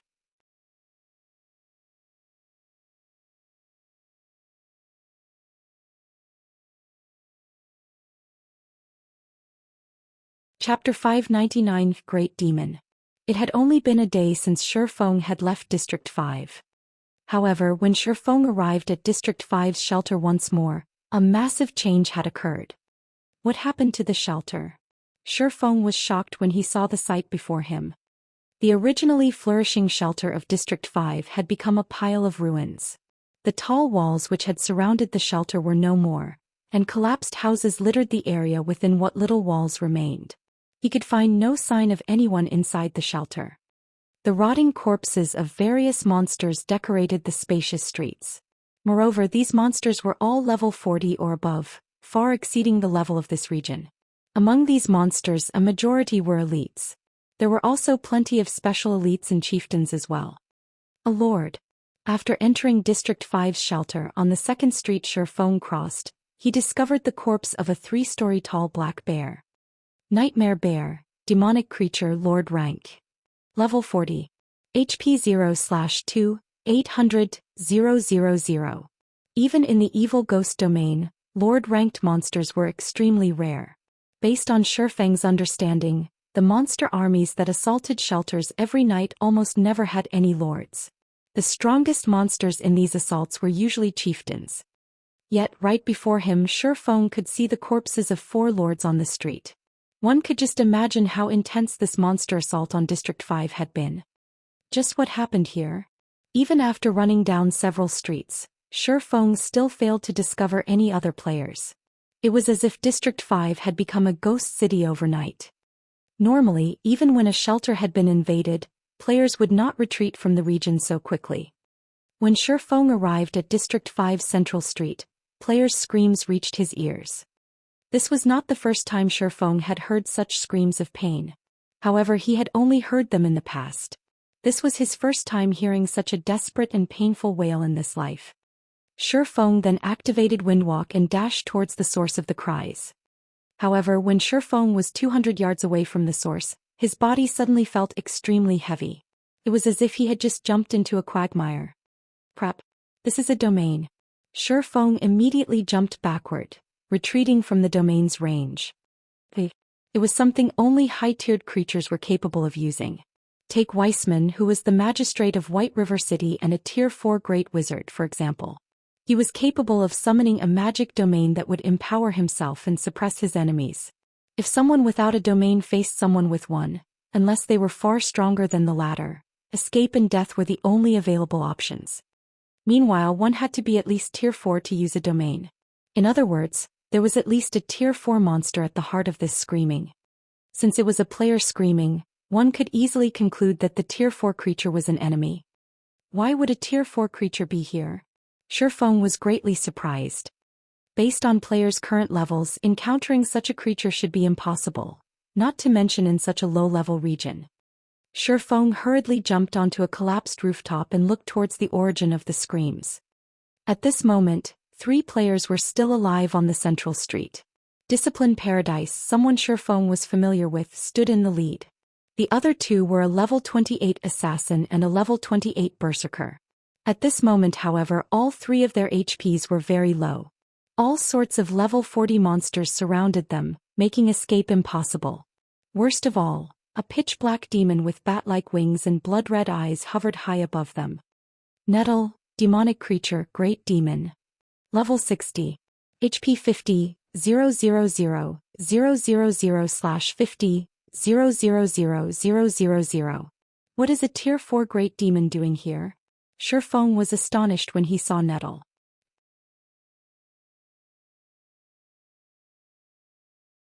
Demons were enemies to the human race.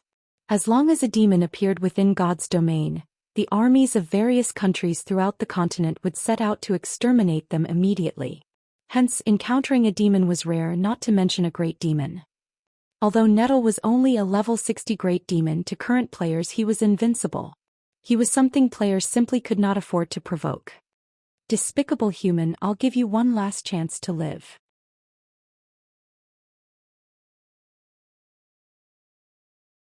Surrender the Moloch's ring that you stole and submit.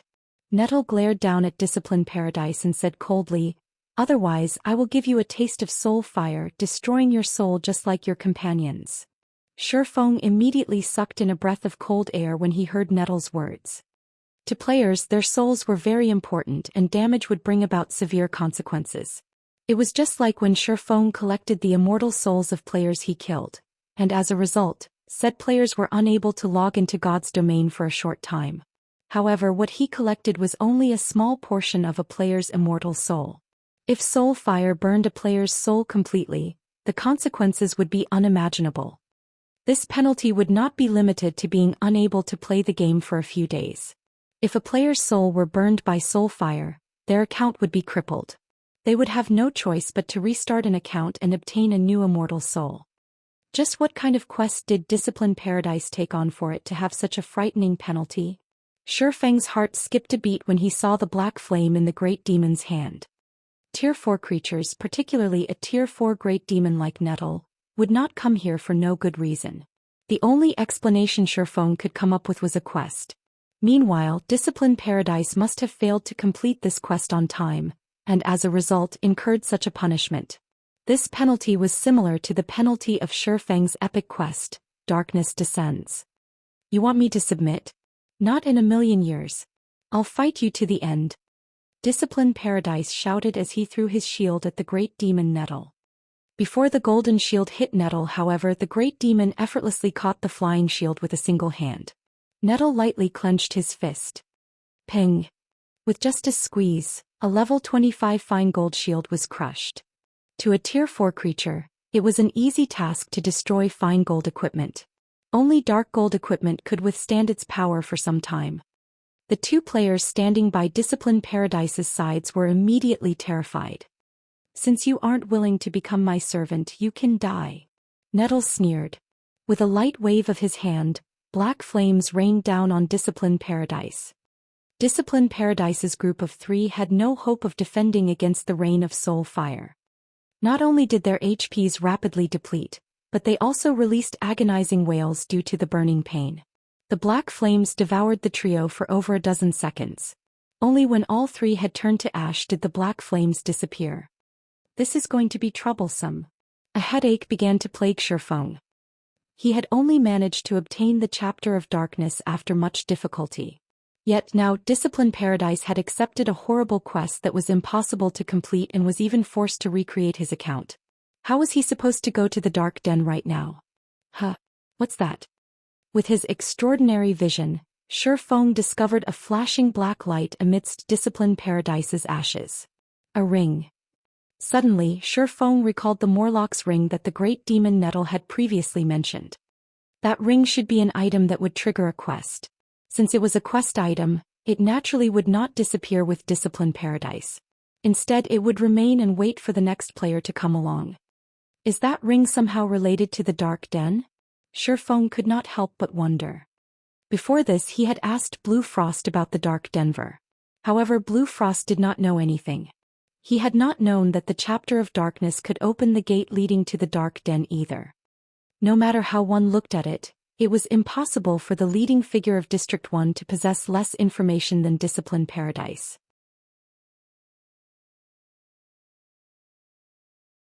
The only explanation was that Discipline Paradise had obtained this information through some special means.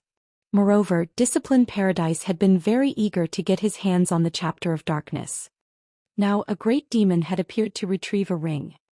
If one were to claim that the ring and the Chapter of Darkness were unrelated, who would believe it? I can only give it a try. Shi Feng gritted his teeth. He then dashed forward towards the ring with intense speed.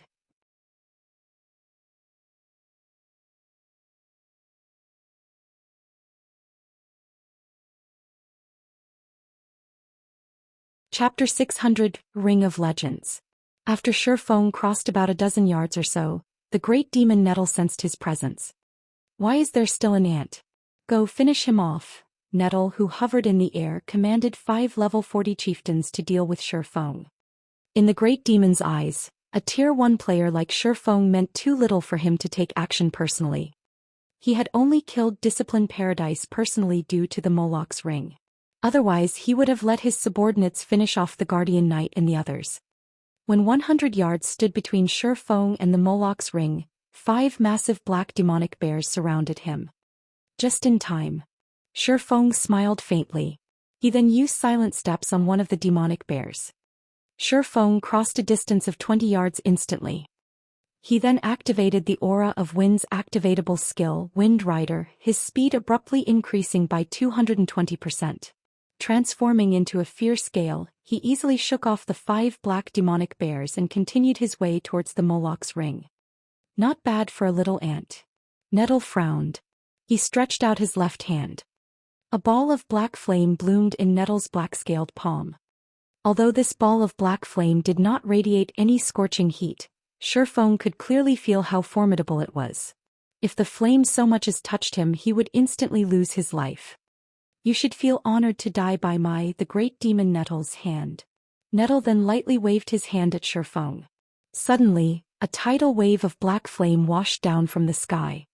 Agonizing screams tore from the throats of any monster that encountered these black flames. The raging fire turned them into nothingness in the blink of an eye. Not daring to be careless, Shifeng soared into the sky, avoiding the black flames by the skin of his teeth. Despicable ant, you actually to dare dodge my attack. Nettle bellowed. In the next moment, countless black arcs of lightning appeared in his hand. Each arc was as thick as a person's thigh. The great demon then pointed at Shifeng, shouting, "Turn to ash." Immediately, the arcs of lightning formed a giant web that flew towards Shifeng faster than when he had Wind Rider activated.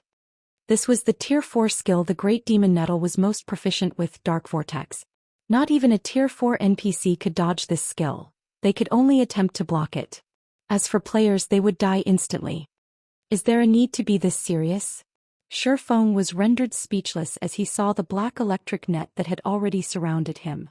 I have to use my trump card. Shifeng no longer tried to dodge the black lightning, opting to charge towards it instead.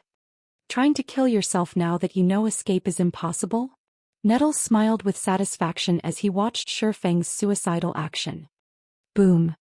A thundering explosion occurred as Shifeng collided with the black electric net. It was as if the end of the world had arrived. Not even a level 40 chieftain could survive such a frightening attack. Just as the great demon was about to turn away, he suddenly discovered that something was amiss. A golden figure flew towards him. How is he still alive? Nettle stared at the unscathed Shifeng. While the great demon was surprised, Shifeng arrived at Discipline Paradise's ashes. His hand snatched Moloch's ring swiftly and placed the item in his bag. Despicable thief! You have truly angered me this time. A cold glint flashed in Nettle's crimson eyes. Suddenly, a blood-red battle axe with a thorn-covered handle appeared in Nettle's hands. With a flap of his wings, the great demon instantly appeared in front of Shifeng, swinging his battle axe down at the swordsman. Explosions shook the air as the axe descended. It was as if Nettle's powerful attack shattered space itself, and not even Shifeng could dodge or defend against the attack in time. Boom!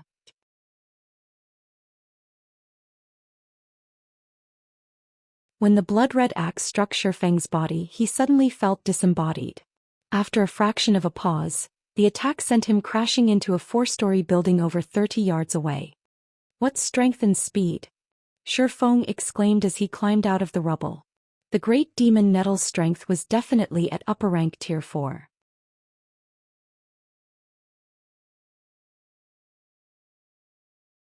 If he had not switched the Aura of Wind to the Aura of Earth and activated Absolute Defense in time, even if he were a level 60 Tier 2 Sword Master, that single hit would have obliterated him.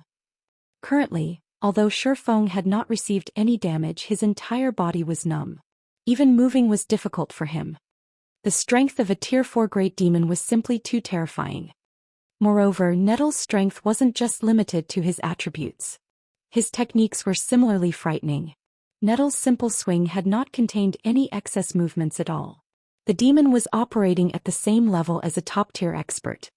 Against an opponent who possessed the attributes of a Tier 4 class and the skills of a top-tier expert, even in his prime, Shifeng could only turn tail and run. Nettle could not help his surprise when he discovered that Shifeng was actually still alive. A tiny little ant had actually survived 3 of his moves. He had never encountered this in the past. Before the great demon could recover from his shock, Shifeng activated Phantom Kill. Suddenly he turned and fled at maximum speed. You want to escape? Do you really think you can run from me, the great demon Nettle? Nettle revealed a malevolent smile. To the prideful great demon, the fact that Shifeng had provoked it repeatedly was humiliating. If others heard of this, he, the great demon Nettle, would watch his reputation in the dark den wither. Spreading his wings, Nettle transformed into a black streak of light as he chased after Shifeng. So fast. As expected of a winged Tier 4 Great Demon. Glancing at the rapidly approaching Great Demon, Feng inwardly prayed that it would not discover his plan. Wind Rider only had a duration of 24 seconds. From the time he had activated Wind Rider until now, nearly 7 seconds had passed. He had also used up absolute defense already. If he wished to escape from the Tier 4 Great Demon, his could only rely on diversions.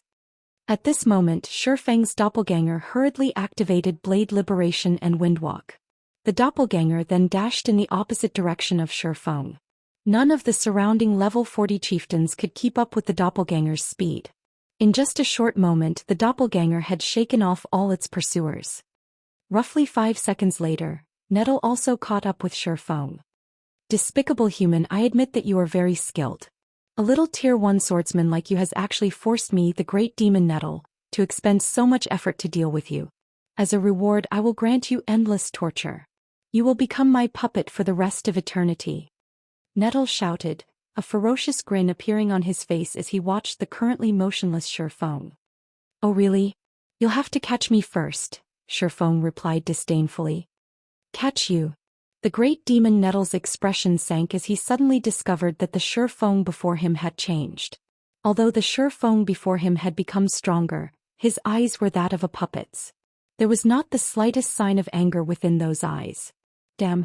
It's a doppelganger. Saying so, Nettle abruptly jumped into the air and returned to District 5. However, roughly 4 seconds after the Great Demon Nettle turned to fly back to the shelter, the originally emotionless Feng suddenly wore an angry expression. Feng had swapped positions with his doppelganger once more. The Abyssal Blade's Phantom skill could be an extremely powerful life-saving skill. As long as his doppelganger was still alive, Feng could swap positions with it indefinitely. With this move, even a Tier 4 Great Demon should not think of killing him easily. Feng then changed directions and flew towards District 1.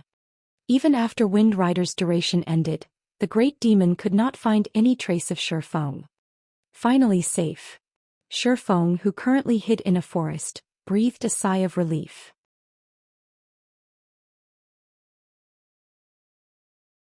Fortunately, the Great Demon does not know my trump card. Otherwise, I really would have died. Hopefully, this Moloch's ring is worth all I went through to get it.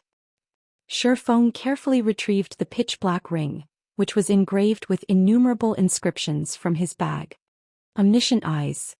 Feng examined Moloch's ring. Immediately, a shocked expression appeared on his face. Impossible. At this moment, even Feng did not dare believe his own eyes.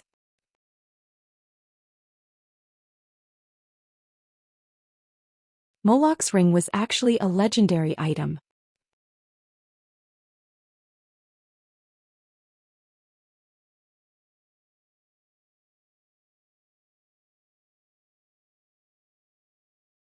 Chapter 601, Legendary Quest.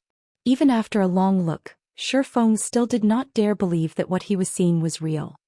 Legendary items were as rare as a phoenix's feather in God's domain, and not even Tier 5 players would necessarily possess one. Any player who owned a legendary item had the power to challenge opponents of a higher tier. Take Feng's fragmented legendary ranked Heavenly Dragon's Breath for example. When he activated Heavenly Dragon's power, he could contend with a Lord, which was the equivalent of a Tier 2 class, for a short time. If he possessed a legendary item, he could definitely contend with a High Lord. A Lord-ranked monster was merely the boss of a 20-man hard mode team dungeon. Meanwhile, a High Lord was the boss of a 50-man hard mode team dungeon. The difference in power was immense. If he could equip a legendary item now, not to mention a 50-man hard mode team dungeon, he could even lead a team in a 50-man hell mode team dungeon. He could even give a 100-man hard mode team dungeon a try. A team dungeon tested the overall strength of a team, while a legendary item was capable of increasing the overall strength of a team significantly. This was the why legendary items were so frightening. They could break the limits of conventional strength. Unfortunately, although the information Feng had obtained regarding the Moloch's ring stated that it was a legendary item, it turned out that the ring was sealed. Moloch's ring legendary rank. Sealed by the Lord of Balrog's. Legend has it that this ring contains all of the Lord of Balrog's secrets and power. By wearing this ring, one can obtain this power. After Moloch's ring had been sealed away, the Great Demon Nettle stood guard over the item. The ring holds the Great Demon Nettle's mark, allowing the Great Demon to sense its location periodically. System: Legendary Quest Lord of Balrog's Fall, activated. Quest details: lift the seal on Moloch's ring.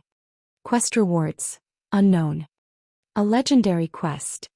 Shifeng smiled bitterly. No wonder the penalty Discipline Paradise received was so severe.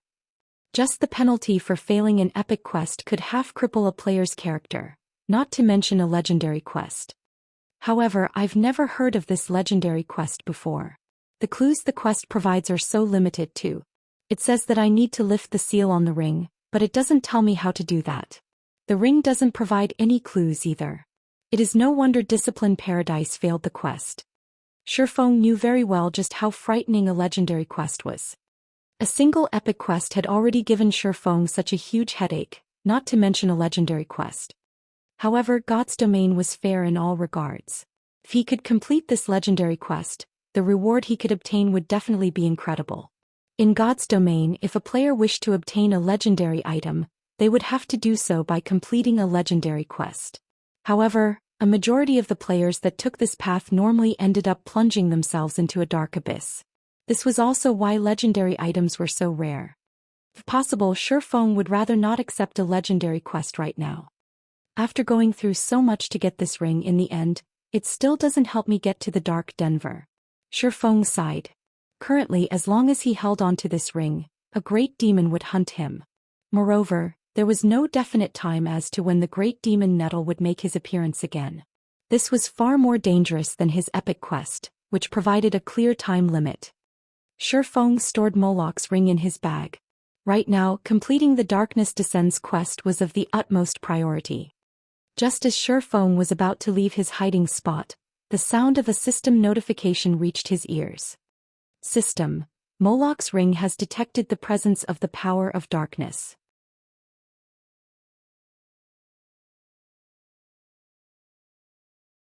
Do you want Moloch's ring to devour the power of darkness?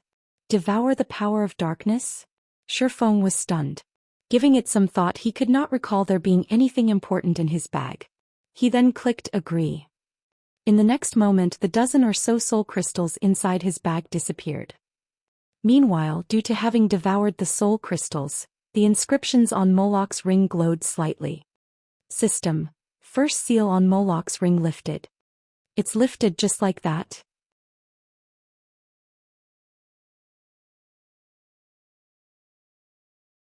The sudden development rendered Shifeng speechless. He then examined Moloch's ring again. Moloch's ring legendary rank. Sealed by the Lord of Balrogs. Legend has it that this ring contains all of the Lord of Balrog's secrets and power. By wearing this ring, one can obtain this power. After Moloch's ring had been sealed away, the Great Demon Nettle stood guard over the item. The ring holds the Great Demon Nettle's mark, allowing the Great Demon to sense its location periodically. First seal lifted. A fragment of its power has been released. Power of darkness required to lift the second seal. 6/100. All attributes plus 10%. Fire resistance plus 30. Additional skill dash. Gate of Darkness. Opens a teleportation gate to the central area of the Dark Denver. Duration: 10 minutes. Cooldown: 24 hours. Sure enough, the Dark Den and this ring are related, Shifeng stated, laughing. With this, I can head to the central area of the Dark Denver. After Shifeng equipped Moloch's ring, he activated Gate of Darkness. Boom. The ground suddenly trembled as dark smoke slowly emerged from the forest floor. After a moment, the black smoke formed a pair of gates that was over 5 meters tall. There were countless golden runes engraved on the gates, radiating a frightening pressure. So powerful. This pressure can rival even that of a Tier 5 NPC. At this moment, Shifeng even found it difficult to breathe. He felt as if he were only an ant in front of these gates. However, when Shifeng tried to push apart open the gates, he suddenly discovered that they were locked. Rather, he noticed a small groove in the center of the gates. It seemed like a keyhole. So that's the case. Originally, Shifeng had thought Discipline Paradise had been trying to trick him. Now, however, it would seem that he really did need the Chapter of Darkness to enter the Dark Denver. He then placed the chapter of darkness into the groove. When Shifeng placed the black slate tablet into the groove, the golden runes on the gates suddenly linked with each other, releasing a golden brilliance. The gates began to open slowly. The instant the gates opened, Shifeng felt as if something were emerging from within the gates. His body suddenly felt incredibly heavy, and even taking a step forward was an extremely difficult task. Just what kind of place is this dark den? The pressure from behind these gates alone is enough to suppress my combat power to 1/10. Shifeng had not felt such fear when he was in the god's grave. Is there a god on the other side? However, Shifeng couldn't care less. Gritting his teeth, he gradually pushed his body forward, advancing to the other side of the gate of darkness. He did not have much time left. If he did not complete his quest soon, only a dead end awaited him. After Shifeng entered the gate of darkness, it seemed as if he had entered an entirely different space. A mountain so tall that he could not even see its peak loomed before him. He could also see many magnificent temples on the mountainside. These temples grew larger as one approached the top of the mountain. The temples at the foot of the mountain were merely 10 meters in height. The largest temple that Shifeng could see was over 100 meters in height. Other than their massive sizes, these temples also radiated a powerful divine might. While Shifeng was still overwhelmed by the sight before him, a figure suddenly flew down from the peak of the mountain. The figure descended with lightning speed, and in the blink of an eye, it appeared before Shifeng.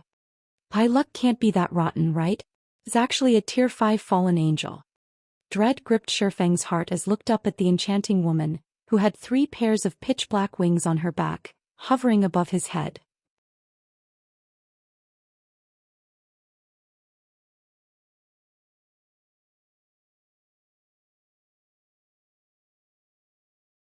Chapter 602 Time Limit.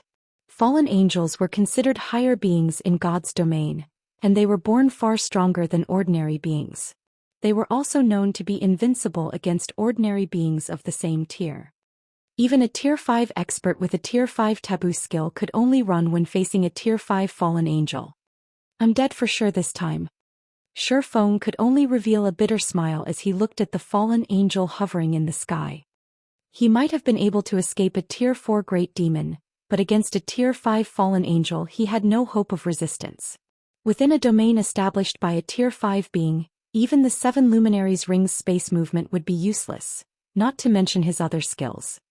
As for competing in terms of speed, if he was not even a match for a tier 4 great demon, how was he supposed to outmatch a tier 5 fallen angel? In front of a tier 5 fallen angel, even the tier 4 great demon nettle was an insignificant speck of dust. Human, it seems that you are quite courageous. Despite being only a tier 1 swordsman, you have actually dared to steal Moloch's ring from Nettle, the fallen angel said, wearing a mischievous expression. She looked like a child who had just gained a new toy to play with. Before Shifeng could react, the fallen angel disappeared from the sky. By the time Shifeng realized what had happened, the charming fallen angel stood before him, her flawless white hand piercing Shifeng's heart. Instantly, Shifeng's HP, which was over 10,000, fell to 0. Is this the power of a tier 5 fallen angel? Shifeng stared at his rapidly decreasing HP, shock filling his heart. Regarding both speed and power, the fallen angel was far more powerful than any tier 5 players Shifeng had ever encountered. However, the fallen angel's combat standards were by far the most frightening. They were impeccable. There was not the slightest excess movement her actions. It was no wonder many experts in the past had paled whenever they spoke about fallen angels. Although Shifeng had already reached the flowing water realm, the second stage of the refinement realm, he was still far from reaching a state of perfection with his physical control. Only when he achieved a domain could he strive for such perfection. However, just how many players could achieve a domain in God's domain? At this moment, Shifeng felt quite fortunate as the fallen angel had not used any special moves to kill him. Rather, she had only needed an ordinary attack to finish him off. With this, he would only lose 1 level and some skill proficiency at most. Moreover, other than some items that would drop upon death, players would not drop any of their equipment when killed by monsters. What's going on here? When Shifeng opened his eyes, he discovered that he was still in the dark den after coming back to life. However, he had revived much further away from the towering mountain. If he wanted to head towards the mountain, he would have to run for more than half an hour. Normally, when a player died in a special map, they would revive back in a city. Since the Tier 5 fallen angel had killed him, logically, that should have been where he revived, in a city, yet he had revived out in the fields. Shi Feng then hurriedly called up his attribute panel, checking his attributes and the contents of his bag. Good. I only lost a level and some skill proficiency. Shi Feng released a sigh of relief. Regardless if he were level 33 or level 32, it did not matter too much to Shi Feng. Just what is going on? Looking around, Shi Feng suddenly discovered a golden avenue paved through the endless plains. There were also countless monsters moving along this avenue towards the towering mountain. The monsters' levels varied greatly, with the lowest being level 10 and the highest being over level 100. A single glance told Shi Feng that there were tens of thousands of monsters moving along the golden avenue.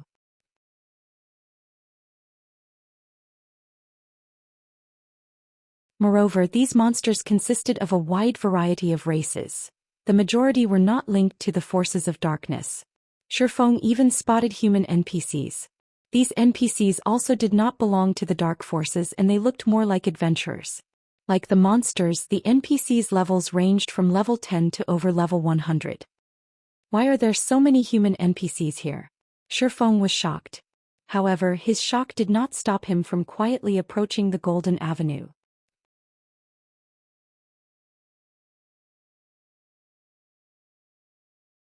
As a precaution, Shi Feng activated Phantom Kill, sending his doppelganger ahead of him. Surprisingly, however, even after these monsters and NPCs noticed Shi Feng's doppelganger, they showed no signs of aggression. When the doppelganger stepped onto the golden avenue, Shi Feng received a system notification stating that he could not attack anyone while inside this region. There was no danger. With this, Shi Feng relaxed. He then advanced towards the towering mountain along the golden avenue as well. He had only arrived at the Dark Den's central region after much difficulty. There was more than an 80% possibility of the Bible of Darkness being somewhere on the mountain. Shi Feng had completed quite a few epic quests before. The Tier 5 fallen angel had only killed him with a normal attack. This proved that he had yet to fail the quest. It was possible that he had only incurred a punishment because he had used an incorrect method to enter the Dark Denver. Otherwise, he would have truly been finished. If a Tier 5 fallen angel were guarding the Bible of Darkness, unless he were a Tier 6 God-ranked player, completing this epic quest would be impossible. Moreover, the fact that Fantasy Extinguisher had managed to complete this quest in the past proved that there was definitely some other way to scale the mountain and steal the Bible of Darkness. Arriving at the foot of the mountain, Shi Feng discovered that the golden avenue led towards a massive altar. Above the altar, countless monsters fought viciously, tearing each other apart. Occasionally, victors would emerge from the ceaseless battles, holding a golden key. These victors would then scale the mountain, reaching Shi Feng's original arrival point. Sure enough, my entry was flawed. After watching the situation for a while, Shi Feng did not discover any high-tiered monsters guarding the mountain. There were also no Tier 5 fallen angels patrolling the sky. Very quickly, Shi Feng arrived before the altar. The instant he set foot onto the altar, a system notification sounded out by his ears. System: defeat all enemies before you and you will be given entry into the World Summit. System: you will gain 1 minute for every common monster killed, 10 minutes for every elite monster killed, 30 minutes for special elites, 100 minutes for chieftains and 500 minutes for lords. System: you may choose 10 monsters to serve as your opponent. If you fail to defeat all of your opponents, you will die. System: you have 19 minutes to decide. Failure to do so will result in automatic forfeiture. You will die if you forfeit. I see. There is a restriction for entering the World Summit. It seems that I'll have to choose who my opponents carefully. Shi Feng finally understood the gameplay here. However, if I only kill 10 common monsters, 10 minutes won't be long enough to explore all of the World Summit. I will most likely run out of time after traveling a short distance. No matter how he looked at it, an item like the Bible of Darkness would not be easy to find. It might even be at the very top of the mountain. He would not reach the top of the mountain even if he spent 10 hours traveling. However, if he chose monsters that were too powerful, he'd be at a disadvantage. On the off chance that he could not kill the opponents he selected, he would have truly dug his own grave. A lord was equivalent to 50 special elites or 5 chieftains.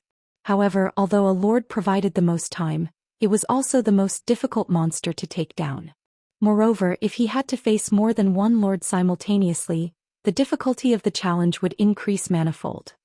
Yet if he did not challenge high-ranking monsters, he would not have enough time to explore the world summit. While standing on the massive altar, Shi Feng pondered for a very long time. System, you have 1 minute to consider. Please make your decision as soon as possible.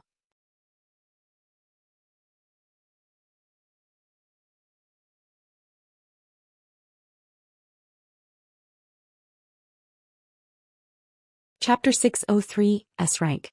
Time passed quickly and Shi Feng's head was spinning. This was a test meant to determine a player's understanding of themselves and their abilities. If a player overestimated their strength and skills, they might bring about their own deaths due to choosing monsters that were too strong. On the other hand, if they chose monsters that were overly weak, they might fail their quest due to having insufficient time. In other words, the more a player understood of their own strength, the more benefits they could obtain through this test. With berserk skills such as Heavenly Dragon's Power and Blade Liberation, although it was possible for Shi Feng to kill a lord of the same level, the same did not true for a group of lords. Hence, Shi Feng could not make this decision lightly. System, you have 30 seconds to consider. Please make your decision as soon as possible. I choose 1 lord and 9 chieftains, Shi Feng said, finally deciding.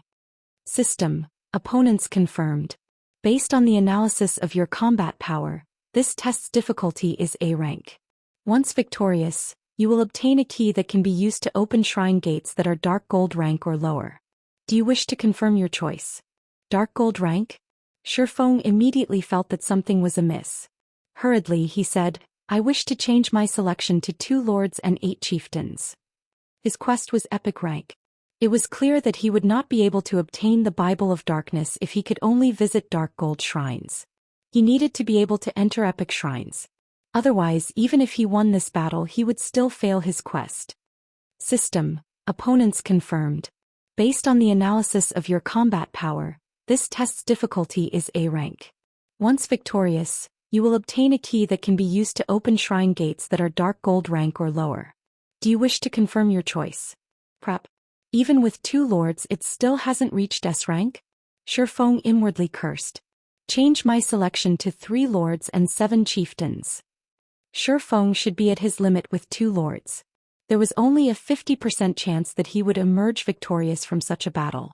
If he faced 3 lords, based on his estimations, his success rate would be less than 20%. System, opponents confirmed. Based on the analysis of your combat power, this test's difficulty is S rank. Once victorious, you will obtain a key that can be used to open shrine gates that are epic rank or lower. Do you wish to confirm your choice? Confirm. Shi Feng shouted, gritting his teeth. Hopefully the lineup of these lords won't be too powerful. A moment later, 10 monsters appeared before Shi Feng on the altar. 3 of them were lords and 7 were chieftains. All 10 monsters were combat puppets of the same shape and size as an average player. In terms of attributes, however, they were leaps and bounds above Shi Feng. Golden Puppet, Lord rank. Level 32. HP 1 600 000/1 600 000. Silver Puppet, Chieftain rank. Level 32. HP 550 000/550 000. Good, my luck isn't that rotten after all. These puppets are all melees and their HPs are quite low as well. I shouldn't have too many issues if I fight them from a distance. Shi Feng released a sigh of relief. When the battle started, the 10 puppets began moving. Step by step they slowly approached Shi Feng, lacking the dexterity of a living creature. However, Shi Feng did not dare to be careless. Immediately he activated Heavenly Dragon's Power, increasing his strength by 100% and defense and HP by 300%. Instantly Shi Feng's HP broke through the 30,000 threshold. Sure enough, lords were not that easy to deal with. The instant Shi Feng activated Heavenly Dragon's Power, the combat puppets dashed towards him, much faster than an ordinary chieftain and lord. The 10 combat puppets crossed the distance of 50 yards in the blink of an eye. The first to attack were the silver puppets, who thrust their spears at Shi Feng.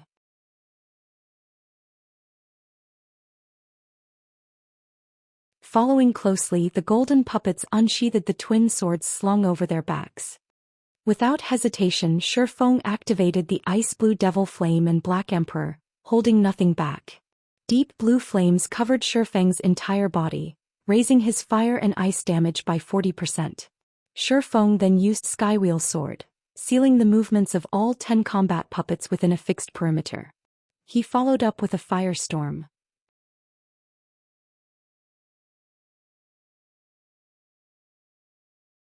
Ice blue flames devoured the 10 combat puppets, dealing over -20,000 damage, or -40,000 damage with a critical hit, to all 10 puppets every second for 5 seconds.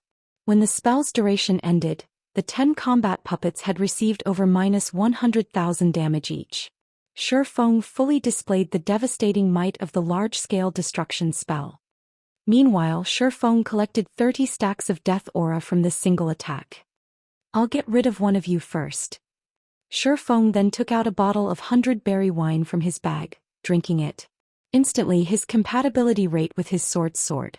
Moving towards a silver puppet with less than 300,000 HP remaining, he used Phantom Kill followed by Flame Burst. 24 consecutive strikes. 24 swords of light illuminated the altar.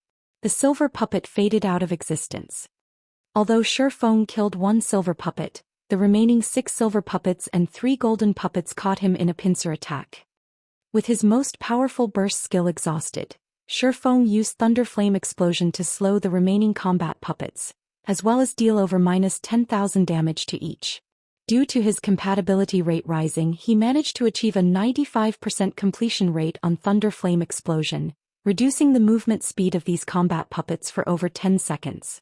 Following which he switched to the Aura of Wind, turning around and fleeing with his doppelganger. Facing 2 lords at the same time was already enough to overwhelm Shi Feng, not to mention 3 lords and 6 chieftains simultaneously.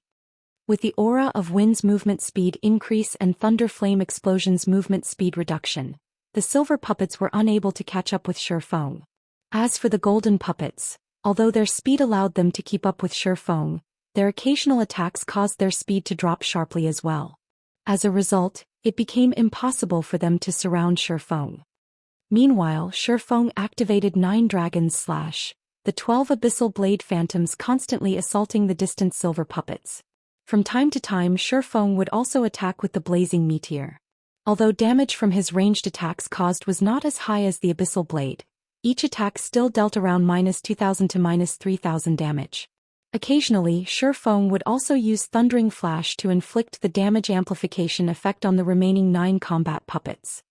Shi Feng also constantly expended the death auras he accumulated to reduce the cooldown of Thunder Flame Explosion, Thundering Flash and other skills. Among them he reduced the cooldown of Flame Burst the most. In such a way, Shi Feng reduced the movement speed of all combat puppets while exterminating the silver puppets. From time to time he would use Flame Burst to instant kill a silver puppet. In less than 2 minutes, Shi Feng had annihilated all of the silver puppets. Only 3 golden puppets remained. However, these 3 golden puppets were inseparable. Shi Feng could not find a chance to take them on one-on-one. Moreover, even though so much time had passed since the battle began, the 3 golden puppets were still at full HP thanks to their battle recovery.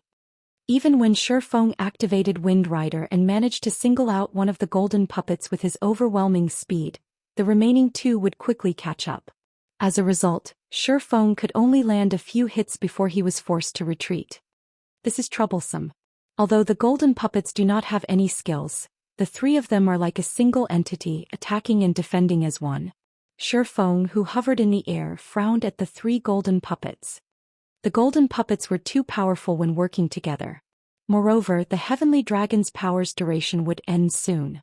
At that time, even a battle of attrition would be difficult against the 3 golden puppets.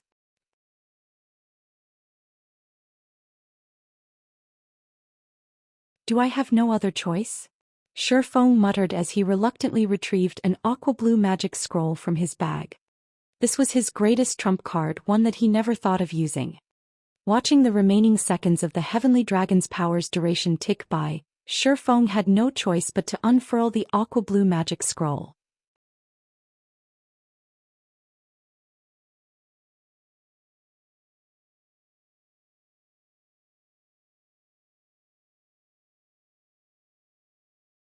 Chapter 604. Time is Money. Shifeng had prepared extensively to obtain the Bible of Darkness. His preparations included this aqua-blue magic scroll. Although lords were powerful, in the end they were only Tier 2 monsters. It was only their high HP and damage, which were far superior to ordinary players, that made them so difficult to deal with. When Shifeng activated Heavenly Dragon's power, his attributes were no longer below that of a lord of the same level. With his superior dodging techniques and powerful skills, he could easily defeat a lord of the same level. However, with 3 golden puppets working seamlessly together, all Shifeng could do was dodge. As Shifeng unfurled the aqua-blue magic scroll, the surrounding water mana surged towards the paper. In a moment, the mana formed a massive 6-star magic array. Go! Shifeng pointed at the 3 golden puppets. Suddenly, water surged from the 6-star magic array and swept over the bodies of the 3 golden puppets. In the blink of an eye, a small lake formed within an area of 50 yards. Although the water only reached the golden puppets' knees, the lake itself seemed to possess life as it formed dozens of water whips to bind the 3 lords. The 3 golden puppets desperately struggled to break free of these water whips. Facing a lord's power, these water whips snapped easily. However, the whips were seemingly endless. The moment one broke, another would immediately rise from the lake to take its place. As a result, it became extremely difficult for these golden puppets to move. Give it up. You guys are only lords. Against a Tier 2 domain skill, Binding Current, you don't stand a chance, Shifeng growled, annoyed at the loss of the Tier 2 magic scroll. Zero Wing possessed quite a few Tier 2 magic scrolls. Yet even among them, Binding Current was somewhat special. Binding Current was a domain skill, far rarer than even large-scale destruction spells. Although the skill did not have any attack power, it was capable of restricting enemies. Shifeng only possessed one such magic scroll. Once it was used, it would be very difficult to obtain another. Binding Current had a duration of 10 minutes.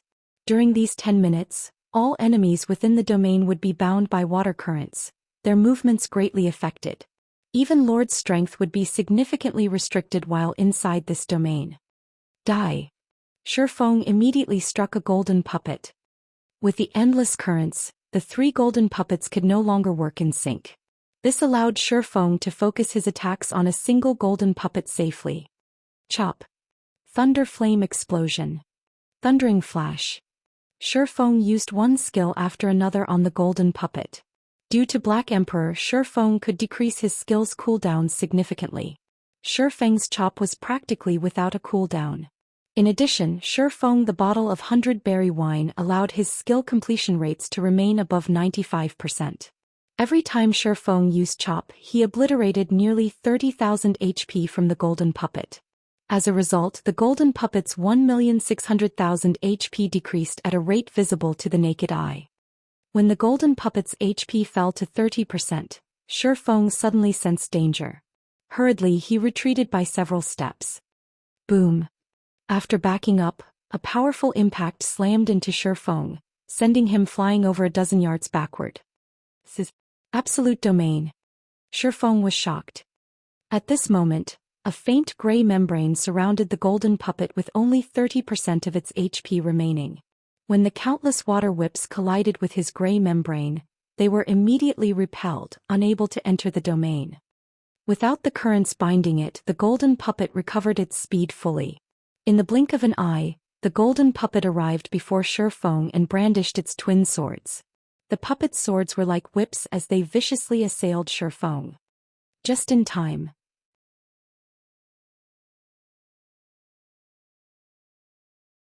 Shifeng involuntarily smiled. As if he had long since seen through the golden puppet's intentions, he nimbly bent his body, allowing the whip-like swords to move over his body unhindered. The puppet's swords slid against Shifeng's body as they passed. However, they did not truly connect with Shifeng. Flowing Water Realm. Feng was like flowing water as he received the golden puppet's barrage, evading the countless sword lights smoothly.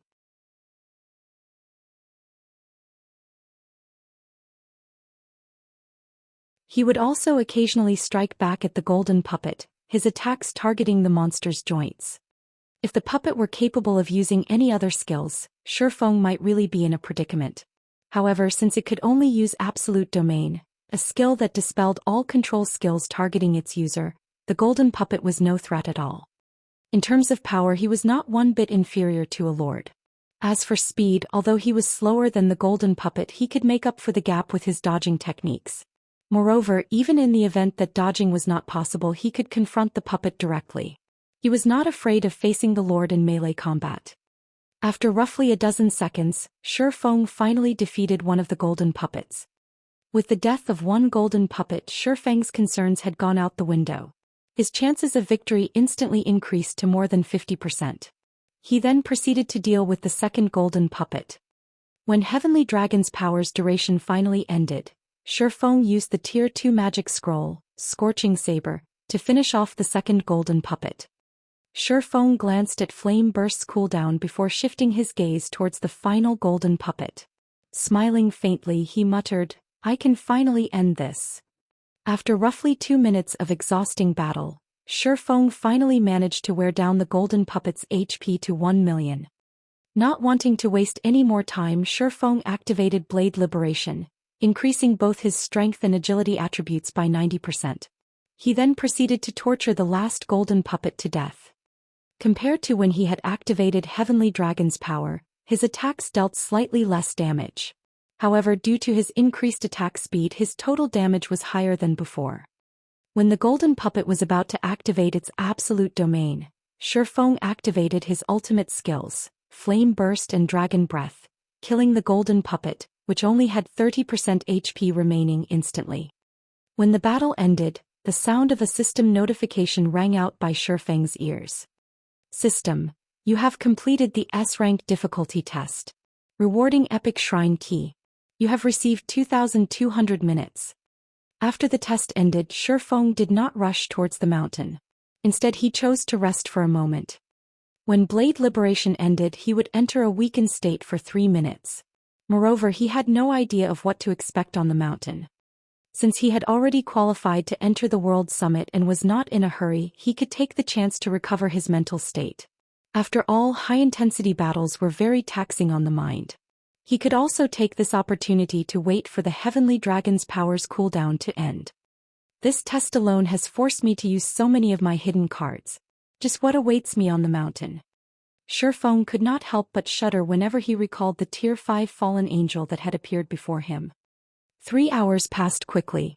Holding the purple gold key, Feng arrived before the gates to the World Summit.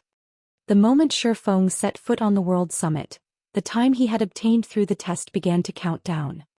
"No monsters," Feng muttered, confused. He was not in a hurry. Examining his surroundings, other than the 10-meter-tall shrines, nothing hindered his path. Feng then activated Windwalk and ran towards the nearest 10-meter-tall shrine. The stone doors in front of the dazzling golden shrine were shut tightly. When Feng touched the stone doors, the sound of a system notification reached his ears. "System, Epic Shrine Key detected. You are qualified to open the doors of this bronze shrine. Do you wish to spend 50 minutes to open them?" Crap. Opening the shrines requires time? Originally, Feng thought he would have sufficient time to search for the Bible of Darkness. With this new development, however, that notion had changed.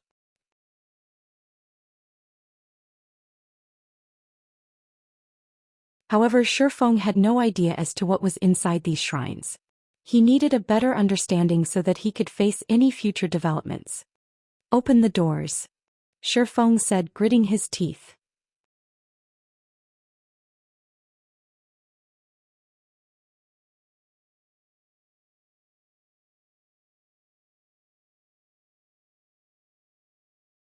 Chapter 605, Player's Paradise. After Feng confirmed his decision, the heavy stone doors slowly parted. Meanwhile, Feng's remaining time in the World Summit instantly decreased by 50 minutes.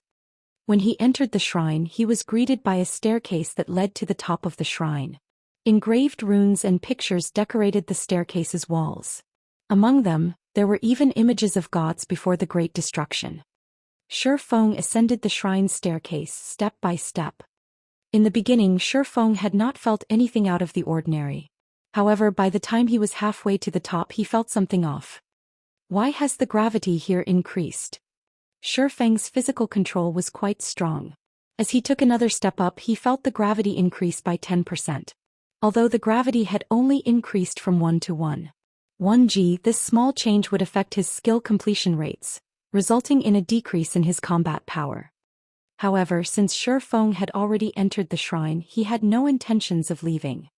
If he could not even overcome a single bronze shrine, obtaining the Bible of Darkness would be a pipe dream. Shi Feng continued to ascend step by step. However, he was no longer as fast as before, as with every 10 steps the gravity increased. And with each change, Shi Feng needed some time to adapt. By the time Shi Feng reached the top of the shrine, the gravity had shifted to 4G. Exposed to such an intense shift, even Shi Feng was significantly affected. The room at the top of the shrine was not large. It was roughly the size of a basketball court. Aside from a black stone coffin in the room's center, the area was empty. Shi Feng approached the center of the room. When he was 10 yards away from the stone coffin, golden runes suddenly emerged on its black surface. A moment later, a golden magic array began to expand from the stone coffin, enveloping Shi Feng with it. A barrier. Shi Feng glanced at his surroundings. Golden, translucent walls enclosed the area around him, trapping him with the stone coffin. Just as Shi Feng considered his escape options, a semi-transparent figure materialized inside the barrier. This figure was actually Shi Feng himself. Both the figure's appearance and apparel were exactly like his own. Shrine Guard. Level 32. HP 20,000/20,000. Am I supposed to defeat him? Shi Feng frowned at the Shrine Guard, his expression becoming somewhat solemn. Shi Feng only required one critical hit to finish off the Shrine Guard's 20,000 HP. However, he did not dare to casually approach the Shrine Guard because currently his intuition warned him that should he approach the guard, only death awaited him. Shi Feng was a player that was capable of defeating a lord by himself, yet against this Shrine Guard who only had 20,000 HP he was utterly helpless. "Are you too scared to approach me?" the Shrine Guard asked, laughing. Shi Feng could not help his shock when he heard the Shrine Guard's human-like speech and behavior. In his memories, only high-tiered NPCs were capable of such performances. He had never heard of a common monster behaving like this. It was obvious that the Shrine Guard was an extraordinary existence. "I don't have a death wish." Shi Feng shook his head, growing more certain of his intuition's warning. "Not bad. You have actually discerned the gap in strength between us. However, rest assured, since you have already made it here, there is no danger. On the contrary, I have a reward for you," the Shrine Guard said, laughing. "Reward? What kind of reward?" Shi Feng did not think that an NPC would trick him, and there was no need to do so. This NPC was certainly far stronger than himself. The Shrine Guard could simply kill him if he wanted to. "I will help you become stronger." The Shrine Guard then explained, "I can offer you guidance on one swordsman's skill. How much you learn depends on you, of course.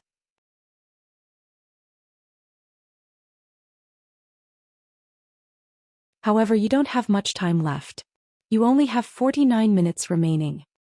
Guidance on a swordsman's skill. Shi Feng was surprised. When he thought back to the price required to enter the bronze shrine, he immediately understood. Hurriedly, he said, "I would like you to give me pointers on chop." Shi Feng had plenty of swordsman skills. However, there were some he used frequently and some he only used occasionally. Among them, he used chop most often.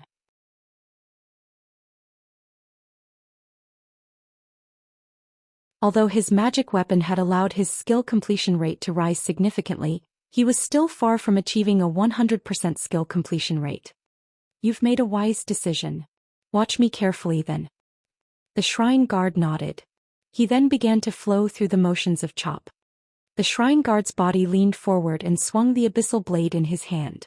The Abyssal blade then began to blur. In the next moment, It was as if the space in front of the shrine guard broke as a faint spatial crack appeared. The shrine guard's chop was completely different than Shifeng's. How is this possible? Shifeng was at a loss for words. His skill completion rate with chop was over 95%, and he was extremely close to reaching perfection. However, whenever he used chop, it always appeared in the form of 3 sword lights resembling full moons that gathered at a single point. However, these 3 sword lights did not appear when the shrine guard used chop. From the beginning there had only been a single sword light. Moreover, the shrine guard's swing had not been particularly fast, so Shifeng could see the skill being executed very clearly. However, the most frightening aspect was the power the shrine guard's chop had displayed. Shifeng could sense that the shrine guard's strength and constitution and his own were exactly the same. The only difference was that the shrine guard had slightly more HP. Yet the shrine guard's chop could tear apart space itself. Although the spatial crack that had formed seemed very small, the might it contained was sufficient to kill him instantly. Despite the shrine guard's speed and power being ordinary, he was actually able to display such frightening power. Confused, the shrine guard asked, smiling. Emichung. Shifeng nodded and admitted shamelessly. No matter what was said or done, he was a top-tier expert in God's domain who had reached the flowing water realm. Although he still could not compete with those apex experts in the past, he was not that far away from reaching their level. Yet, the chop the shrine guard had executed shattered his conception of the skill known as chop. If you don't understand, I will display the skill a few more times. You can also experience it for yourself. Rest assured, while inside this barrier you will not receive any damage. The shrine guard spoke like a teacher who guided his student carefully. Hearing this, Shifeng quickly sought the shrine guard's guidance. If one wished to improve on their techniques, the fastest way to do so was through actual combat. Previously, he had kept a distance between himself and the shrine guard, worried that the NPC would kill him. Now that he knew the NPC intended to help him improve his ability with the skill, he would not hold back. Immediately, he displayed his best chop and began battling the shrine guard.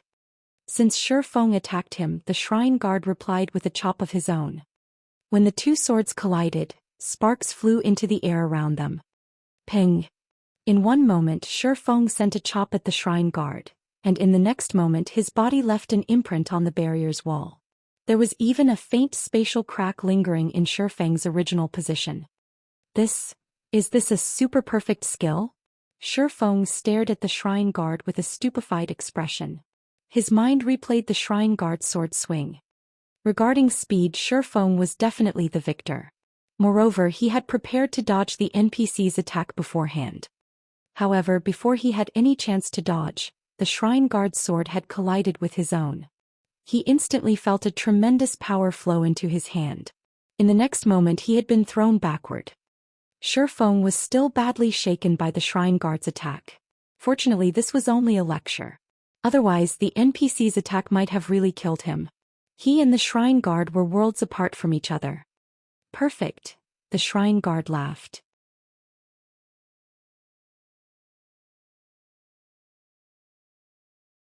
Nothing is perfect in this world.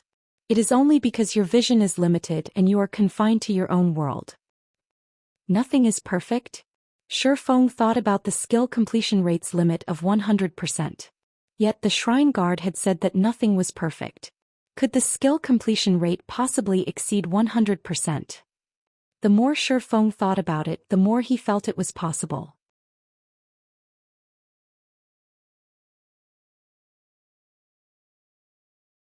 Otherwise, why would his chop, which neared a 100% completion rate, be so inferior to the shrine guard's? Following which, Shifeng faced off against the shrine guard again and again. Although every exchange ended in Shifeng's utter defeat, the more Shifeng fought, the more his excitement grew. He felt as if he had caught on to something that he had never noticed before. He had placed too much importance on his body, trying too hard to replicate a skill's template motions that had been provided by the system. He had forgotten to think outside of the box. As Shifeng traded blows with the shrine guard, his skill completion rate continued to rise. 96%, 97%, 98%. It should feel like. Shifeng leaned forward. He no longer pursued ultimate speed as he swung his sword along the air's resistance. Suddenly, a spatial crack appeared before him. Chop's skill completion rate reached 101%.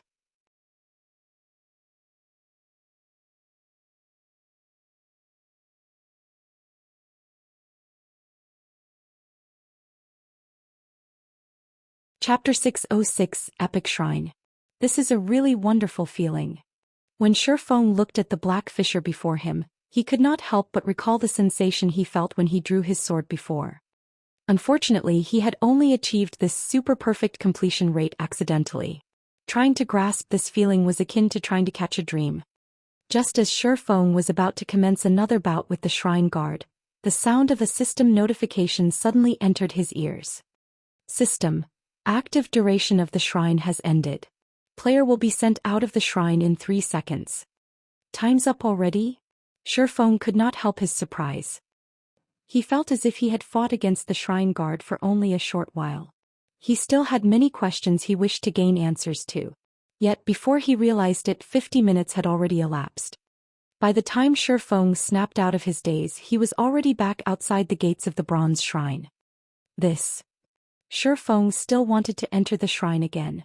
However, the system notified him that he had already opened this shrine once before and that he would have to wait another 7 days before he could open it again. Truly a pity. If I were to practice there for a few more hours, I might be able to grab a hold of that feeling, Shifeng silently lamented. In God's domain, whether it be a player's combat techniques or skill usage, both were learned through self-experimentation. There was no teacher to guide players on these topics. The system only provided a holographic video of the template motions of a skill. The rest was up to the players themselves to experiment and practice. Having someone specially teaching them how to use their skills was definitely a heaven-sent opportunity. After all, having a guide was far more efficient than groping for answers in the dark. The learning speed would definitely be more than 10 times faster. Otherwise, there wouldn't be so many players who couldn't achieve a 100% skill completion rate. I wonder what kind of rewards the other shrines have. Expectations welled up inside Shifeng. Just a single bronze shrine had provided him with such a guidance reward. What would the mysterious iron, secret silver, fine gold, dark gold, and epic ranked shrines have in store for him? Thinking up to this point, Shifeng no longer wasted any more time. He immediately activated Windwalk and dashed towards the peak of the world summit. Shifeng could determine the rank of a shrine based on its location on the world summit. The higher the rank of a shrine, the closer to the pinnacle it lay. However, the world summit was simply too massive. It was many times larger than White River City. Despite continually alternating between Windwalk, Wind Rider, and Speed Scrolls, Shifeng had reached only the middle section of the world summit after running for 3 full hours. He still couldn't see the peak of the mountain from where he stood. On the other hand, the shrines at the foot of the mountain were no more than little dots in his eyes now. I have managed to reach the area of the fine gold shrines only after 3 hours. That's 6 special elite kills gone.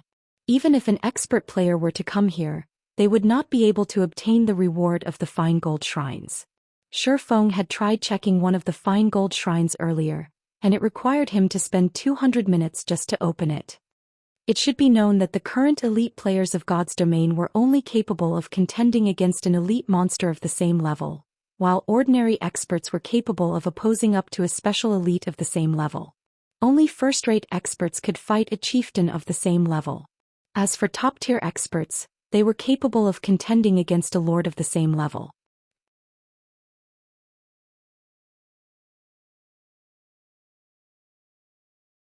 In order to arrive at this place and open the doors of a fine gold shrine, a player would need to defeat 2 chieftains and 8 special elites, obtaining 440 minutes at the very least. In other words, an extremely powerful first-rate expert would barely be able to open the doors of a fine gold shrine and obtain the rewards stored within it. I have only reached the middle section of the mountain. Just how long do I have to continue running to reach the epic rank section? Shifeng grew somewhat worried. Shifeng discovered that the distance between shrines also grew wider the further up he went.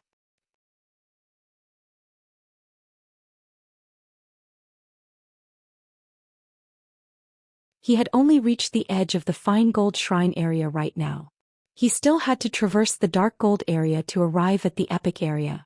He also had to spend time searching for the right epic shrine. Moreover, he had obtained the epic shrine key by the skin of his teeth. He had no idea how much time was required to open the doors of an epic shrine. In the off chance that he did not have enough. This place really is damnable. I can't use the aura of space's spatial movement here. Only the aura of wind speed increase and wind rider are of some help. The rules of the World Summit were thoroughly exasperating. If Shi Feng could use spatial movement here, he could travel a distance of 400,000 yards in just 1 second, saving him hours in travel time. Time passed by quickly. After running for another 5 hours, Shi Feng finally arrived before a shrine that was over 300 meters in height. The shrines around this area were completely different from the ones he had seen before. This is an epic shrine? Shi Feng muttered as he looked at the mountain-like shrine. The shrines he encountered before were all inanimate objects. On the other hand, the epic shrines here had frightening auras. Shi Feng even began to wonder whether terrifying monsters lived in these shrines. Done admiring the shrine before him, Shi Feng walked up and touched its doors. System, epic shrine key detected. You are qualified to open the doors of the epic shrine. Do you wish to spend 1,000 minutes to open them? 8,000 minutes? Shi Feng breathed out a sigh of relief. I still have slightly more than 1,600 minutes right now. I will have plenty of time remaining even after I open an epic shrine. I should be able to locate the shrine storing the Bible of Darkness within 600 minutes. The World Summit had a large number of shrines, and the same held true even for epic shrines. Shi Feng counted 9 epic shrines just within his range of vision. There were also plenty more up above. He guessed that the total number of epic shrines on the World Summit exceeded 100. These shrines were different from each other. There was a huge difference just in terms of the elemental mana surrounding these shrines. Some shrines released bright and dazzling elemental mana, and others released flaming elemental mana. Even shrines that released the same type of mana would have different images engraved on their doors. Images of angels, demons, and many other races. Some shrine doors even depicted gods. Hence, Shi Feng would not have difficulty looking for the shrine that contained the Bible of Darkness, so long as he had sufficient time. The Bible of Darkness is a treasure of the demon race. It should be stored in one of the demonic shrines of the darkness element. Although Shi Feng had little understanding of the World Summit, he knew quite a lot regarding mana. A curse was categorized as a darkness skill. Since it was a great demon who had cursed him, the great demon knew how to cast darkness spells. This meant that the Bible of Darkness had to be related to a shrine of the darkness element. With a target in mind, Shi Feng quickly began his search. Very easily he had managed to locate 5 darkness shrines. Among them, only 2 belonged to the demon race. Meanwhile, of these 2 shrines, one belonged to the Lord of Destruction, while the other belonged to the Lord of Nightmares. The Bible of Darkness was a descriptive record of all demons written by the Lord of Destruction. Rumor had it that as long as one managed to control the Bible of Darkness, they would become the Lord of Demons, with all demons obedient to their commands. Without hesitation, Shi Feng opened the Lord of Destruction's shrine. When the black stone doors parted, an ancient aura washed over him. Shi Feng could feel the origin of destruction contained within this aura.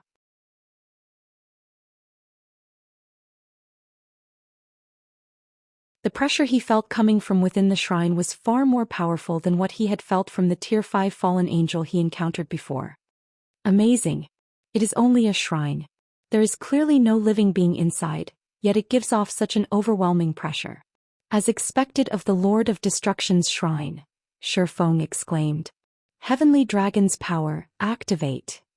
The immense pressure made even walking a difficult task for Shi Feng. However, after activating Heavenly Dragon's power, the weight pressing down on him lessened significantly.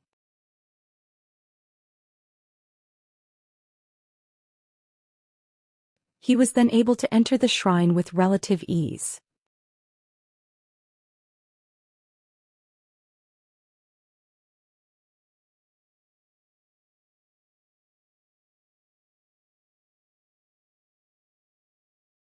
Chapter 607, Magic Device. The moment Shi Feng stepped into the shrine, it was as if he had arrived in another world. He could hear the chirping of birds and smell the fragrance of flowers. Verdant trees and grass filled his vision. Instead of a shrine, this place looked more like a garden. Fallen angel. Inside the garden, Shifeng immediately discovered the fallen angel that had killed him previously. 3 pairs of pitch-black wings, a perfect, enchanting body, long and slender legs, as well as that jade-white skin and flawless face. Of all the women Shifeng knew, only the great divine official Charlene was a match for this fallen angel. Any other woman standing before her would simply pale in comparison. "Human, you sure are fast," the Tier 5 fallen angel giggled as she looked at Shifeng with her aquamarine eyes. "You adventurers are truly blessed by the heavens, being born with an immortal soul. Even we would find it difficult to thoroughly kill you adventurers." Even until now, Shifeng still got chills whenever he thought back to how the fallen angel had killed him instantly. Most likely, only a few players throughout the entire God's domain could rival that near-perfect combat technique. If he had not known that only rewards and no punishments awaited him inside these shrines, he would have long since fled this shrine. "My name is Serena. Come over.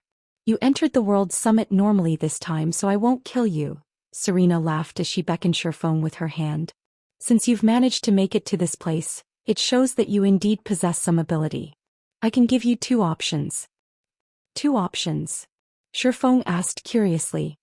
"Though I say options, in reality, they are just 2 reward methods." Serena nodded lightly. "The first option is obtaining the Bible of Darkness that is stored in this place directly. The second option is undertaking a small test. Through the second option, you will not only obtain the Bible of Darkness but also have a chance to win these items." Serena waved her hand lightly. Suddenly, 3 rainbow treasure chests appeared in midair. The first rainbow treasure chest contained a large number of soul crystals. A simple glance told Shifeng that there were over 100 crystals at the very minimum. In the dark den, the soul crystal was the foundation of all development.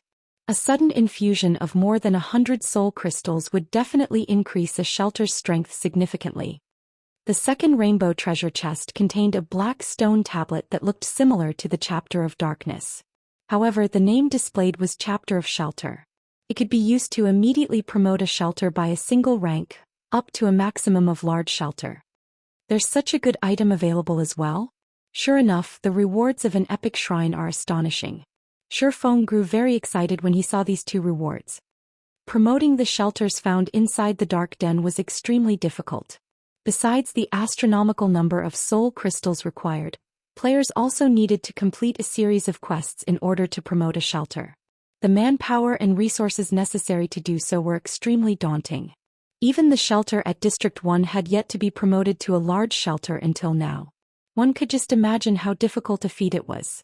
Only a shelter supported by a large guild was capable of becoming a large shelter after amassing all the resources collected by the multiple shelters controlled by said guild.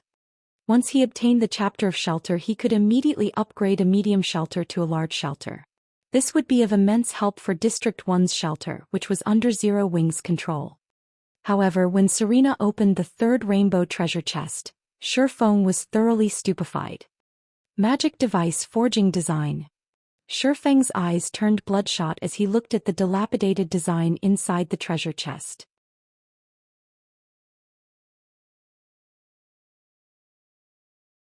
He could not help but wish he could snatch it up right away. "Oh, I did not think that a human like you would know about this item. Since you know about magic devices, then you must know what a magic device forging design represents.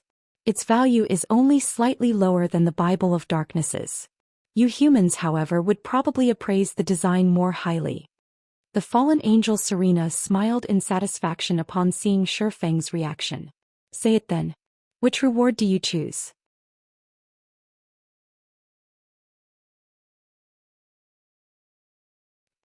At these words, Shifeng fell silent.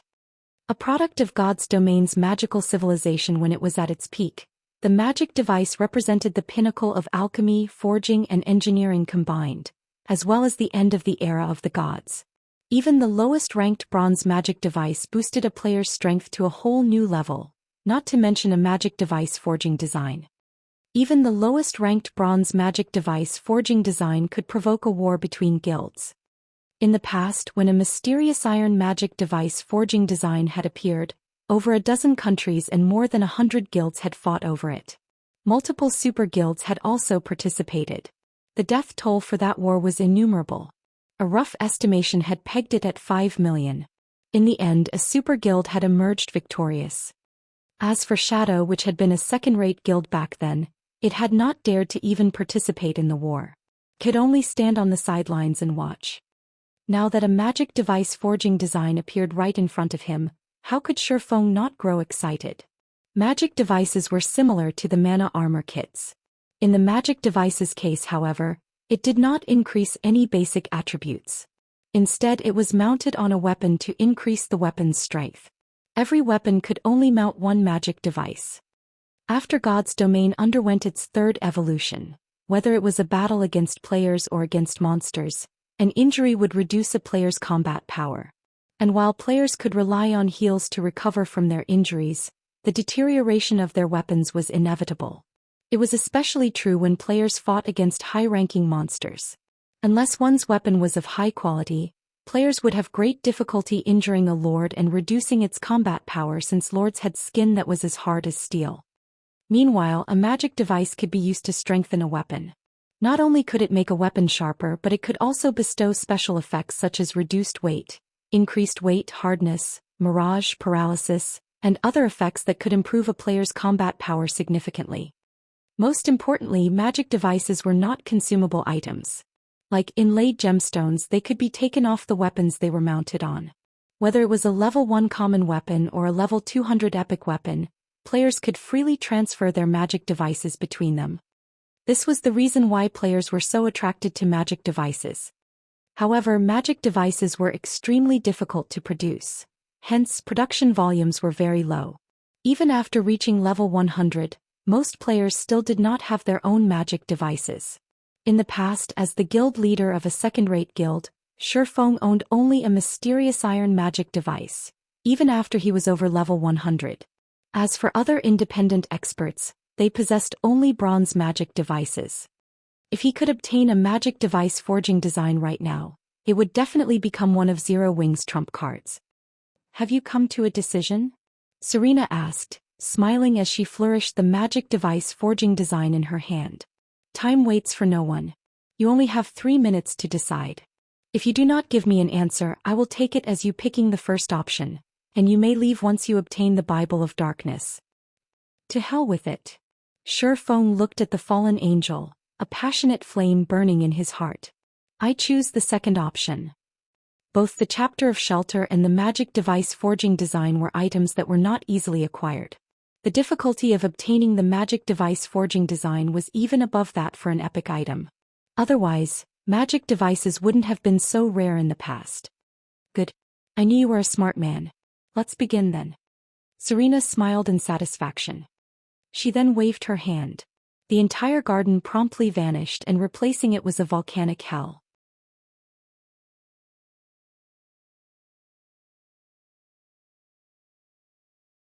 Molten magma surrounded a 40-yard area of solid ground. The ambient temperature was scorching hot. Any ordinary player would most likely broil to death slowly. Only someone like Shifeng, who possessed high fire resistance, could stay in this place for long periods of time. Meanwhile, the gravity here had also increased to 3G, which would greatly affect a player's mobility. "Come then. If you can defeat me, you win," Serena said, smiling as she looked down at Shifeng from midair. "You're tuning in to the Zhou Xian's Legacy YouTube channel. Don't forget to subscribe and join us on this journey to catch the most captivating stories.